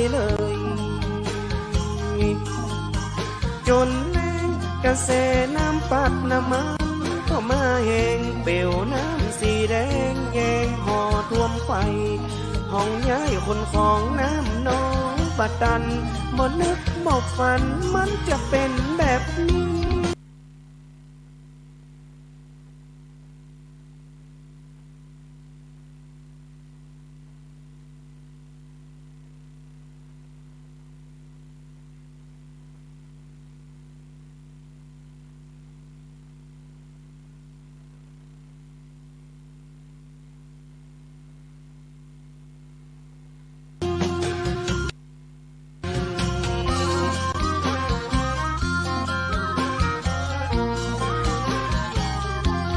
หลังกระติดอยู่บนชั้น2น้ำมันกระนองโดยขึ้นบ่อห่างพอบ้านก็สายฝนจนพอห่างนี่ออกหลังหวังเอาตัวรอดแร่ล้นขนาดที่สูงบานไม่ลุงฝนน้ำมันท่วมโบนโจมถึงจันลุมเมืองแดงผามควายตั้งทำหาจมท่วมขึ้นถึงบนจัน2ปุ่น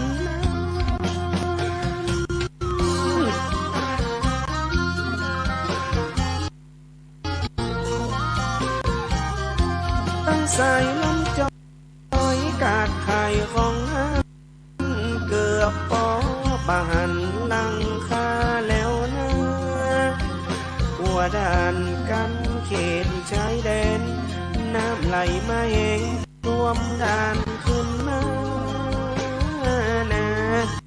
เจ้าแม่นาสายน้ำนาวาล้นมาออกฟัง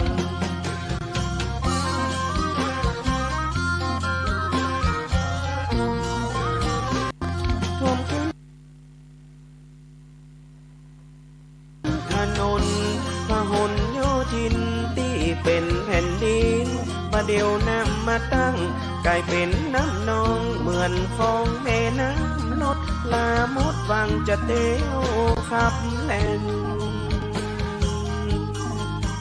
มนตั้งทางราชการต้องเอาเหลือ100 ลำเพื่อช่วยประสานคนติดนะข้างโยพี่น้องแม่สายบางลายนั้นกานั่งหอน้ำมา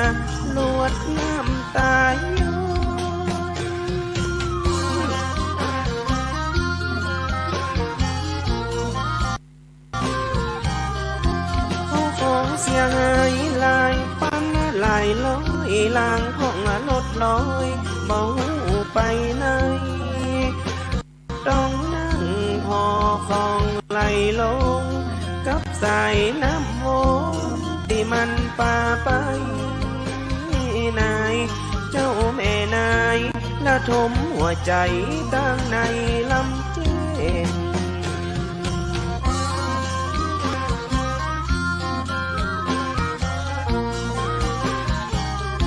แต่จ้างมันเตอะเข้าของเสียไปชีวิตมาตายหัวใจก็ยังเต้นค่อยสร้างเหตุใหม่เมื่อน้ำมาไว้เว้นถึงแม่ลำเข็นมันก็ต้องสู้ต่อกันไปแม่สายละถมมาตรมในหัวใจอุทกกะภัยป้าใจห่อเหี่ยว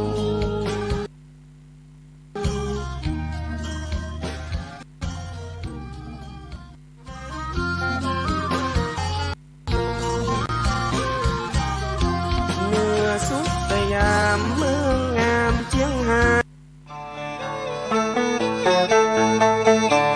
ต้องฟ้ามืดบดฝนตกซอยซอยเร็วพอผู้ดอยมืดเมยหมอกฟ้าฤดูหน้าฝนมาตกแต่ตกบ่ายามกลางภาษามันยังมาเปิงสายน้ำแม่อิงขึ้นจนปอเถิงเวียงแก่นเมืองเถิงเป็นห้องเป็นไห้แสนลำบากใจเพราะว่ากลัวแนมพะเยาผู้สางเจียงคำเจียงม่วนเมืองปงน้ำไหลเจียวลงเอาอย่างบ่ได้บางพ้องไข่หัวพ้องสีตาให้เหมือนสายน้ำไหลบ่ปีกไว้ขึ้นมาให้ธรรมชาติแน่กลัวแต่แน่เป็ดไก่หมูแม่ไผ่โจ้ยบ่ได้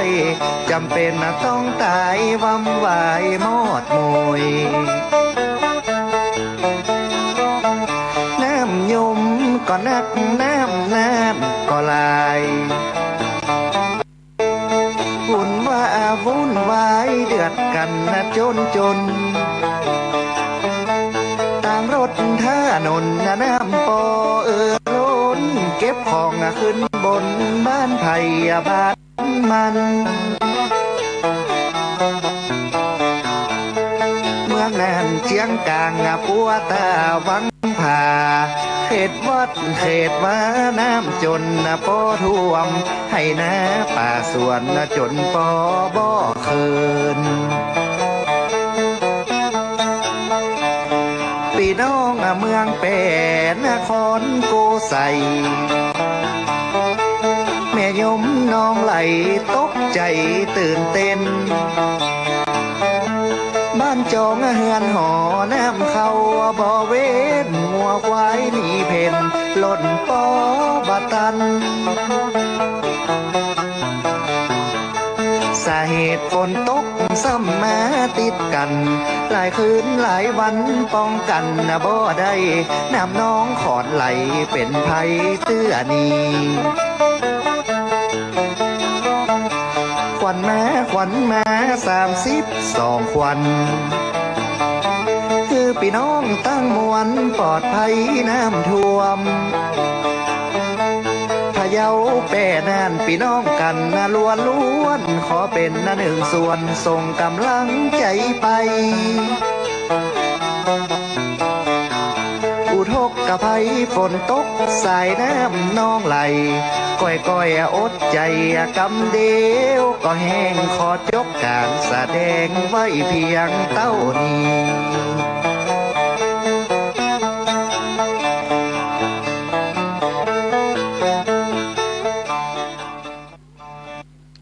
ศรัทธาญาติโยม ได้พักความจริงก็ไม่ได้พักเนาะ ออกไปเพื่อจะรับวัสดุอุปกรณ์นะเครื่องปรุงต่างๆที่ศรัทธาญาติโยมเปิ้นนำมาให้มาหอมเนอะตะกี้เนี้ยนะมีศรัทธาญาติโยมคุณพนิดาสุภาเลิศคุณสิริกัญญาอภิจิตคุณณภศรอภิจิตคุณโยมอรนันท์เครือซบจางและคุณโยมเทพนิมิตสุภาเลิศนะถวายปัจจัยมาแหม500 บาทก็ขออำนวยไว้ใจให้ศรัทธาญาติโยมที่ร่วมบุญร่วมกุศลมาอยู่ดีมีสุขเนอะเป็นใดเอาไข่เนาะเอาไข่มาเอาเครื่องปรุงมานะศรัทธาเอาไข่เอาอย่างต่างๆมาตึงไข่กล่องอันใส่กับข้าวเครื่องปรุงน้ำมันพืชอย่างต่างๆเนาะต้องขอบคุณทีมงานครอบครัวของคุณโยมพนิดาสุภาเลิศเนอะทุกท่านทุกคนได้ร่วมบุญร่วมกุศลกันมาตอนนี้ก็ถือว่าเป็นรายการพิเศษเนอะรายการสดจากสถานที่วัดฝ่ายหินศูนย์ช่วยเหลือผู้ประสบภัยวัดฝ่ายหินโดยท่านอาจารย์พระครูสมุวิศวัตวรกิจโจผอ.สถานีวิทยุ 104.50 เมกะเฮิรตซ์วัดฝ่ายหินพร้อมกับทีมงานลูกศิษย์ลูกหาของท่านหลวงตามะนะกลุ่มร่วมใจเป็นหนึ่งเดียวลูกหลานลูกศิษย์ลูกหาของหลวงตามะมาดูแลเรื่องการทำกับข้าวกับป่าในเจ้าวันนี้ก็จะนำอาหารไปส่งให้กับพี่น้องผู้ประสบภัย200 ชุดก็เวลาสัก8 โมงนี้ก็น่าจะแล้วเสร็จเนาะตอนนี้เพิ่นกำลังทำอยู่ศรัทธาญาติโยมอยู่ที่ไหนตั้งใดนะอยากจะร่วมบุญร่วมกุศลร่วมด้วยช่วยกันมาก็เจริญปอนเนอะเจริญปอนได้ร่วมโดยช่วยกันส่งความช่วยเหลือมาได้นะก็มีโยมแม่ตีตะกี้เปิ่นโทรมาขอหมายเลขบัญชีธนาคารเนาะแม่งานบุญศรี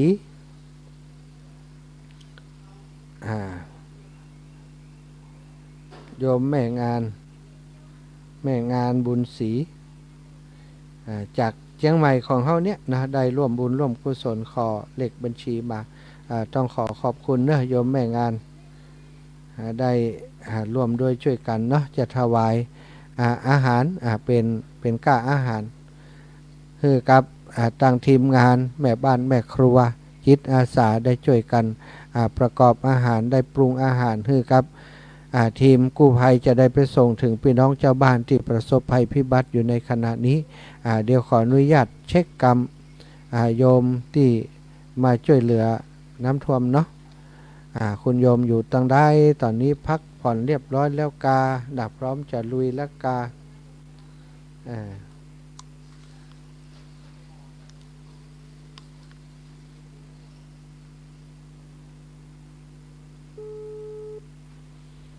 โยมมาจากสุพรรณบุรีเนาะก็เหน็ดเหนื่อยการเดินทางแต่ว่าก็มาช่วยพี่น้องเปิ้นผู้ประสบภัยก็เข้าพื้นที่ยากอยู่ซะท่าตอนนี้ก็คงจะหาจุดที่จะลงทำการช่วยเหลือเนาะมีมูลนิธิต่างๆกู้ภัยของมูลนิธิต่างๆมาร่วมกันเนาะสว่างมูลนิธิสว่างกู้ภัยสว่างก็มาจากกันหลายที่หลายแห่งเนอะจากลำปางก็มาแต่คืนนี้นะจากหลายที่หลายแห่งที่เปิ้นลงพื้นที่มาช่วยเหลือผู้ประสบภัยน้ำท่วมตอนนี้ก็ขอให้ศรัทธาญาติโยมที่อยู่ในพื้นที่เสี่ยงภัยต่างๆหรือว่าบ่ได้รับความช่วยเหลือเตือนนี้แจ้งเข้ามาได้อาตมาภาพจะเป็นศูนย์ประสานงานให้เนาะแจ้งมาที่นี่เขาก็จะมีทีมงานได้แจ้งไปในหน่วยงานที่เปิ้นสามารถจะช่วยได้ค่ำคืนที่ผ่านมามีหลายจุดสถานที่เปิ้นบัดสามารถจะออกจากพื้นที่ได้แล้วก็ความช่วยเหลือก็เข้าไปบัดถึงตัวนะอย่างใดก็ตามวันนี้ก็คงจะได้รับการแก้ไขระดับน้ำก็คงจะลดลงแล้วก็เรือทีมช่วยเหลือต่างๆก็คงจะเข้าพื้นที่มาแหมนักอยู่แต่คืนนี้ก็มีหน่วยงานจิตอาสาต่างๆที่เปิดแจ้งผ่านมาเนาะว่า ขอความช่วยเหลือมาที่เชียงใหม่จริงจิมก็มีองค์กรมูลนิธิต่างๆเปิ่นประสานงานกันไปสถากับทีมงานที่เปิ่นอยู่ต่างจังหวัดอยู่ในพื้นที่ที่ยังมาบัดถึงเตือนะเปิ่นก็แจ้งกันบอกกันไปวันนี้คิดว่าการช่วยเหลือจะดีขึ้นกว่าตะวันนี้ระบบต่างๆก็คงจะได้รับการประสานงานสอดคล้องกันทีมเรือกู้ภัยต่างๆเนาะเปิ่นจะตั้งเปิ่นจะตั้งความถี่ไว้เป็นความถี่กลางที่สามารถแจ้งกันได้ทั้งหมดนะตึงทีมที่อยู่ด้วยกันทั้งหมดเนี่ยสามารถแจ้งกันได้ว่าตอนนี้เปิ่นขอความช่วยเหลือจุดใดที่ในภัยอยู่ใกล้เข้าไปช่วยเหลือเข้าไปดำเนินการนะอันนี้จะเป็นศูนย์บัญชาการที่เปิ่นอันจะทำงานเป็นระบบขึ้นวันนี้เปิ่นจะวางทีมอย่างกันต่อก็พี่น้องที่บัดได้รับความช่วยเหลือเนาะก็คงจะต้องใช้ความอดทนอย่างน้อยในบ้านในจองของท่านเนาะคงจะมีน้ำมีอาหารบางส่วนละเพราะต้องทางการก็แจ้งเตือนมาเมินละนะแจ้งเตือนเรื่องของภัยที่จะเกิดขึ้นเนี่ยก็หวังว่าบางส่วนเพิ่นจะเตรียมอาหารไว้แต่บางส่วนที่บ่ได้เตรียมอาหารกำเตือนนี้ก็บ่ฮู้จะว่าได้นะคงจะอดกันนะแต่คืนที่ผ่านมาเนี่ยแต่บางคนก็คงจะมีลูกหลานหรือว่าญาติพี่น้องที่อยู่ต่างนอกติดต่อกันได้ก็เอาไปส่งเนาะเป็นเรื่องที่เราจะต้องตระหนักเสียเวลามีประกาศเตือนภัยที่ผ่านมาเขาก็นึกเอาเองว่ามันเป็นอย่างก้ามเป็นอย่างก้าบันนักหนาก้าเองกึดกันอย่างอีอยู่ตลอดแต่พอมันเป็นมาเนี่ยเขาก็โอดควันว่าความช่วยเหลือไปบัดถึงคนบัดช่วยกันอย่างต่างๆนะความจริงนี่เขาจะไปโทษคนอื่นนี่มันก็ต้องโทษตัวเขาตัวเนาะศรัทธาญาติโยมพาเปิดประกาศเตือนนี่เขาเตรียมไว้อย่างน้อยก็เตรียมสต็อกไว้สำรองไว้พ่องม่าปลากระป๋องข้าวสารนี่มันจำเป็นจะต้องมีม่าอย่างน้อยนี่อาตมาเคยกินม่าน้ำเย็นนะศรัทธา เดินธุดงไปเนี่ยเดินธุดงไปแล้วก็อาหารมันบ่มีบิณฑบาตบ่ได้อย่างสักอย่างพอดีว่ามีม่าติดถุงย่ำเซี่ยวอยู่หนึ่งถุงความจริงที่สาเหตุที่มันติดเนี่ยก็คือญาติโยมเปิ่นถวายตอนเย็นเนี่ยเอามาถวายกับน้ำกับอย่างเนี้ยอาหารแห้งมาถวายอาตมาก็เลยว่าจะเอาไปซ่อฮื้อคนที่ปะไผ่ก็จะเอาฮื้อเปิ่นแต่ปรากฏว่าตึมปะไผ่เนี่ยสถาตอนเย็นก่อมปะไผ่แล้วก็ตอนนั้นตอนเจ้าก็บับปะไผ่มาก็เลยติดถุงถุงย่ำไปด้วยวันนั้น8 โมงแล้วบินถ้าบาทบ่ได้อย่างสักอย่างป่ะอย่างใดนี่วันนี้บ่ได้กินละก้าเนาะก็เลยเอาเป็นว่าเอามานะกะเชี่ยวนะกะเอามาใส่น้ำเย็นแจ่น้ำเย็นเข้าไว้เอาเครื่องปรุง เอาใส่เข้าไปปล่อยมันหันหนังพักผ่อนจนเหงื่อมุดซะทา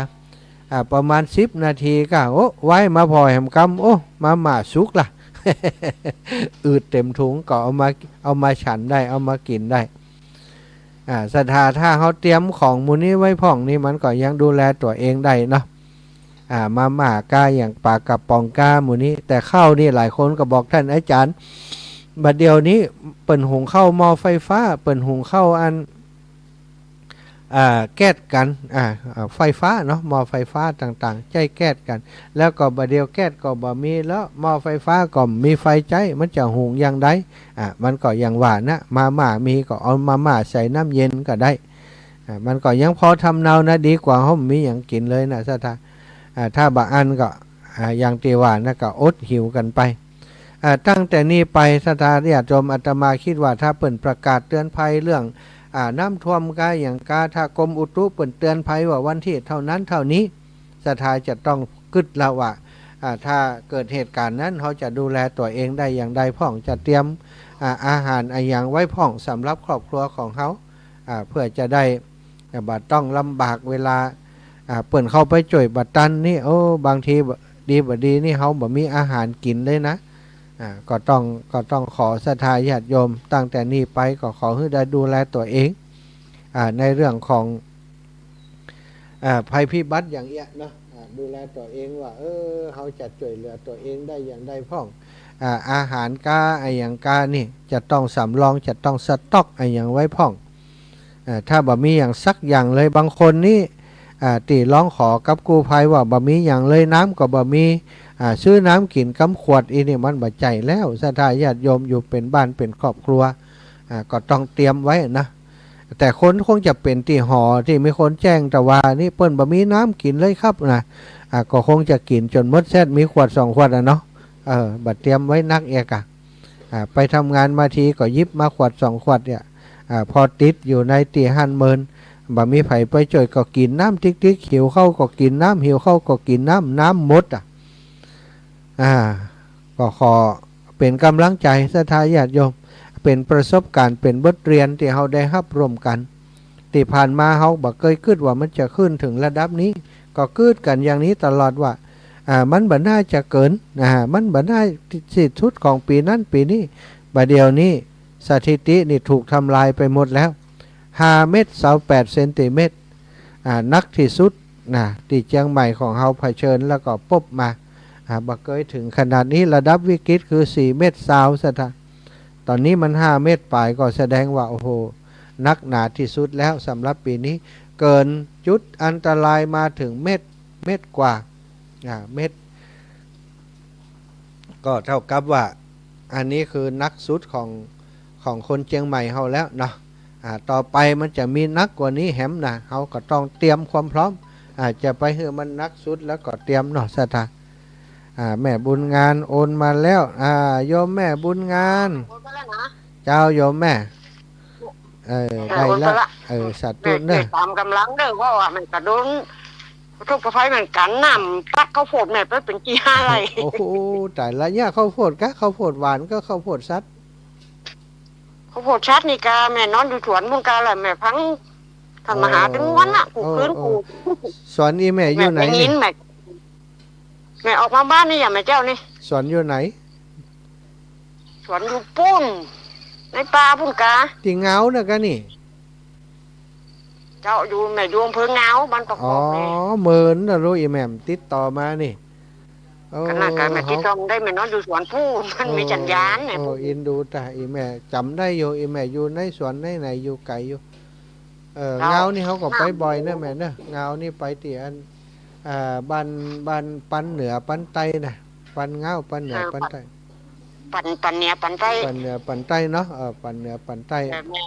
แม่อยู่ที่จุดชมวิวพี่นะท่านมหาโอ้จุดชมวิวที่อันเขตติดต่อกับพะเยาพี่นะเอามาตั้งสายไม้นี่เนาะมาสายไม้มาตั้งวังเหนือแล้วเขาจะแยกลงที่ป้อมย้ำผาแดงนี่นั่นน่ะแยกลงมาบ้านแม่นะโอ้วันหลังถ้าไปถึงท่านจะบอกแม่เนอะ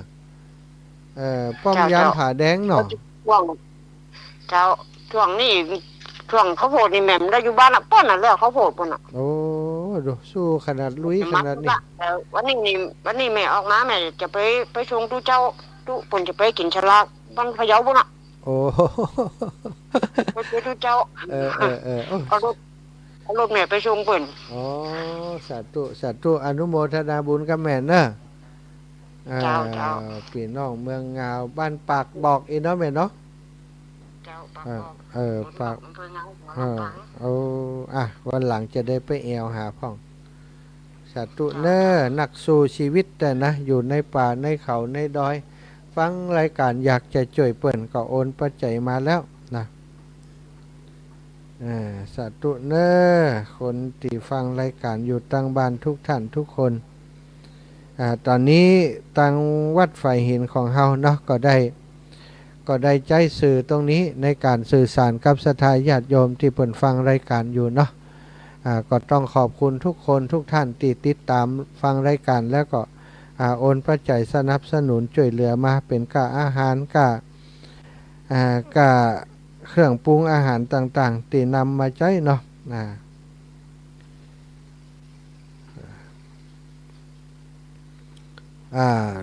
มีข้อมูลข่าวสารจากทางสวท.เชียงใหม่ได้แจ้งว่าตอนนี้เวลา7 นาฬิกาที่ผ่านมานี้ ระดับน้ำที่สะพานนวรัตน์5 เมตร5.05 ก็เดี๋ยว8 นาฬิกาเพิ่นจะอัปเดตรออัปเดตเนอะตอนนี้เปิดสายให้ศรัทธาญาติโยมที่อยู่ตั้งบ้านโทรมาได้ตัวเนอะ0808844173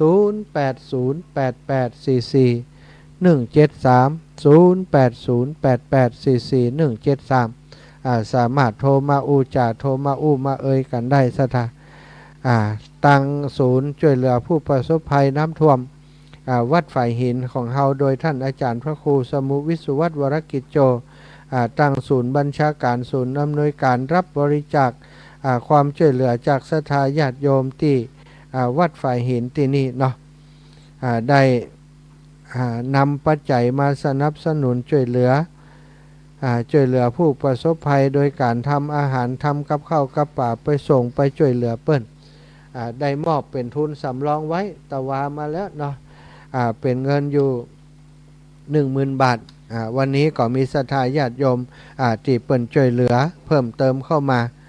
ก็ต้องขอบคุณทุกท่านทุกคนได้หันความสำคัญ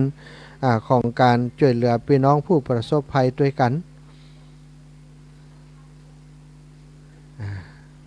รวมโดยช่วยกันคนละเล็กละน้อยศรัทธาญาติโยมเงินปัน2 ปันของเฮาเนาะเงิน100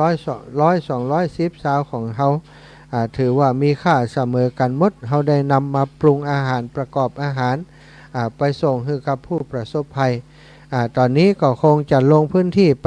ปช่วยเหลือพี่น้องที่อยู่ตังหนองหอยเนาะตังฟ้าห้ามตังหลายพื้นที่ศรัทธาญาติโยมที่เปิ้นบ่สามารถจะออกจากบ้านจากจองเปิ้นได้อยู่ในพื้นที่ตลอดถึงศรัทธาญาติโยมที่เปิ้นรวมจุดกันอยู่เป็นพื้นที่ที่ปลอดภัยนะเปิ้นก็รวมกันอยู่เป็นจุดเป็นพื้นที่เนอะก็คงจะได้เข้าไปช่วยเหลือกันตามลำดับไปศรัทธาภัยจุดที่อยู่ในจุดที่เข้าไปหาสะดวกก็คงจะได้รับการช่วยเหลือก่อนส่วนคนที่เปิ้นอยู่ลึกอยู่ไกลเข้าไปนี้ก็จะลำบากน้อยนึงในการที่จะนำความช่วยเหลือเข้าไปช่วย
เจ้าแม่เจ้าหอมเท่าใด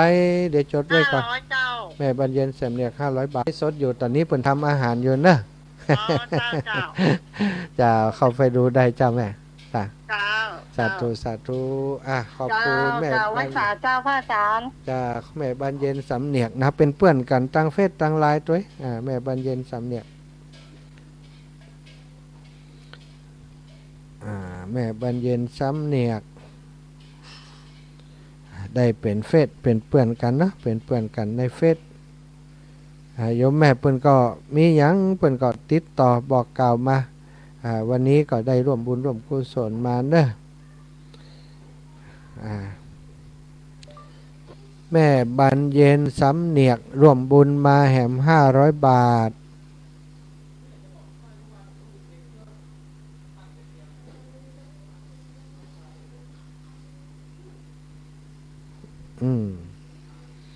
ก็ขอบคุณแม่บรรเย็นนะแม่บรรเย็นและครอบครัวเนาะ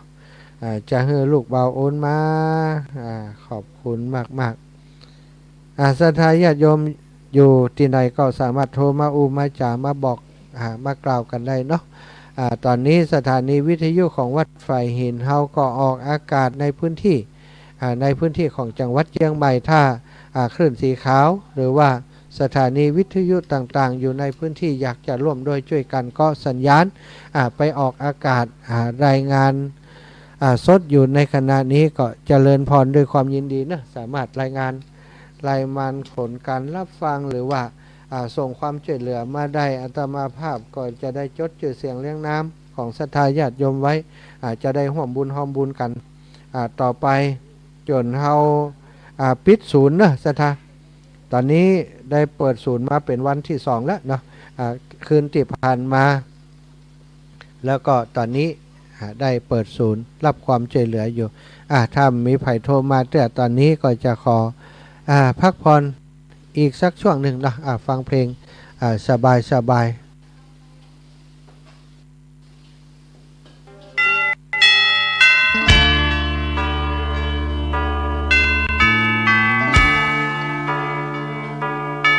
เจริญพ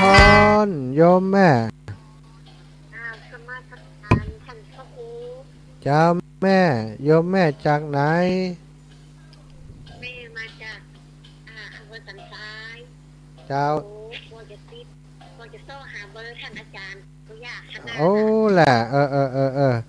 แม่อย่างเจ้านี่เลี้ยวไปหน่อยโอ้สาธุขออภัยแม่อย่างก็เจ้าแม่วิรัชชัยยาอยู่บ้านสันต้นเตาแม่วิรัชชัยยาเนาะชัยยาสันต้นเปาเบอร์ได้อีแม่จะท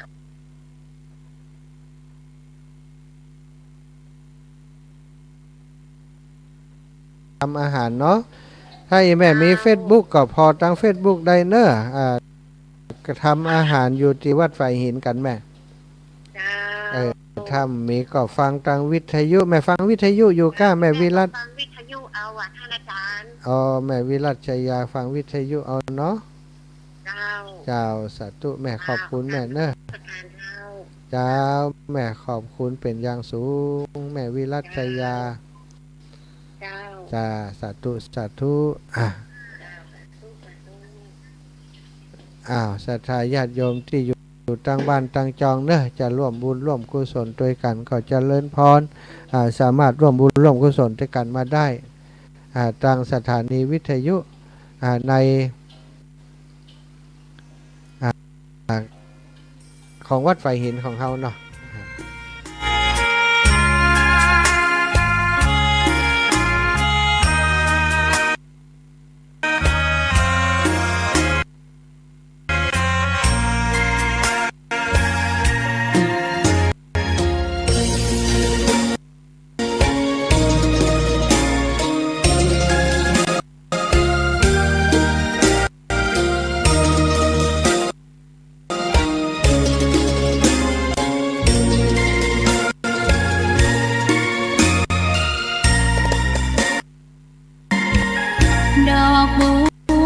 ดอกหนึ่ง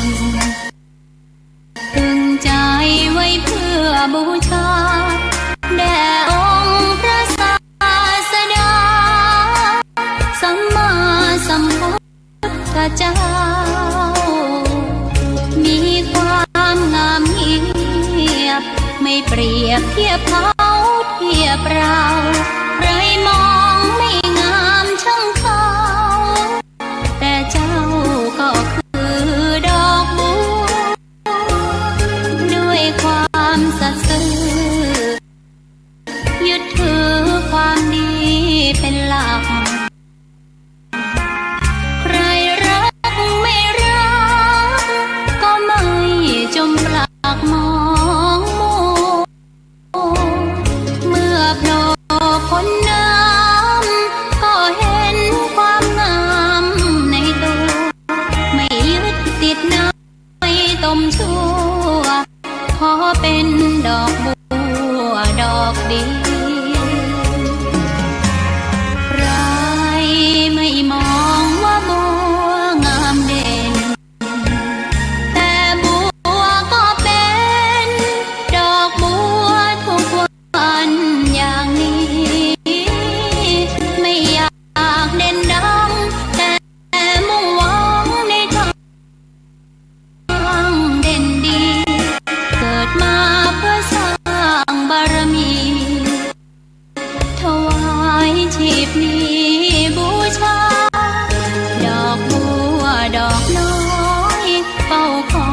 คนที่ใจบุญ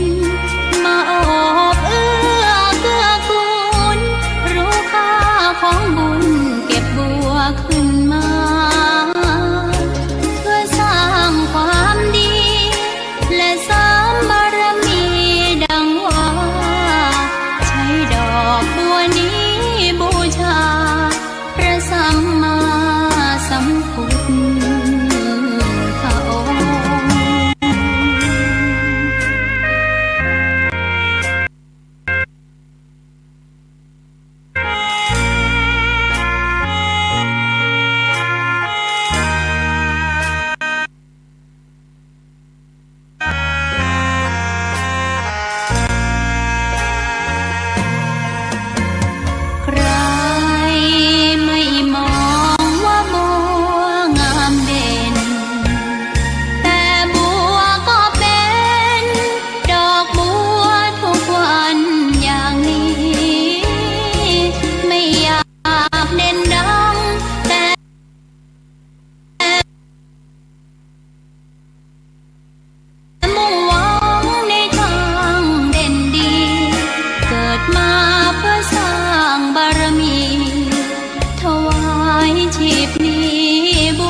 คนที่ใจบุญมาโอบเอื้อเกื้อกูลรู้ค่าของบุญเก็บบัวขึ้นมาเพื่อสร้างความดีและเสริมบารมีดังว่าใช้ดอกบัวนี้บูชาพระสัมมาสัมพุทธ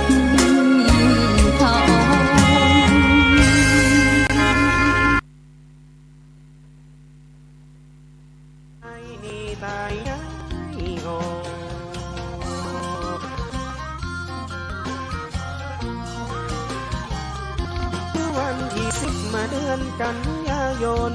และเหเวบนน้ำล้นตลอดท่วมถึงฝั่งไทยมาเมืองนอกเร็วไปเร็วบอดขึ้นมาเลยจนแรงกระแสน้ำปัดน้ำมันก็มาแห้งเปลวน้ำสีแดงแยงห่อท่วมไฟห้องย้ายคนของน้ำน้องปัดดันบ่นึกบ่ฝันมันจะเป็นแบบนี้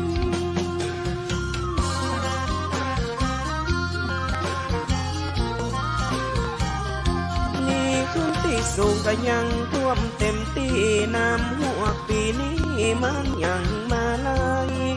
หลังอยู่บ้านเจ้านายเจ้าแต้วนี่อันตรายนายเจ้าเอนายท่วมขึ้นแล้วไว้บ่ได้อย่างสักอย่าง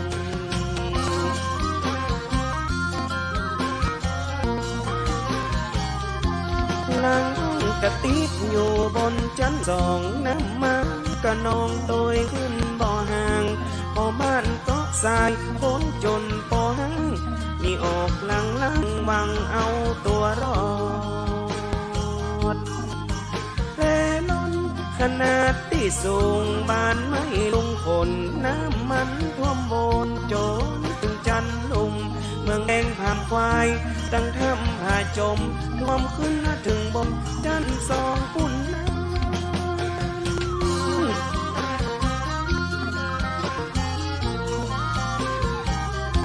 ตั้งใส่ลำจอยดาดไอของหันเกิดออกบ้านหลังคาแล้วนะหัวด่านกันเขตชายแดนน้ำไหลมาแห้งท่วมด่านขึ้นมานาเจ้าแม่นาสายนาวาโน้นมาออกฟัง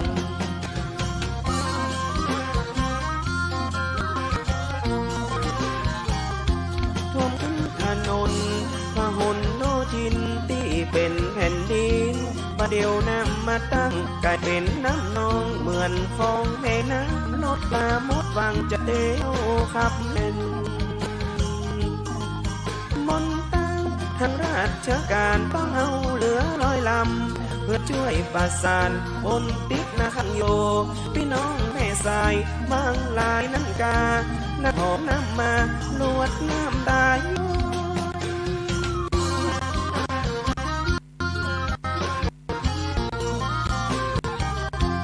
้ของเสียหายลายปันลายลอยลางห้องลดลอยบ่ไปไหนต้องนั่งพอของไหลลงใส่น้ำมนต์ที่มันป่าไปนายเจ้าแม่นายระทมหัวใจตั้งในลำเล่น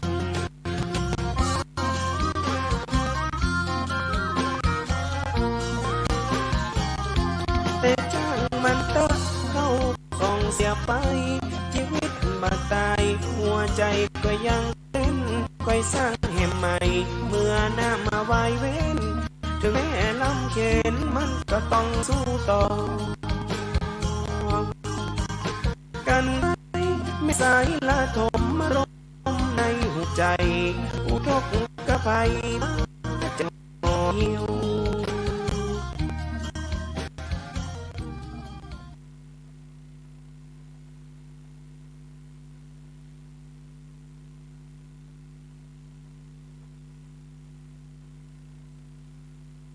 คนที่ต้องการร่วมบุญร่วมกุศลอยากจะช่วยเหลือผู้ประสบภัยหรือว่าจะประสานงาน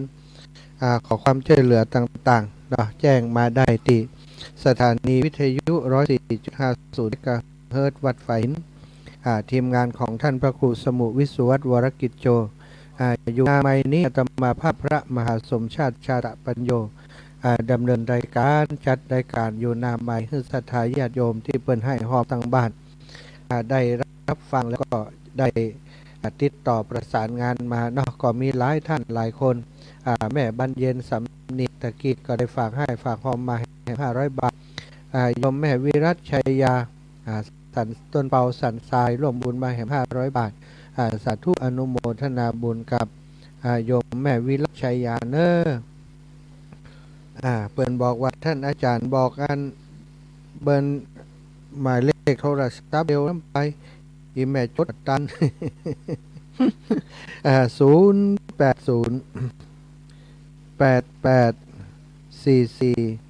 173เนอะ0808844 173แม่วิรัตชัยยาบ้านสันต้นเปาอำเภอสันทรายจังหวัดเชียงใหม่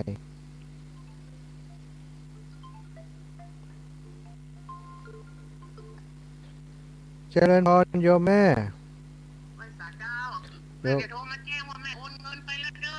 โยมแม่เกษรชัยวุฒินาการกันนกแม่น้ำเข้าบ้านนี่แม่ก็รอบนี้มาเข้ารอบก่อนพุ่งเข้าก่ะโอ้รอบนี้ผ่านอีกเจ้าผ่านก็ลุยเพราะมันมีของนั่นของท่านอาสมชาติเอาแต่เดี๋ยวเอาไปตั้งไว้ตามชี้แยกว่าอันน้ำมันลดพอหรือยังลดแล้วแม่ตะเกียนสถานการณ์แจ้งมาว่าอันลดอันชั่วโมงละ3 เซน4 เซนแม่โอ้สาธุพันวิทย์ได้ด้วยดีเนาะก็แม่ตะกี้ลด3 เซนนี่นะจะ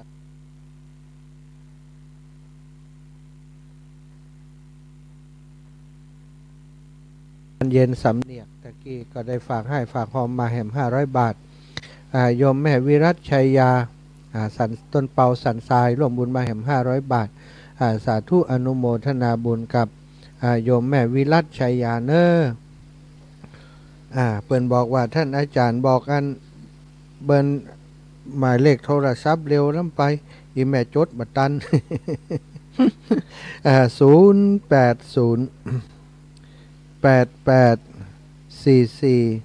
173เนอะ0808844 173นะแม่วิรัตชัยยาบ้านสันต้นเปาอำเภอสันทรายจังหวัดเชียงใหม่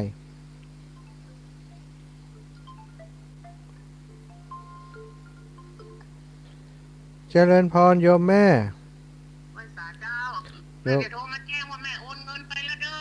โยมแม่เกษรชัยวุฒินาการกันนกอีแม่น้ำเข้าบ้านนี่แม่ก็รอบนี้มาเข้ารอบก่อนพุ่งเข้าก่ะ โอ้รอบนี้ผ่านเอง เจ้าผ่านก็ลุยเพราะมันเรามีของนั่น น้ำมันลดบ้างหรือยัง ลดแล้วแม่ตะกี้อันสถานการณ์แจ้งมาว่าอันลดอันชั่วโมงละ3 เซนต์4 เซนต์แม่ โอ้สาธุผ่านวิกฤตไปได้ด้วยดีเนาะ ก็แม่ตะกี้ลด3 เซนต์อีนะ เจ้า จะแม่ขอบคุณแม่เนอะ เจ้า จะเดี๋ยวตอนที่8 โมงขอย้ำอัปเดตมา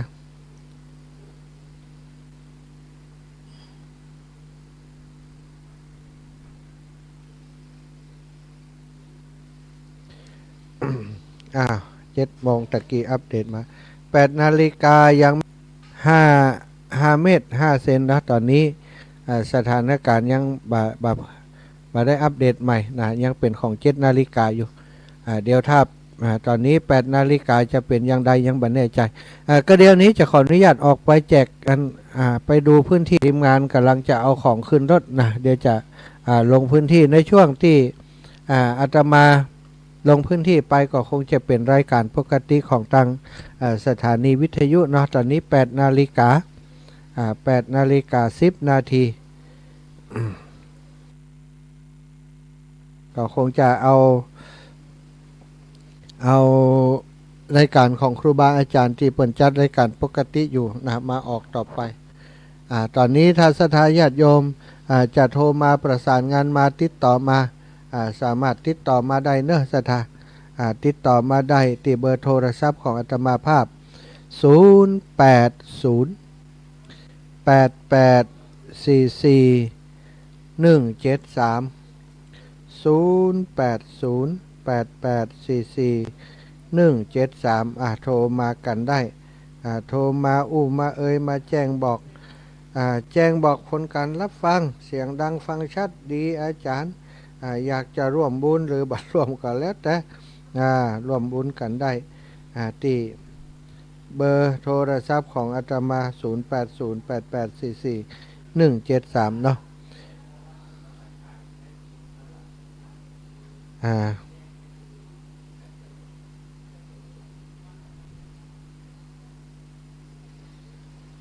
ละศรัทธาพี่น้องศรัทธาญาติโยมทั้งหลายอยู่ตั้งบ้านตั้งจองอยู่ที่ไหนตั้งใดก็ดีเนอะถ้าฟังรายการนี้อยู่อยากจะร่วมโดยช่วยกันแบ่งเบาแบ่งปันความทุกข์ยากในครั้งนี้ช่วยเหลือผู้ประสบภัยในครั้งนี้ก็เจริญพรได้แจ้งมาได้โทรเข้ามาได้0808844173อาตมาภาพเป็นตัวแทนครูบาอาจารย์อยู่หน้าไมค์อยู่ในพื้นที่ตรงนี้เพื่อจะรอรับการช่วยเหลือจากศรัทธาญาติโยมไผมีอันยังอยากจะช่วยเหลือในเรื่องของน้ำท่วมในครั้งนี้กับครูบาอาจารย์ท่านพระครูสมุวิสุวัตรวรกิจโจวัดฝ่ายหินก็ได้โทรมาได้เนอะ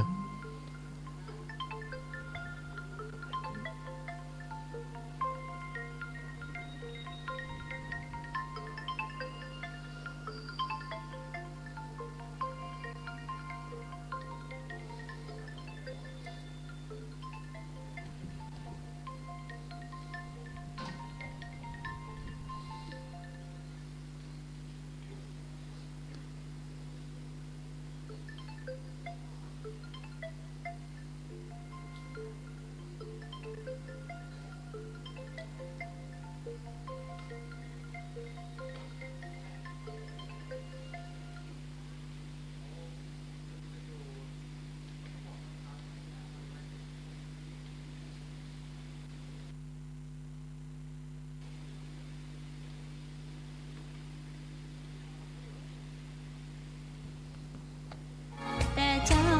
ก็คือดอกบัว จะได้ยังไง ด้วยความสัต โอ้ ย์ เปิดเพลงก่อนนี่จ้ะ คือความดีเป็นหลัก ไม่มีใครรักไม่รักก็ไม่จงรัก อ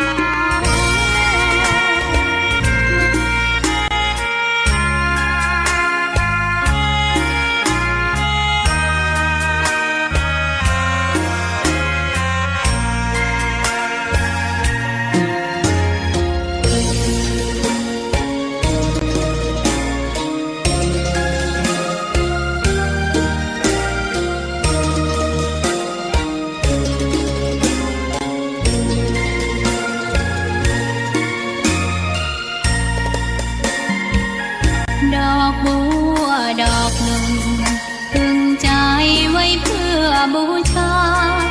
แด่องค์พระศาสดาสัมมาสัมพุทธเจ้ามีความงามเงียบไม่เปรียบเทียบเขาเทียบเราใครมองไม่งามช่างเขาแต่เจ้าก็คือดอกบัวด้วยความสัตย์ซื่อยึดถือความดีเป็นหลักใครรักไม่รักก็ไม่จมปลักมองมัวเมื่อโผล่พ้นน้ำก็เห็นความงามในตัวไม่ยึดติดในตมชั่วขอเป็นดอกบัวดอกดีใครไม่มองว่าบัวงามเด่นแต่บัวก็เป็นดอกบัวทุกวันอย่างนี้ไม่อยากเด่นดังแต่มุ่งหวังในทางเด่นดีเกิดมาเพื่อสร้างบารมีถวายชีพนี้บูชาดอกบัวดอกน้อยเฝ้าคอยคนที่ใจบุญมาโอบเอื้อเกื้อกูลรู้ค่าของบุญเก็บบัวขึ้นมา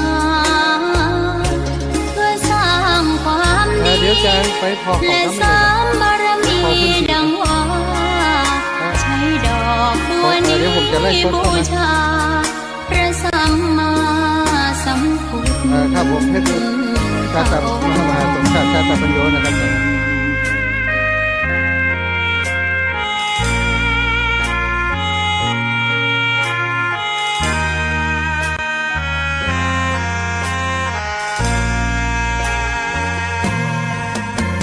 ใคร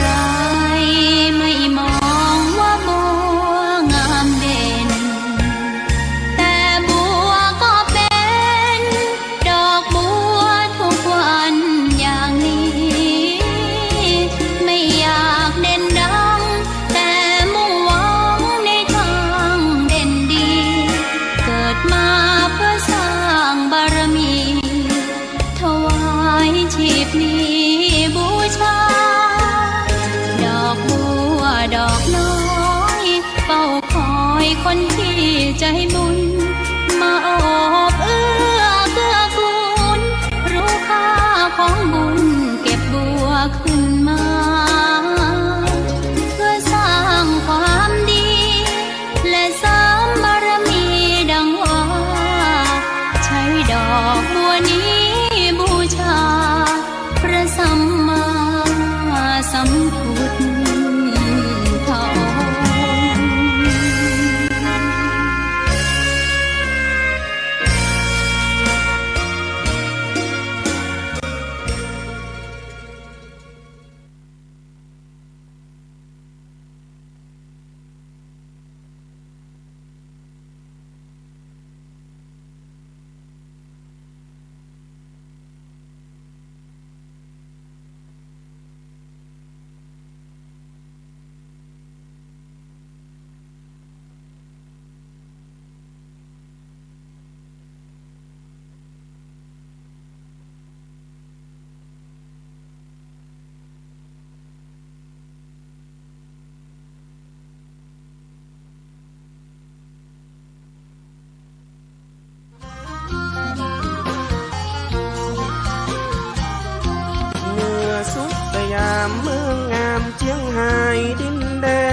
สายน้ำไหลท่วมล้น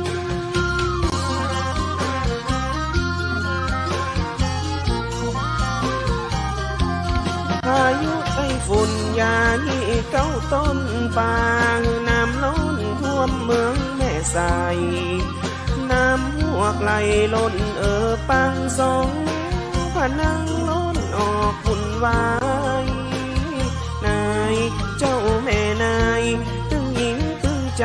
นี่ตายย้ายออก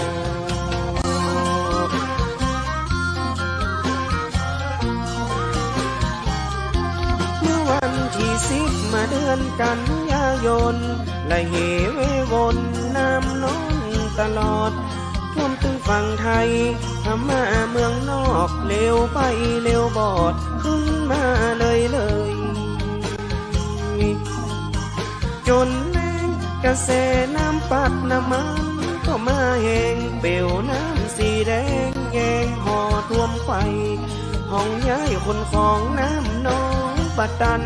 บ่นึกบ่ฝันมันจะเป็นแบบนี้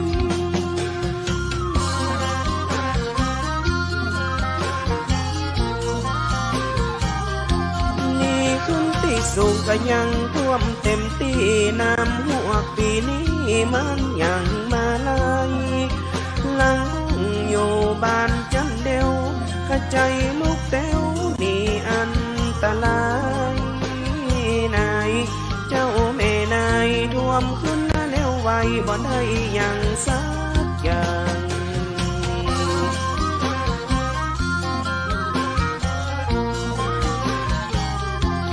หลังกระติกอยู่บนชั้นสองน้ำมันกระนองโดยขึ้นบ่อห่างพอบ้านก็สายคนจนพอห่างมีออกหลังหวังเอาตัวรอดแผ่ล้นขนาดที่สูงบ้านไม่ลุงคนน้ำมันท่วมบนโจนจึงจันลุ่มเมืองแดงผ่ามควายตั้งทำหาจมท่วมขึ้นถึงบนจันสองปุ่นน้ำ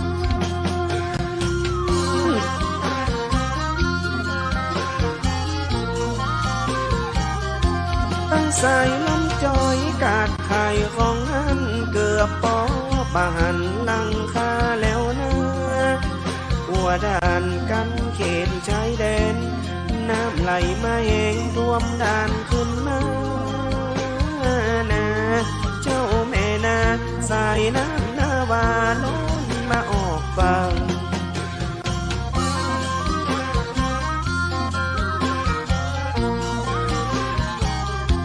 ท่วมขึ้นถนน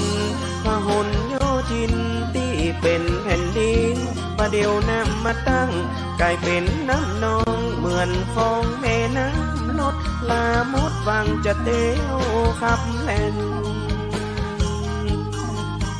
มนตั้งทางราชการต้องเอาเหลือลอยลำเพื่อช่วยประสานคนติดนะข้างโยพี่น้องแม่สายบางลายนั่งกานั่งหอน้ำมาลวดน้ำตาโย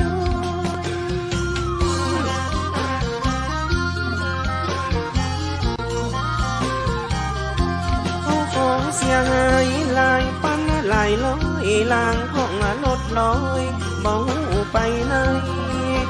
ต้องนั่งพอของไหลลงกับสายน้ำวนที่มันป่าไปไหน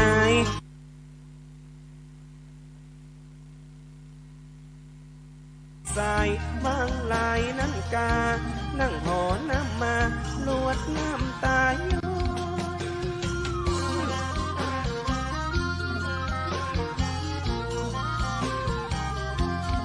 ของเสียหายลายปันลายลอยลางของรถลอยเบา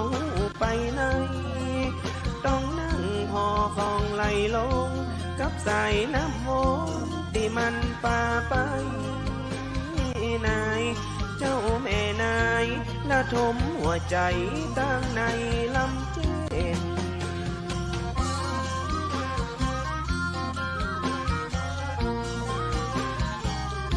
แต่จ้างมันเตอะเข้าของเสียไป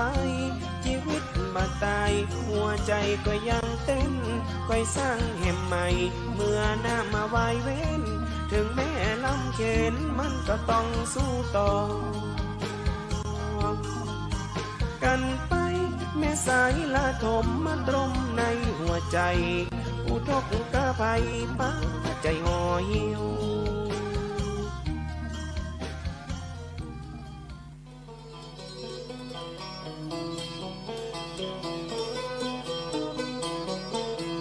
ฝนตกจากฟ้าลงมาซอยตั้งแต่บนดอยลอยลง ต่ำไต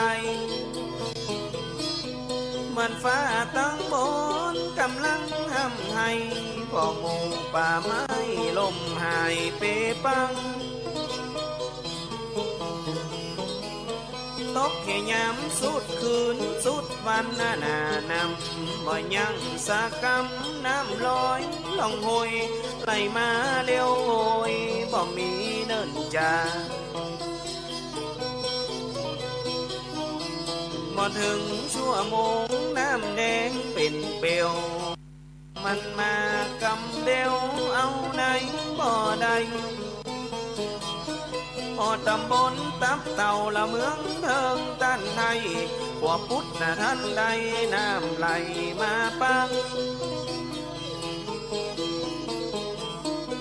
พอตั้งน้ำอิงที่บ้านยังป่าตานน้ำไหลล่องตังเข้าจองเข้าบ้านเอาไหนบ่อตันมันมาโวยแต่เขตอำเภอเทิงก็น้ำเติมถนนกระแสไหลว่อนเต็มบ้านน้ำอิงน้ำเหงาน้ำเล่าไหลลำลุ่นออกฝั่งน้ำเต็มกลางควงลาด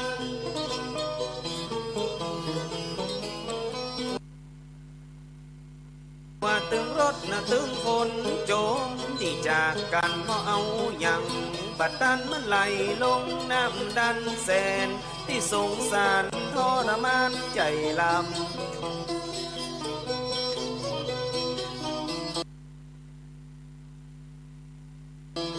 ตั้งเขตผู้สร้างน้ำพ่อปังถนนมันจองหูคนน้ำวนไหลดันเป็นต้องเป็นนาน้ำท่วมทั้งนั้นเสียหายเปปังหลายหลังคาเฮือน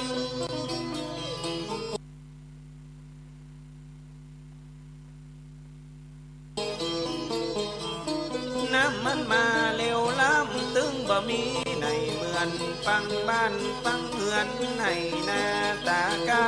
สมบัติโอคาพอไหลล่องน้ำผู้ทกกะไพน้ำไหลนองหลวงตั้งสายเมืองปุงก่อขึ้นมาท่วมเชียงม้วนเมืองนั้นเต็มลานล้วนน้ำปีน้ำพวนไหลแตกที่ฟองตั้งดอกคำไตกะน้ำปัดนะเข้าของไหลตัวน้ำนองไปเหี่ยบ่อน้อยมาห่อมาคอยมันหายซอยเหี่ยเพอใส่ตังเพียงแก่นกระท่วมนักก็เหมือนกันดอยโปดดอยปังน้ำหลังไหลคอนเอ็นดูเจนล้ำมาตึงปีตึงน้องน้ำท่วมหน้าดองจนมาจูดอนเสียหายกันนักห้องปอน้ำมองเสียเขาเสียของน้ำน้องร่วมบ้านยังมาสงสารในใจให้ลำขอฝากแห่งอกขอฝากแห่งใจถึงผู้เสียหายจากภัยน้ำท่วมหลายที่หลายต่างตึงเมืองนั่นเจียงมวนเมืองตานว่าเวียงแก่นเหมือนกันจากเหตุน้ำปังท่วมจองท่วมบ้านได้ปนผ่านเร็วไวบ่จะขอเป็นกำลังใจพี่น้องตั้งหลายเอาเสียงซอ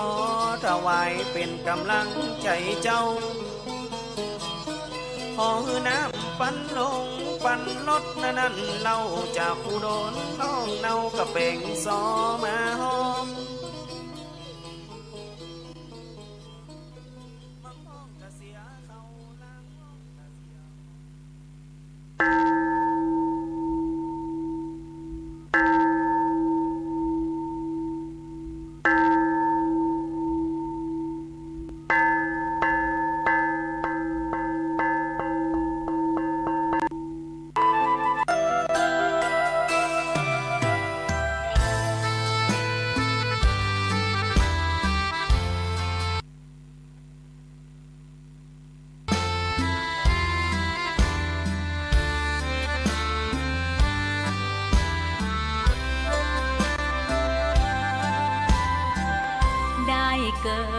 คนนั้นยากจริงนะ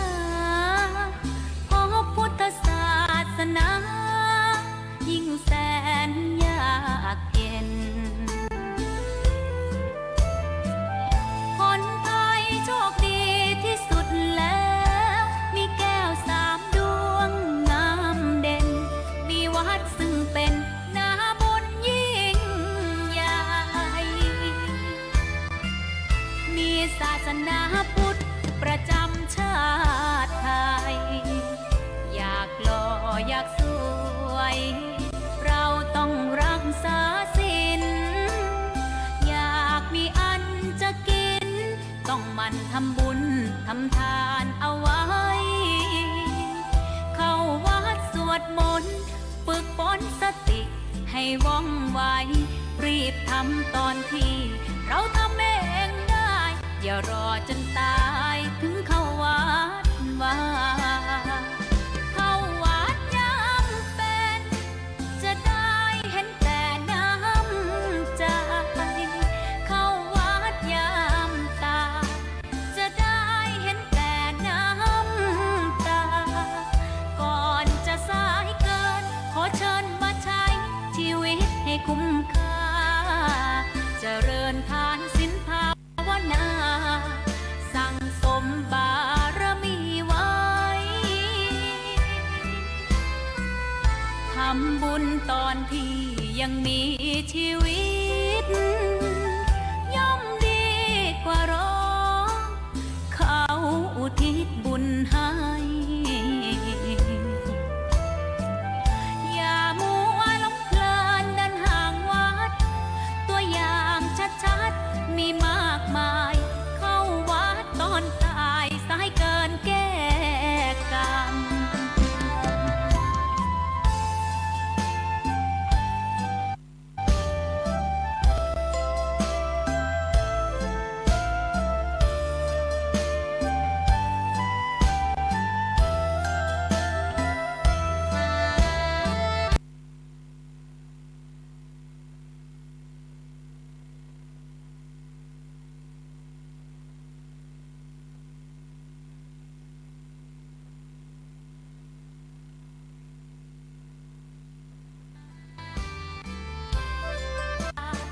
จะได้เห็นแต่น้ำตาก่อนจะสายเกินขอเชิญมาใช้ชีวิตให้คุ้มค่าเจริญทานศีลภาวนาสั่งสมบารมีไว้ทำบุญต่อมีชีวิตย่อมดีกว่ารอเขาอุทิศบุญให้อย่ามัวหลงเพลินเดินห่างวัดตัวอย่างชัดๆมีมากมา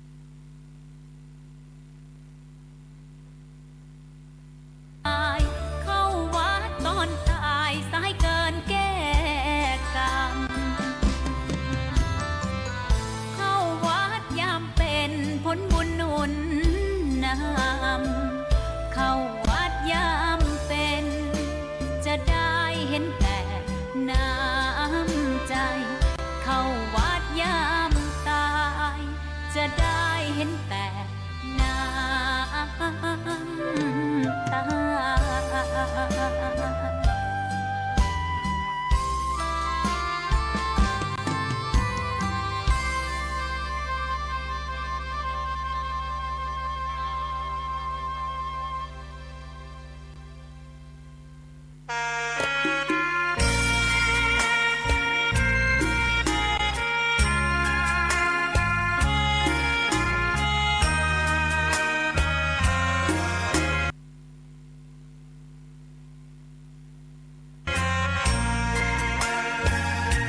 เจ้ามีความงามเงียบไม่เปรียบเทียบเขาเทียบเราไรมองไม่งามช่างเขาแต่เจ้าก็คือดอกบัวด้วยความสัตย์ซื่อยึดถือความดีเป็นหลักใครรักไม่รักก็ไม่จมปลักมองมัวเมื่อโผล่พ้นน้ำก็เห็นความงามในตัวไม่ยึดติดในตมชั่วขอเป็นดอกบัวดอกดีใครไม่มองว่าบัวงามเด่น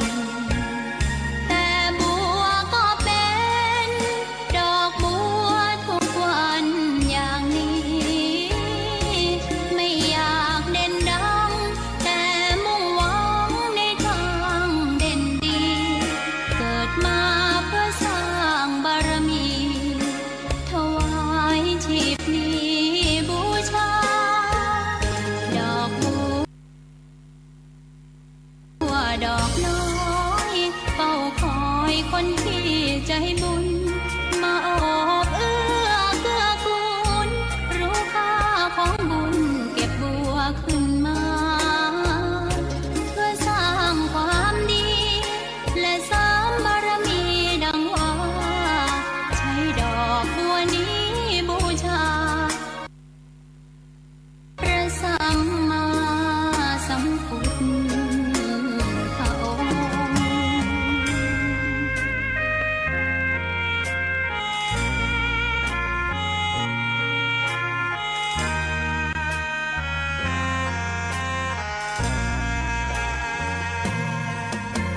ใครไม่มองว่าบัวงามเด่นแต่บัวก็เป็นดอกบัวทุกวันอย่างนี้ไม่อยากเด่นดังแต่มุ่งหวังในทางเด่นดีเกิดมาเพื่อสร้างบารมีถวายชีพนี้บูชาดอกบัวดอกน้อยเฝ้าคอยคนที่ใจบุญมาโอบเอื้อเกื้อกูลรู้ค่าของบุญเก็บบัวขึ้นมาเพื่อสร้างความดีและเสริมบารมีดังว่าใช้ดอกบัวนี้บูชาพระสัมมาสัมพุทธองค์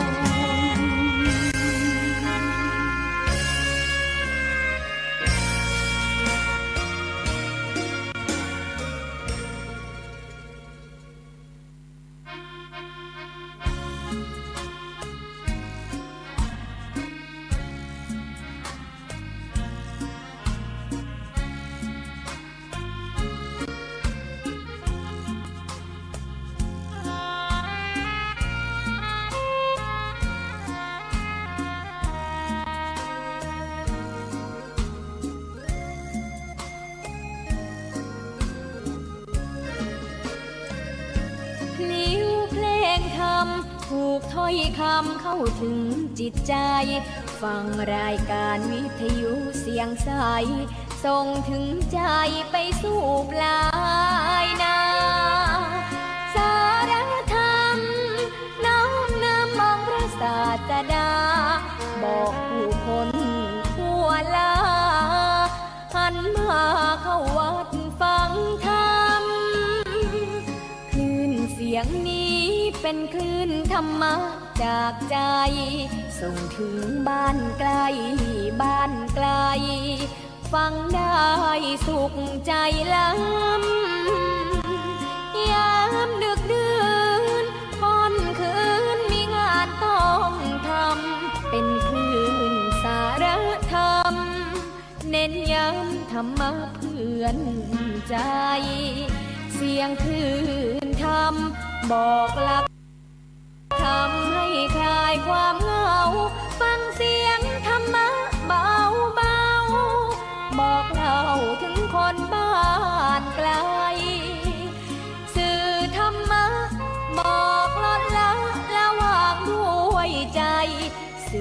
ไปถึง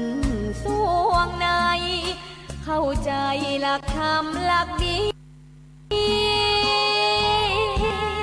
ลิ้วเพลงธรรมผูกสัมพันธ์จิตใจร่าเริงฟังสาระธรรมะบันเทิงรื่นเริงในชีวิตยามวันว่างเดินทางไปเยี่ยมสถานีนัดพบกันน้องพี่วันนี้วันดีวันเสาร์ ขอนิดหนึ่งเอาอันท้ายๆให้อาจารย์ให้ไปละฉันเนี้ยอาจารย์มาตักมาแล้วอาจารย์มาแล้วลูกศิษย์วัดต้องตื่นเช้าๆหน่อยรู้ไหมหมูกลับกี่โมงเมื่อคืนรู้รถมาทำไมจะไม่รู้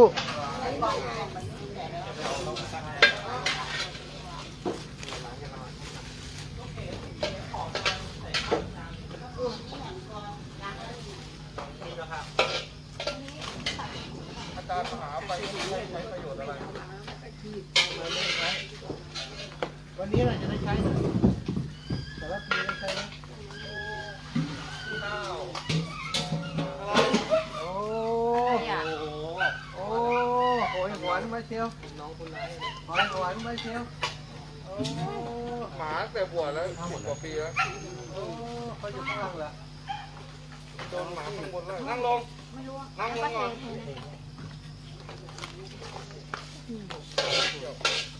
โอ้ยขอบคุณครับจานฉันไม่ไงข้าวยังเนี่ยไม่ฉันยังไม่ข้าวยังข้าวยังมาตรงนี้มาเร็วเขาไม่ทำอะไรหรอกมานี่ดิ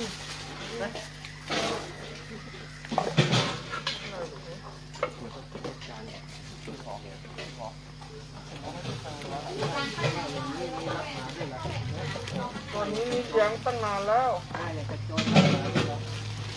เป็นหมาจะโหยหวงขนาดนี้เหรอดีใจขนาดนี้เหรอเดี๋ยวไปลงสารพีเมื่อวานไปในเมืองเขากำลังจะเข้าพอดีเลยตรงไอ้ทุ่งโฮเทลน่ะ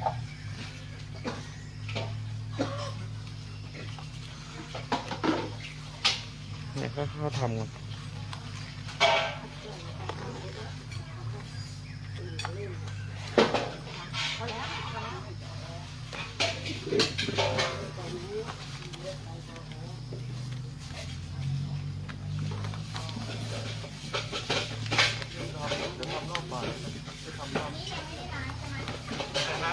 ผักยังครับ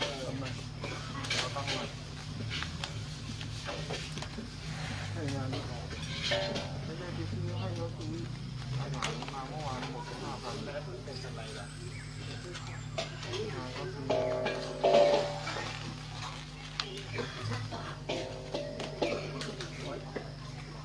ช่วยแพ็คกล่องข้าวนะคะข้าว ใส่กะเพราค่ะ เดี๋ยวไม่ใส่กล่องอันนี้นะเขาเอาผักให้ข้าวก็ดูเยอะก็นั่นแหละเพราะว่าเขาบินมาแบบทีเดียวไงหลังด้วยนะ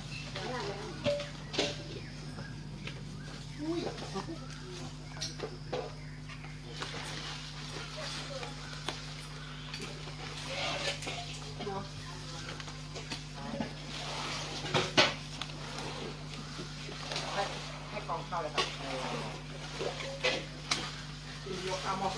ไม่ต้องงัดก็ได้ครับ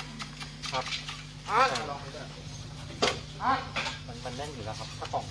มัดเป็นไหมลูกมัดเป็นมาทางนี้ลูกช่วยมัด ครับ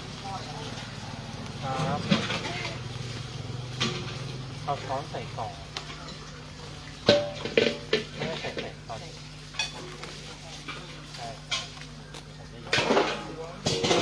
ต้องทำแต่วงไม่ต้องกล่องนี้มันไม่พ่อแม่การุณเลี้ยงเราผ้าเหลืองห่มกายคลายเศร้าพ่อเราแม่เราศรัทธาสุขใจจริงๆ เป็นชายแต่หัวใจสิงพูดจริงทำจริงทุกรามทุกคืนทุกวันผ้าเหลืองพันผูกกายาโอ้น้องวาสนาพระธรรมนำพาชีวิต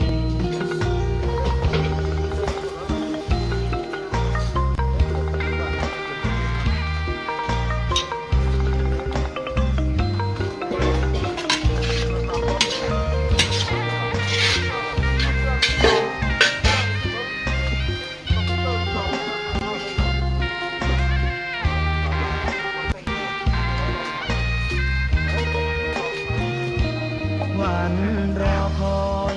เข้าโบสถ์ได้บวชเสียทีเป็นคนสุขเต็มที่ตามรอยความดีพระพุทธเจ้าไม่ลืมบุญคุณ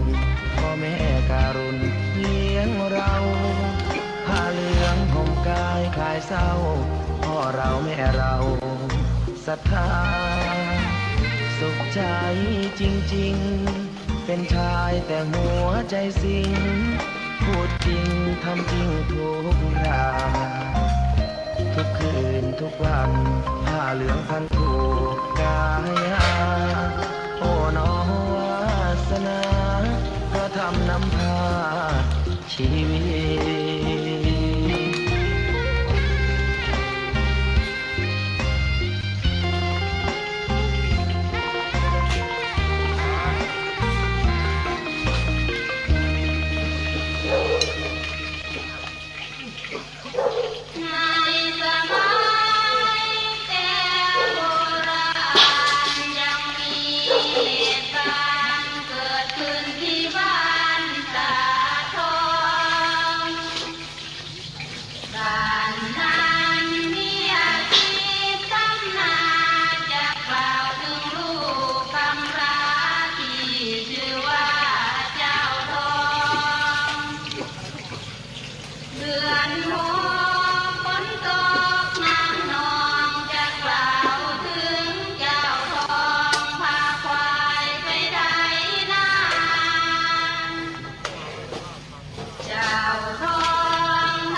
ให้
จินไปยกอาจารย์ยกโต๊ะหน่อย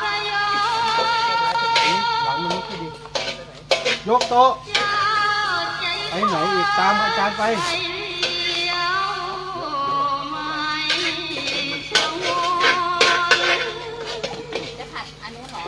ใช่เดี๋ยวปิดเลยเดี๋ยวค่อยผัดข้าวไข่น้อยก็มาผัดเพิ่มเพราะเป็นเยอะ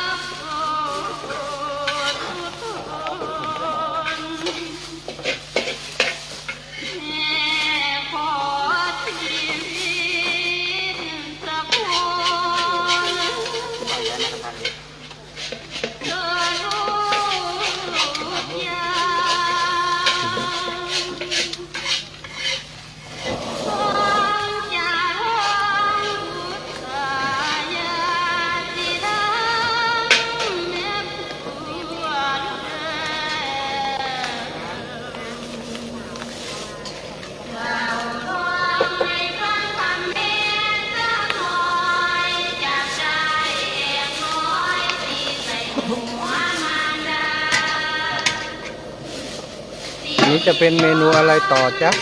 กะเพราใส่ไข่อ๋อวุ้นเส้นใส่ไข่อ๋อผัดวุ้นเส้น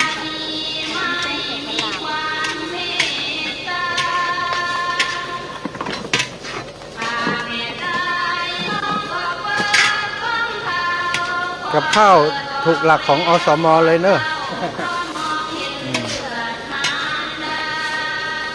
ไม่เค็มไม่เค็มคนทำทานเจครับกินไม่ได้ครับอ๋อเหรอขนาดนี้แหละพอดีคนทำสุขภาพดี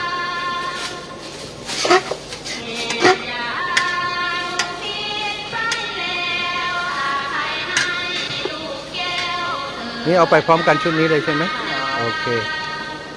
ตอนนี้โอ้สุดยอด10 นาทีวันนี้มีจิตอาสามาช่วยด้วยเมื่อเช้าเอาเครื่องปรุงเอาอาหารเอาวัตถุดิบมาช่วย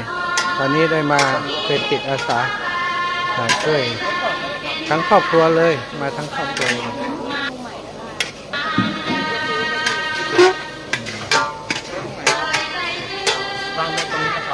วันนี้เราจะทำยังไงบ้างกี่รอบครับตอนนี้วัตถุดิบหมดแล้วครับผมก็เราได้เพิ่มก็เดี๋ยวค่อยจัดหาแล้วครับเพิ่มค่อยจัดหาแล้วครับโอเค30 รอบนะโอเคแล้วก็มีเมื่อเช้านี้เอาออกไปแล้วผมโอ้ดีมากเลยดีมากแล้วก็เนี่ยที่ญาติโยมได้ร่วมบุญมาก็มาสนับสนุนเนาะจริงๆแล้วมันค่าใช้จ่ายมันเยอะมากต่อชุดต่อครั้งนี่ก็ประมาณเกือบ 20,000 แต่เมื่อวานนี้ได้มอบให้กับคุณโยมเรวัตและคณะไป 10,000 บาทข้าวมันจะใช้ต้นทุนสูงนิดนึงเพราะว่าวัตถุดิบหายากเลยครับแล้วก็ราคาด้วยใช่ญาติโยมทุกท่านทุกคนที่ร่วมบุญมาก็ได้เห็นแล้วเนาะสิ่งที่เราได้ร่วมบุญมาก็เป็นข้าวเป็นหมี่เป็นเนื้อเนี่ยเป็นเครื่องปรุงต่างๆที่โยมก็ได้ทำรวมถึงกล่องตอนนี้เราได้บรรจุกล่องตัวหนึ่งละก็ส่วนนึงแนะนำไปให้เจ้าหน้าที่หน่วยกู้ภัยใช่หน่วยกู้ภัยก็สำคัญเพราะบางทีเราละเลยเพราะเขาต้องอิ่มก่อนเขาต้องมีแรงเพื่อจะได้ลงพื้นที่ตอนนี้ยังรับสำหรับน้ำดื่มแล้วก็อาหารเพิ่มเติมวัตถุดิบตอนนี้วัตถุดิบที่เรามีอยู่หมดแล้วครับผมหมดแล้วอ้าวญาติโยมรอบบ่ายใครจะถ้าใครมีไก่หมูตับของสดก็สามารถนำมาได้ครับผมไก่หมูตับของสดนี่เนาะเป็นของสดครับของสดจะทำง่ายถ้าจะเป็นกะเพราก็ดีหรือว่าเป็นไก่กะเพราสดไก่ผัดพริกอย่างเงี้ยครับผมก็จะง่ายนิดนึงแต่ว่าบางท่านที่เขาทานผัดกะเพราทุกวันท่านเขาก็จะเบื่อนิดนึงก็จะเป็นเราก็จะเป็นเมนูไก่เป็นส่วนเมนูไข่ครับไข่พวกนี้เนาะทีมอีกทีมหนึ่งของใครนะของพี่นายเหรอที่เมื่อวานของใครที่มาช่วยกันข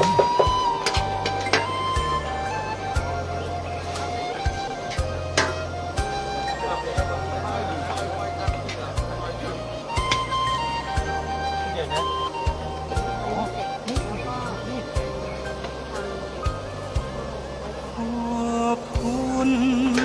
ทุกท่านที่มางานนี้อาการต้อนรับไม่ดีไม่ทั่วถึงขอไปไม่ได้เตรียมตัวเตรียมการล่วงหน้าเอาไว้คงปล่อยไปตามปัจจัยของโลกล้วนอนิจจังฝากเตือนทุกท่านโปรดจำใส่ใจงานครั้งต่อไปเป็นของใครก็คอยระวังเตรียมตัวไว้ก่อนอย่าได้ประมาทพลาดพลั้งพระธรรมคำสอนจงฟังตั้งใจพิจารณาภิกษุทั้งหลายญาติโยมอย่าได้ประมาทพุทธโอวาทก่อนพระนิพพานจากองค์สัมมามรณานุสติกำหนดไว้ทุกวันเวลาสาธุชนโปรดรู้เถิดว่าองค์พระสัมมาเมตตาต่อเราฝึกจิตดูใจให้รู้เท่าทันตามดูทุกวันลมหายใจตอนนี้ว่าออกหรือเข้าให้มีสติสัมปชัญญะติดตามดังคำตรัสพระพุทธเจ้าเตรียมตัวก่อนตาย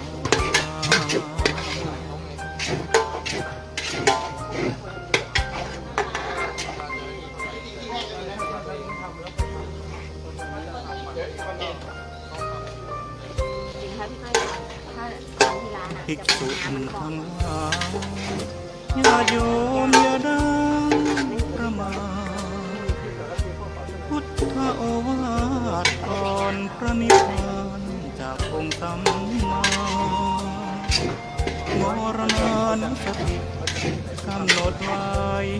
วันเวลา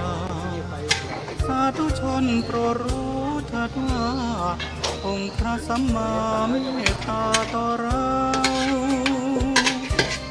ฝึกจิตดูใจให้รู้เท่าทันตามดูทุกวันลมหายใจว่าออกหรือเข้าไม่มีสติสัมปชัญญะติดตามดังคำตรัสพระพุทธเจ้าสอนให้เราเตรียมตัว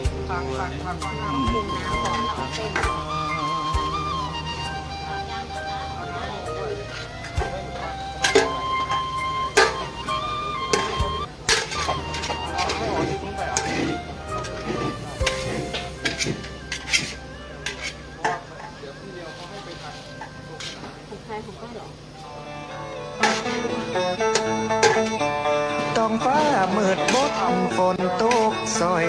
ย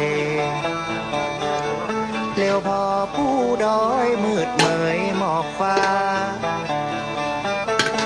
ฤดูหน้าฝนมาตกแต่ตกบ่ายามกลางภาษามันยังมาเปิงสายน้ำแม่อิงขึ้นจนหน้าปอเถิงเวียงแก่นเมืองเถิงเป็นห้องเป็นไห้แสนลำบากใจเพราะบ้ากลัวแนมพะเยาผู้สางเจียงคำเจียงม่วนเมืองปงน้ำไหลเจียวลงเอาอย่างบ่ได้บางพ้องไข่หัวพ้องสีตาให้เหมือนสายน้ำไหลบ่ปีกไว้ขึ้นมา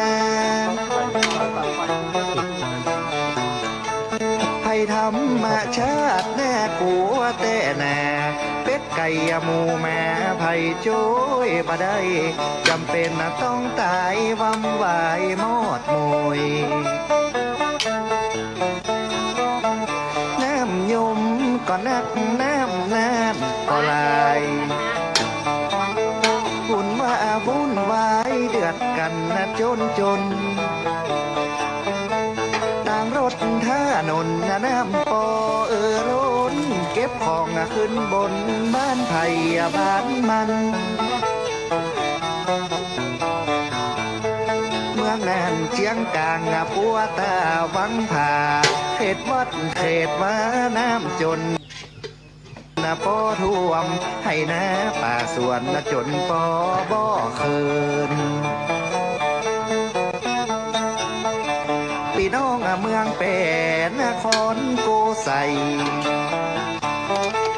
แม่ยมน้องไหลตกใจตื่นเต้น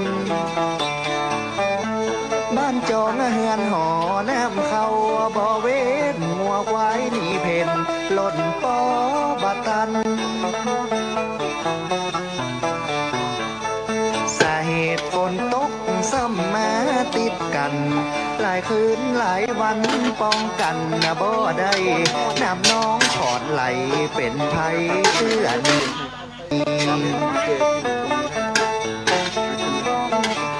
ควันมา32 ควันคือพี่น้องตั้งมวลปลอดภัยน้ำท่วมพะเยาแป่นานพี่น้องกันล้วนขอเป็นหนึ่งส่วนส่งกำลังใจไปอุทกกะไพฝนตกสายน้ำน้องไหลก้อยอดใจกำเดียวก็แห้งขอจบการแสดงไว้เพียงเต้านี้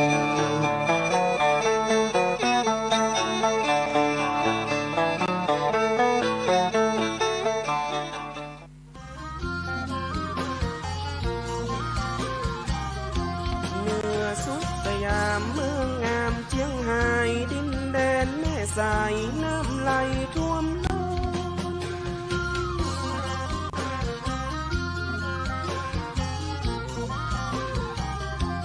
พายุไต้ฝุ่นยายี่เก้าต้นป่าน้ำล้น ใสน้ำหัวกไหลล้นปังสองผนังล้นออกหุ่นวายนายเจ้าแม่นายตึงหญิงตึงใจนี่ตายย้ายออก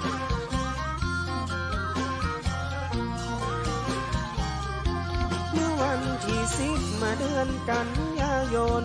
และเหเววนน้ำล้นตลอดท่วมถึงฝั่งไทยพม่าเมืองนอกเลวจนแรงกระแสน้ำปัดน้ำมันก็มาแห้งเปลวน้ำสีแดงแยงห่อท่วมไฟห้องย้ายคนของน้ำน้องปัดตันบ่นึกบ่ฝันมันจะเป็นแบบนี้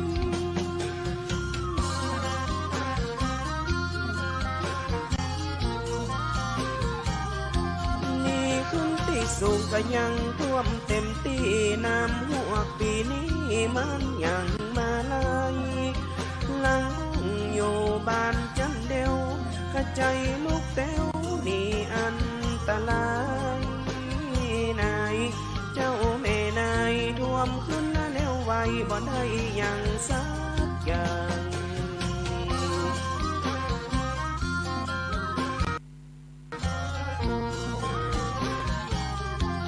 หลังกระติดอยู่บนชั้น2น้ำมันก็นองโดยขึ้นบ่อห่างพอบ้านก็สายพ้นจนพอห่างนี่ออกหลังหวังเอาตัวรอดแลล้นขนาดที่สูงบ้านไม่ลุงคนน้ำมันท่วมบนโจนจึงจันลุ่มเมืองแดงผ่ามควายตั้งทำหาจมรวมขึ้นถึงบนจัน2ปุ่น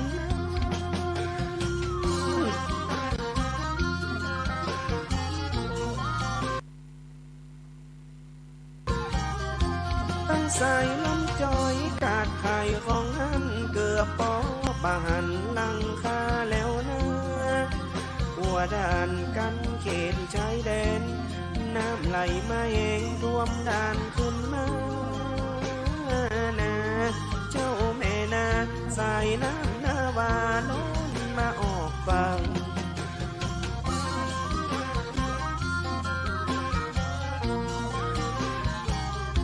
ท่วมขึ้นถนน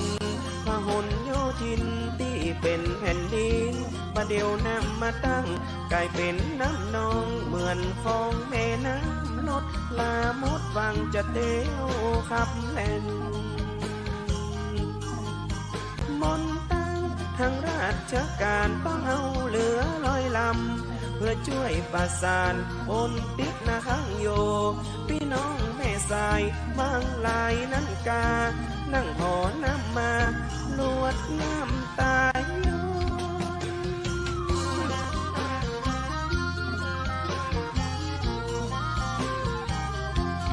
ของเสียหายลายปั้นลายลอยลางของรถลอยเมาไปไหนต้องนั่งพอของไหลลงกับสายน้ำวนที่มันป่าไปนายเจ้าแม่นายละทมหัวใจตั้งในลำเจน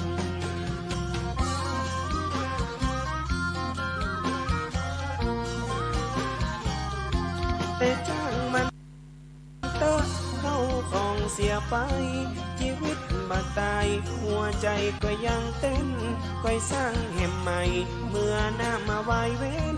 ถึงแม่ลำเข็นมันก็ต้องสู้ต่อกันไป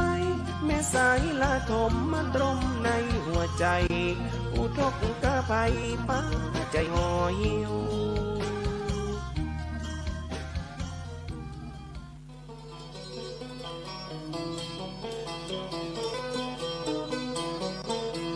ฝนตกจากฟ้า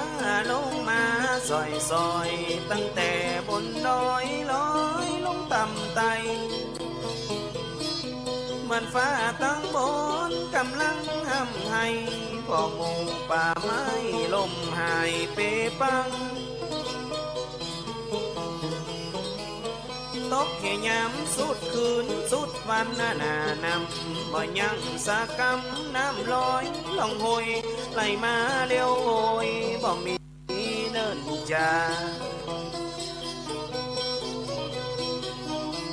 บ่ถึงชั่วโมงน้ำแดงเป็นเปลวมันมากำเบลเอาไหนบ่ได้พอตำบลตับเต่าละเมืองเทิงตันไทยขวบพุทธท่านใดน้ำไหลมาปังพอตั้งน้ำอิงที่บ้านยังป่าตานน้ำไหลล่องตางเข้าจอเข้าบ้านเอาไหนบ่อตันมันมาโวยแต่เขตอำเภอเทิงก็น้ำเติมถนนกระแสไหลวนเต็มบ้านน้ำอิงน้ำเหงาน้ำเล่าไหลลำล้นออกฝั่งน้ำเต็มกลางควงลานว่าตึงรถนะตึงคนโจมที่จากกันเพราะเอาอย่างบัดดันมันไหลลงน้ำดันแสนที่สงสารทรมานใจลำตั้งเขตผู้สร้างน้ำพ่อปังถนนบ้านจองหูคนน้ำวนไหลดันเป็นต้องเป็นนาน้ำท่วมทั้งนั้นเสียหายเปปังหลายหลังคาเรือนน้ำมันมาเร็วล้ำตึงบ่มีในเหมือนปังบ้านปังเหือนให้นาตากาสมบัติโอคาพอไหลล่องน้ำอุทกกะไพน้ำไหลนองหลวงตั้งสายเมืองกรุงก่อขึ้นมาท่วมเชียงม้วนเมืองนั้นเต็มลานล้วนน้ำปีน้ำพวนไหลแตกตีฟองตั้งดอกคำไตกะน้ำปัดนะเข้าของไหลตยน้ำนองไปเหี่ยบ่อน้อยมาหอมาคอยมันหายซอยเหี่ยเพอใส่ตังเพียงแก่นกระท่วมนักก็เหมือนกันดอยโบดดอยปังน้ำหลังไหลคอน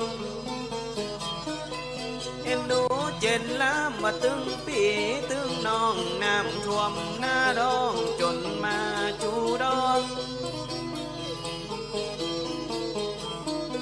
เสียหายกันนักห้องปอหน้ามองเสียเขาเสียของน้ำน้องท่วมบ้านยังมาสงสารในใจให้ลำ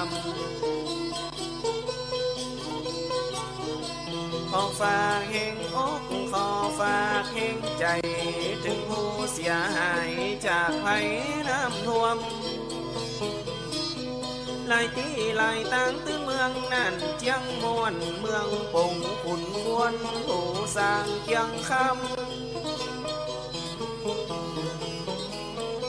เมืองเฮิงอุ่นตานว่าเวียงแก่นเหมือนกัน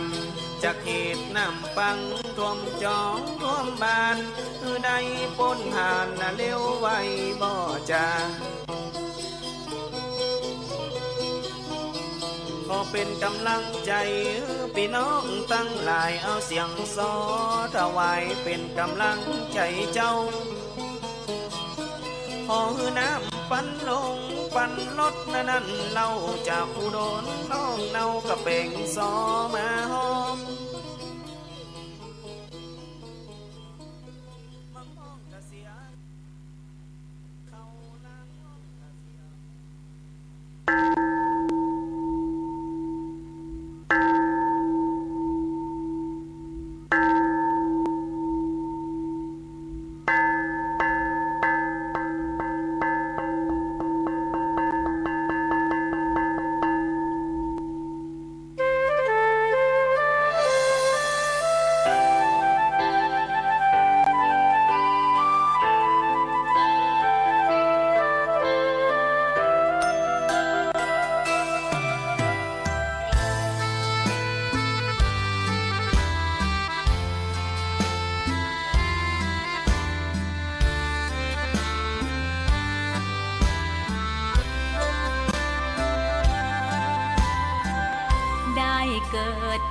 นนั้นยากจริงนะเพราะพุทธศาสนายิ่งแสนยากเย็นคนไทยโชคดีที่สุดแล้วมีแก้ว3 ดวงงามเด่นมีวัดซึ่งเป็นนาบุญยิ่งใหญ่มีศาสนาพุทธประจำชาติไทยอยากหล่ออยากสวยเราต้องรักษาศีลอยากมีอันจะกินต้องหมั่นทำบุญทำทานเอาไว้เข้าวัดสวดมนต์ฝึกฝนสติให้ว่องไวรีบทำตอนที่เราทำเองได้อย่ารอจนตายถึงเข้าวัดว่าเข้าวัดยามเป็นจะได้เห็นแต่น้ำใจเข้าวัดยามตายจะได้เห็นแต่น้ำตาก่อนจะสายเกินขอเชิญมาใช้ชีวิตให้คุ้มค่าเจริญทานศีลภาวนาสั่งสมบารมีไว้ทำบุญตอนที่ยังมีชีวิตย่อมดีกว่ารอเขาอุทิศบุญให้อย่ามัวหลงเพลินเดินห่างวัดตัวอย่างชัดๆมีมากมายเข้าวัดตอนตายสายเกินแก้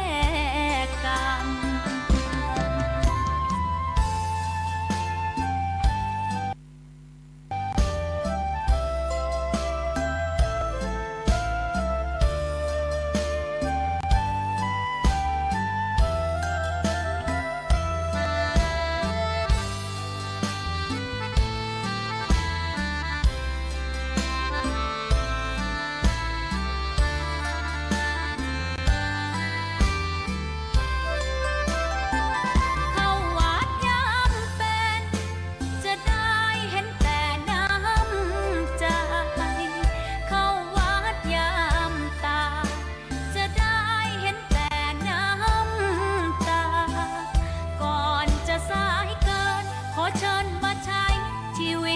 คุ้มค่า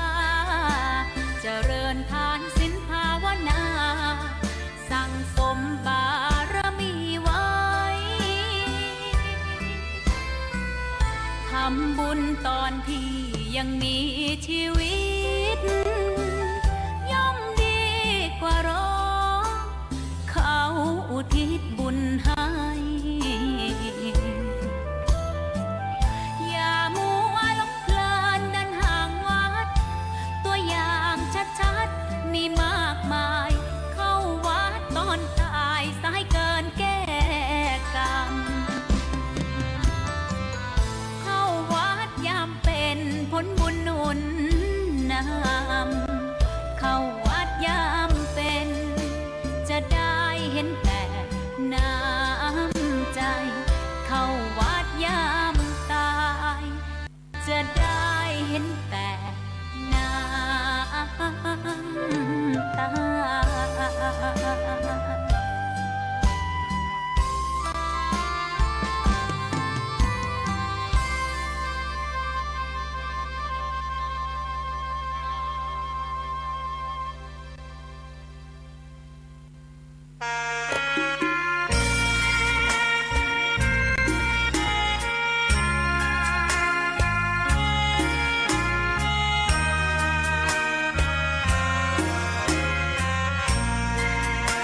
เ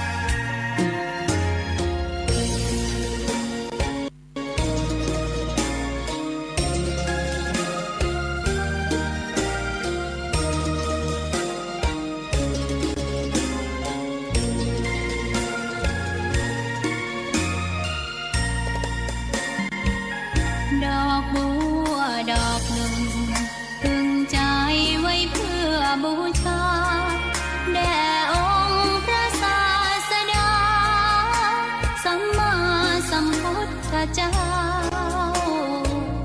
มีความงามเงียบไม่เปรียบเทียบเขาเทียบเราใครมองไม่งามช่างเขาแต่เจ้าก็คือดอกบัวด้วยความสัตย์ซื่อยึดถือความดีเป็นหลักใครรักไม่รักก็ไม่จมปลักมองมัวเมื่อโผล่พ้นน้ำก็เห็นความงามในตัวไม่ยึดติดในตมชั่วขอเป็นดอกบัวดอกดีใครไม่มองว่าบัวงามเด่นแต่บัวก็เป็นดอกบัวทุกวันอย่างนี้ไม่อยากเด่นดังแต่มุ่งหวังในทางเด่นดีเกิดมาเพื่อสร้างบารมีถวายชีพนี้บูชาดอกบัวดอกน้อยเฝ้าคอยคนที่ใจบุญมาโอบเอื้อเกื้อกูลรู้ค่าของบุญเก็บบัวขึ้นมาเพื่อสร้างความดีและเสริมบารมีดังว่าใช้ดอกบัวนี้อุดพระองค์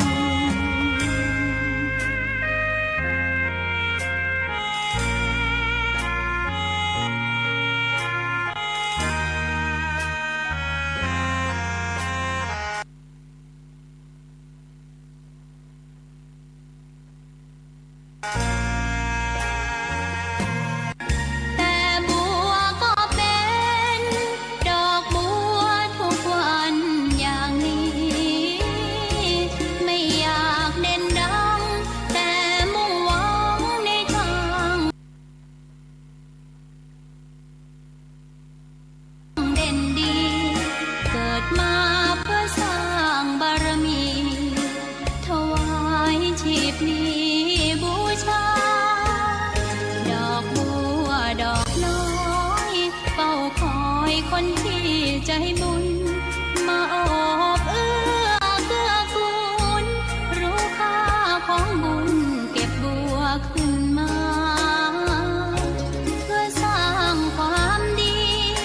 และเสริมบารมีดังว่าใช้ดอกบัวนี้บูชาพระสัมมาสัมพุทธองค์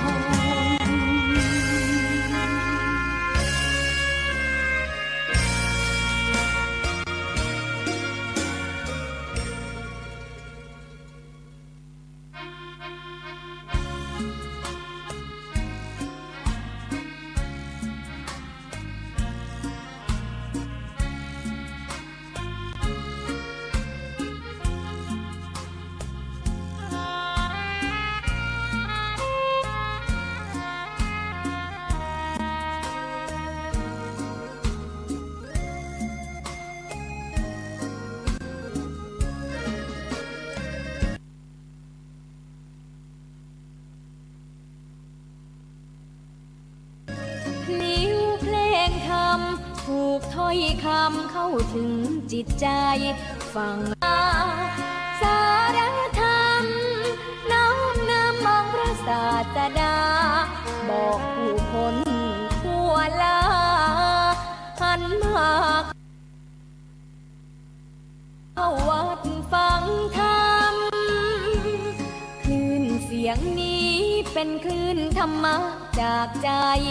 ส่งถึงบ้านไกลบ้านไกลฟังได้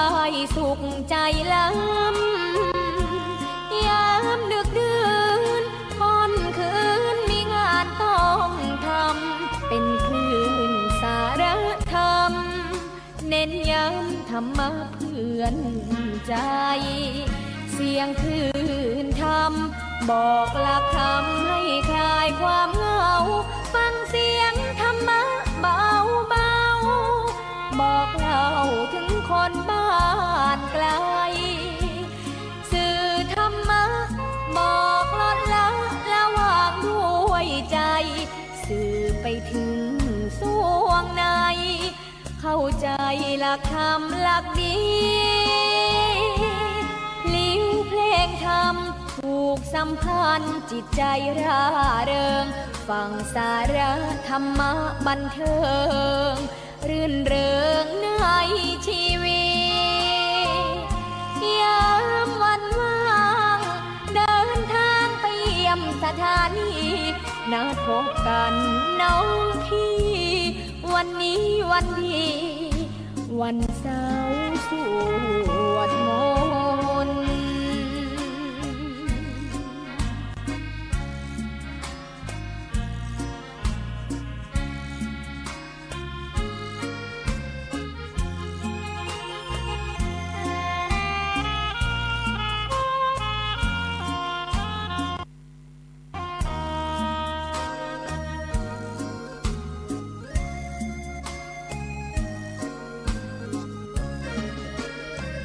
เสียงคลื่นธรรมบอกหลักธรรมให้คลายความเหงาฟังเสียงธรรมะเบาเบาบอกเล่าถึงคนบ้านไกลสื่อธรรมะบอกลดละละวางด้วยใจสื่อไปถึงสวงในเข้าใจหลักธรรมหลักดีลิ้วเพลงธรรมผูกสัมพันธ์จิตใจร่าเริงฟังสาระธรรมะบันเทิงรื่นเริงในชีวิตยามวันว่างเดินทางไปเยี่ยมสถานีนัดพบกันน้องพี่วันนี้วันดีวันเสาร์สวดมนต์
ใด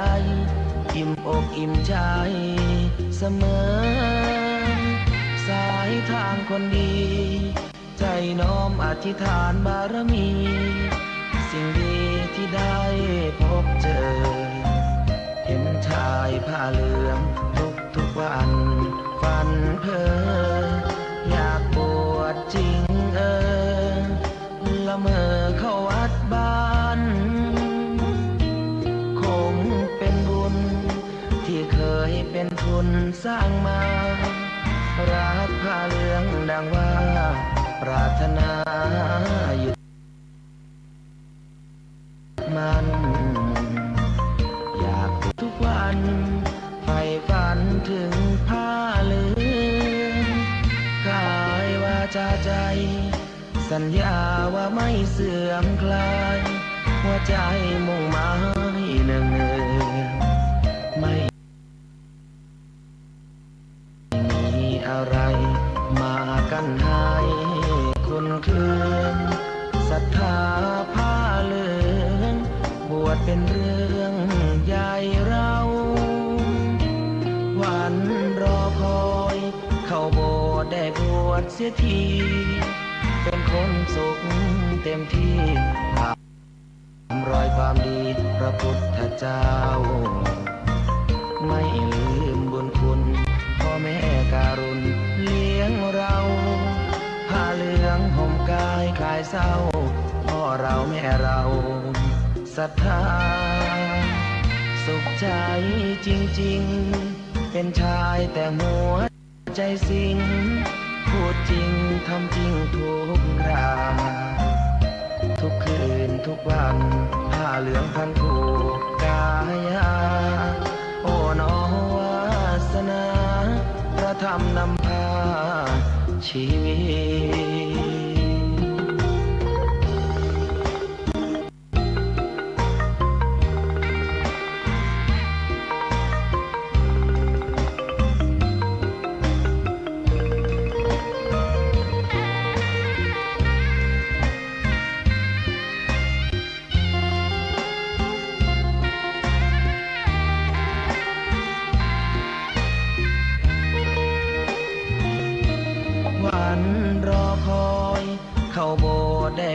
ดเสียทีเป็นคนสุขเต็มที่ตามรอยความดีพระพุทธเจ้าไม่ลืมบุญคุณพ่อแม่การุณเลี้ยงเราผ้าเหลืองห่มกายคลายเศร้าพ่อเราแม่เราศรัทธาสุขใจจริงๆเป็นชายแต่หัวใจสิงพูดจริงทำจริงทุกคราทุกคืนทุกวันผ้าเหลืองพันผูกกายาโอ้